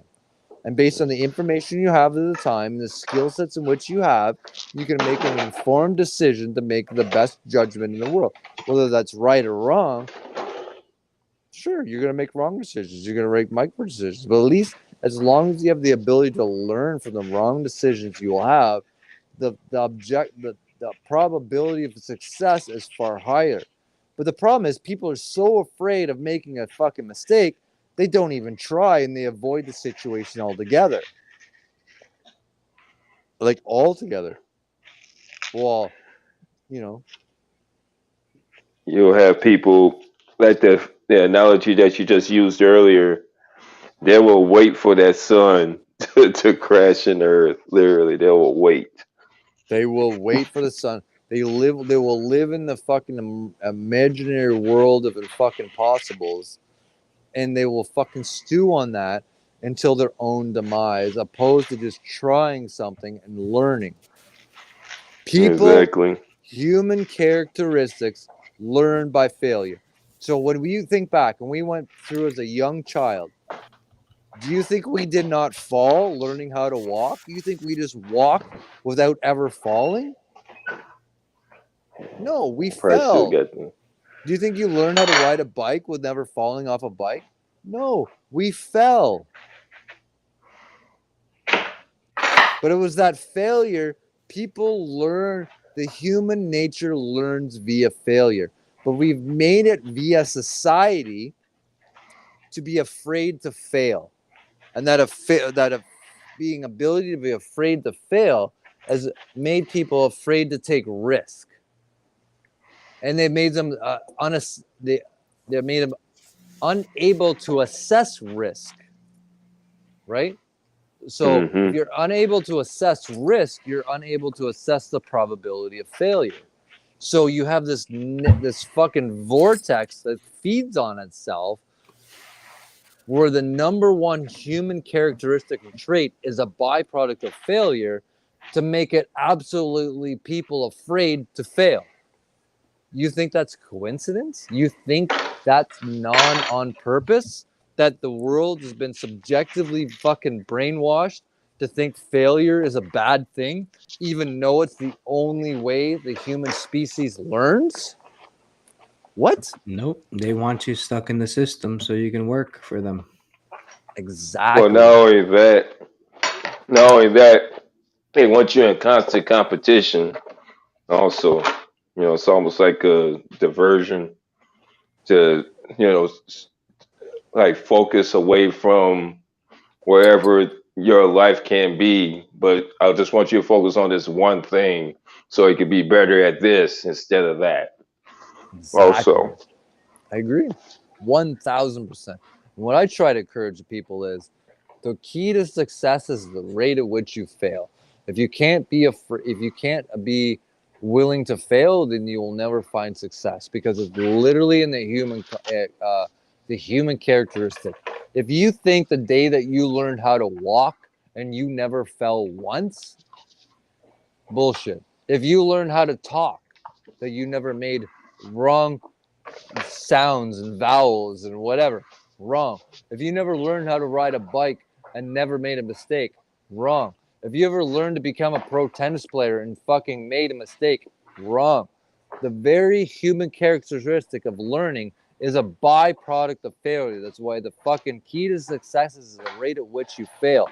And that means most people, in order to fail, you need to take the risk and push your boundaries of fear in order to fucking put yourself at the fucking rate of maximum failure. And that means doing something outside the box the majority of people can't do. But the peer-to-peer outside pressure on people, they live in the neighbor effect saying, hey, my neighbor doesn't do that, so that can't be the right thing, even though 99% of the people are wrong in their financial decisions. If 99% of the people were right in their financial decisions, they would all be successful. But they're not. It'll be a different world. It'll be a different world. So is that a coincidence? No, it's not a coincidence. It's directly fucking proportional and directly relatable. Yeah. But people have so much fear in their lives right now, especially right now with COVID, the war, inflation, fucking all the bullshit fucking shit coming out of them via social media. That why they believe this stuff is beyond me. If I do a poll of a fucking 100 people, how much they believe their politicians tell truth, 99% of them will tell the fucking say, I don't believe or trust a politician the word they say. But yet, everything they put out on social media a politician says right now is the shining light of truth. It's like, what? So if I poll you and ask, if I say to you, the politicians tell the truth, they say no. Do you believe the politicians what you're telling you? Like, oh my God, that's right. I was like, how? It's the biggest fucking oxymoron I've ever seen in my fucking life. And people that fall for it blow my mind. There's no point in political history where politicians have ever told the truth. And if you do a poll in the individual street, do you believe a politician? No. Do you believe what's happening in the politicians tell you with the war and COVID and everything else? Well, yeah. Well, wait a minute. Isn't there a fucking disconnect there? On one hand, you can sit here and tell me you don't believe a fucking goddamn word a politician says, but on the other hand, it's the fucking shining light on the hill. Huh? How does this make any fucking sense? If this doesn't say people are fucked up in their head, I don't know what does. But it's on the TV, Frosty. It must be true, no? Ugh. Yeah. No, they just don't have, for one, they don't have a mind of their own. And number two, they scared to go against the grain. They don't have they don't have cognitive dissonance. That's what they don't have. Yeah. I see those contradictions every day. Definitely. And it's funny, you see these news reports over and over and over again where they fucking pull people on the fucking street. Hey, do you believe a politician? No. Hey, do you believe what the politicians say in COVID? Yes. Well, wait a minute. Huh? Wait a minute. So on one hand, you don't believe a word they say, but on the other hand, you believe 100% of what they say. How is that not the biggest oxymoron on the planet? Yeah, for us, there's a lot of them.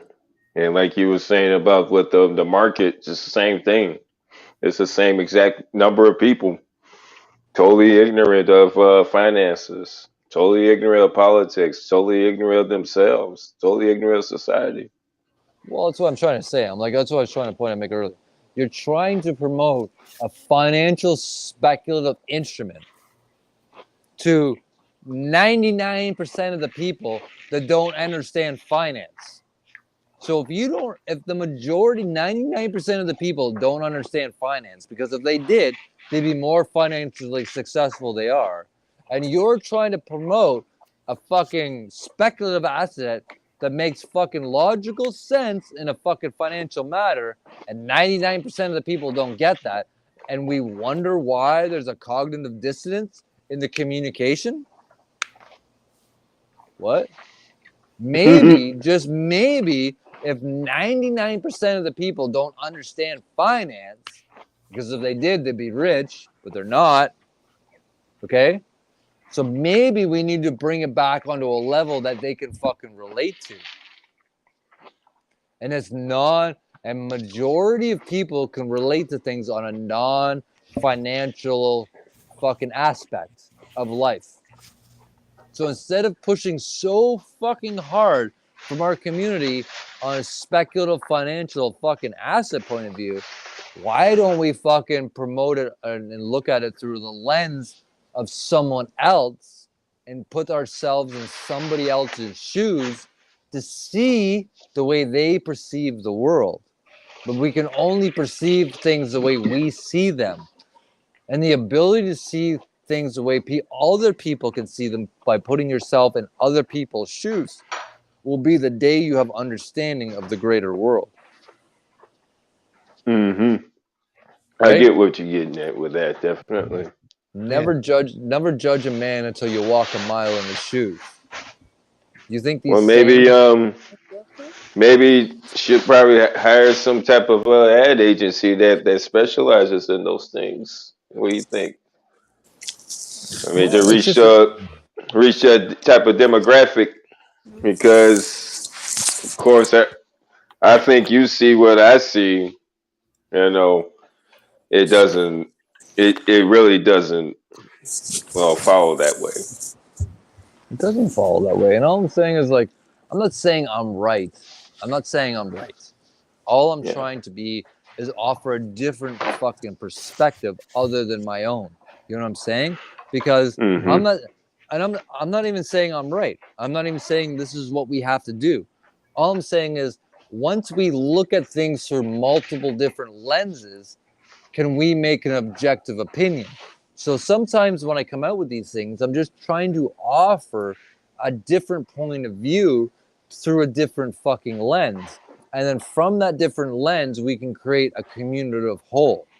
You know what I'm saying? But sometimes I think people get so stuck in their fucking ways and their own echo chamber, they can't remove their own biased opinion to walk a mile in somebody else's shoes. You know what I'm saying? And I'm not saying whether that's right or that's wrong, but at least put yourself in the mindset of your opponent. Put yourself in the mindset of walking through somebody else's shoes than your own. And somewhere in between yours and theirs may be the truth. You know? Yeah, exactly. Yeah. Right? You gotta have perspective, But I find people live in so much of a fucking echo chamber that they will fucking literally hate you. And I mean hate. The emotional hate will come out by offering a different perspective from walking in somebody else's shoes for 5 minutes, whether you agree or disagree, right? To me, that says we have a problem. There's a problem. If you can't separate yourself from your own emotional bias for 5 minutes, whether you agree or don't agree, to at least hear out the other side of the coin for 5 minutes, we have a fucking exponential problem. And that's what we have you're right. in all of the ecosystems. I'm not saying we have to agree. I'm not saying we have to disagree. All I'm saying is we can't even separate ourselves to hear the other person out anymore. Yeah. We can't even hear them out. Yeah. At what point can we not even separate our emotional fucking bias to at least listen to the other person for 5, 10 fucking minutes? I'm not saying you have to agree. I'm not saying fucking you have to agree with the way they think. But you can't fucking give 10 minutes of your life to at least listen? You can't give 10 minutes of your life to put yourself in the perspective to see the way through the lens in which they're seeing it? And what all I'm saying is somewhere between ours and theirs is probably the probability of truth is higher. Yep. I do believe that there is a communication gap that what you're saying, with the community on how to actually, say reach out to to people about X and how to actually do it. get what you're saying there, definitely. Dude, I'll give you an example of what I'm talking about. I literally went in to Luna communities, okay? And in Luna spaces, Luna chats, whatever. And I got fucking ostracized for that. Fucking Frosty's a Luna fucking advocate, blah, blah, blah, blah, blah, blah, blah. And I'm like, wait a minute, motherfuckers. Who said that? Shut your fucking mouth. Maybe I'm in that ecosystem to listen and board, hear and learn what went wrong so I can have a greater understanding of what happened from a different perspective to better educate myself to make sure this doesn't happen in the future. But in order to do that, I need to subjectively hear all sides of the argument, whether I agree or disagree. And at the point where I can fucking listen objectively from all conversations, somewhere in the middle of those all conversations is the probability of truth. But you know what people see? They see a singularity. Frosty is a Luna. He's a Luna supporter. Blah, blah, blah, blah, blah. I'm like, oh, really? How about you shut your fucking mouth and how about you fucking just listen for 5 minutes and learn, right, what wrong? Because maybe in the future, if we see these same signs and signals and symptoms in our own ecosystem, we can prevent failure in the future. But that requires us, first of all, to understand, A, what happened, B, how it went wrong, in order to fucking project that into future to prevent future mistakes, right? That means I need to set my personal opinion aside and at least listen to all fucking sides of the conversation, regardless of my objective opinion. I need to at least give the other person 5-10 minutes to hear what they have to say. Whether I agree or not, that's a different conversation. But I at least have to give the other human being the respect to communicate their side the way they see it.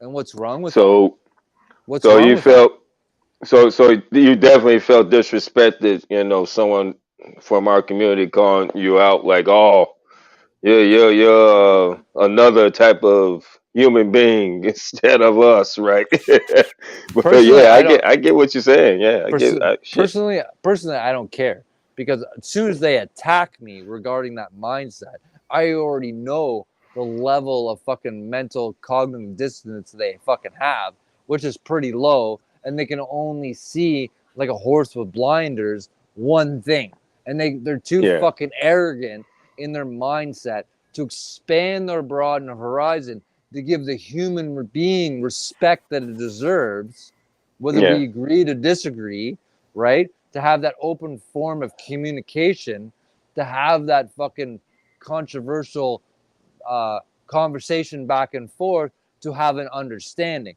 And as soon as they put that horse with blinders on and have that mindset, I already know the angle that person is coming from, and I could care less. Right. You're absolutely right. Yeah, because I mean, you know the limitations already. Yeah. Exactly. So as soon as people do that to me, I'm just like, you know what? I understand where you're coming from. I understand the point of view, and you live in an echo chamber, and that's literally the thing that hinders you from success. And the funny thing is, the majority of people in the ecosystem right now are non-successful. No offense. You know what I mean? And I mean no disrespect for that. The majority of people in the ecosystem are not retired. They are not fucking financially successful. And they're relying on hope that things turn around. They're relying on hope, the fucking U.S. economy. But they're not relying on facts. They're relying on hope. Yeah. Right? Which is the worst position. Absolute worst. Yeah. And when I offer an opinion of somebody that fucking listens to all of its surroundings, whether I agree or disagree, and I'm the one that does not have to work a day and again in their life, and I try to offer these perspectives, and I have broke plebs trying to give me financial advice how to better my life, even though they're the ones that broke and have to go to a job every day, and I don't. Where's the cognitive dissonance disconnect? You know what I'm saying? I'm the one trying to help you fucking see things from a different light. You're the one that still has to go to day-to-day job, not me. Mm-hmm. You know what I mean? Because the difference between me and you is I can hear all people in the ecosystem non-subjectively. Whether I agree with you or not doesn't mean I hate you. If you and I have a difference of an opinion, okay, we can agree to disagree, but I will never not break bread with you. I will never not sit down and have a drink with you. That means there's a difference of I will not disrespect you. Okay? Just because you have a different point of view than I'm not going to disrespect you as a human being. Right? Mm-hmm. Yeah. And what happens is people live in these echo chambers where they will disrespect and fucking hate people. And I mean hate. And that's not right. That is not No, right. it isn't. No. Just because one person isn't at the same level as you are doesn't inspire a level of hate for the other person. No matter how, at whatever level that other person is, doesn't mean you don't have something to learn from them. Because guaranteed, somewhere along the layers of levels, they have fucking knowledge that you don't. And you have knowledge that they don't. And I don't care what experience level you have. Those people that even as much as they have no cognitive dissonance regarding the specific topic at hand, what I can guarantee you is they have a level of experience at something in their life that you do not have. Mm-hmm. Right? Yeah. And you have a level of experience at something in your life that they do not have.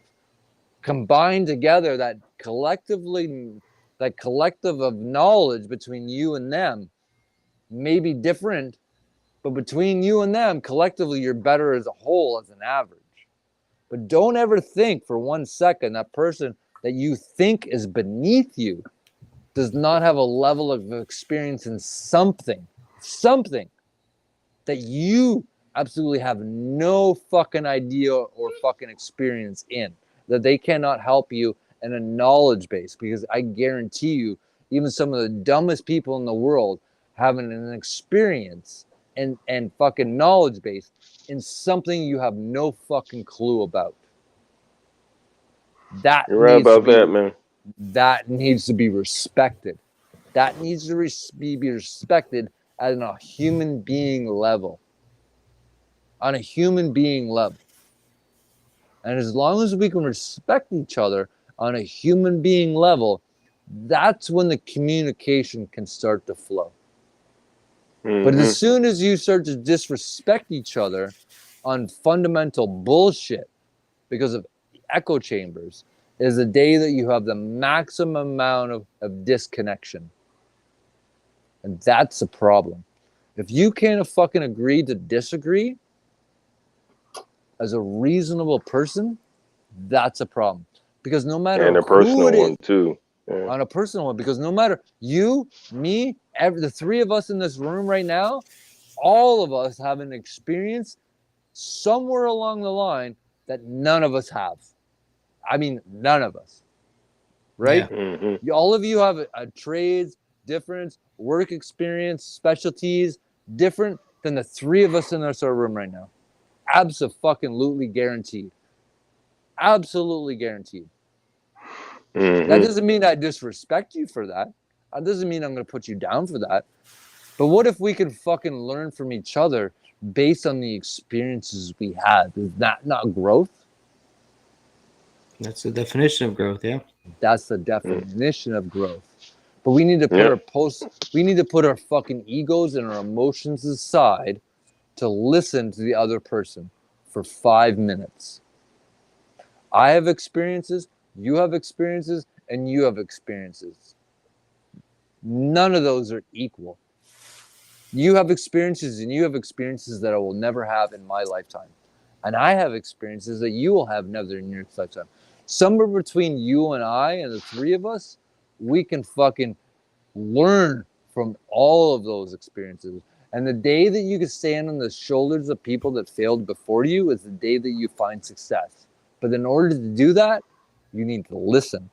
and hear the other person, whether you agree or not. But what I can guarantee you, absolutely, between every person in that room and every person in that ecosystem, we all know and an experience in different things, some way, somehow, some form, some shape. And that's a knowledge that that's taken lifetimes to obtain. Good or bad, whether they're good experiences or bad experiences, street experiences, professional experiences, fucking whatever. Doesn't mean one is unequal to the other, because that's the way the world goes around. Sometimes those fucking real world street experiences are more valuable than fucking corporate experiences. And sometimes fucking corporate experiences are more valuable than fucking street experiences. But it doesn't mean they're non-exclusive of each other. They're equally important. And they're all learnable. I got to go. Yeah, same. I'll probably call it a night, Frosty. Yeah, Frosty. Appreciate It's the call, great guys. talking to you. Great talking to all the other guys too. You know, and thank you for having me on, Roman. Yeah, of course, man. It's a pleasure. Come on anytime. You're always welcome. Same as you, Frosty. Thank you. Thank you both for coming on. Yeah, thanks. You guys are gonna kick me off your stream soon. Oh, ain't my stream. It's not my stream. I got to sleep, man. I got to sleep. Yeah, Have me a good too. night, guys. Yeah, I gotta get up. All right, y'all. Maybe See I'll you on see you Twitter. Spaces later. See Love you you. on Twitter. Bye. Cheers. Love y'all. What are you, some sort of Mexican?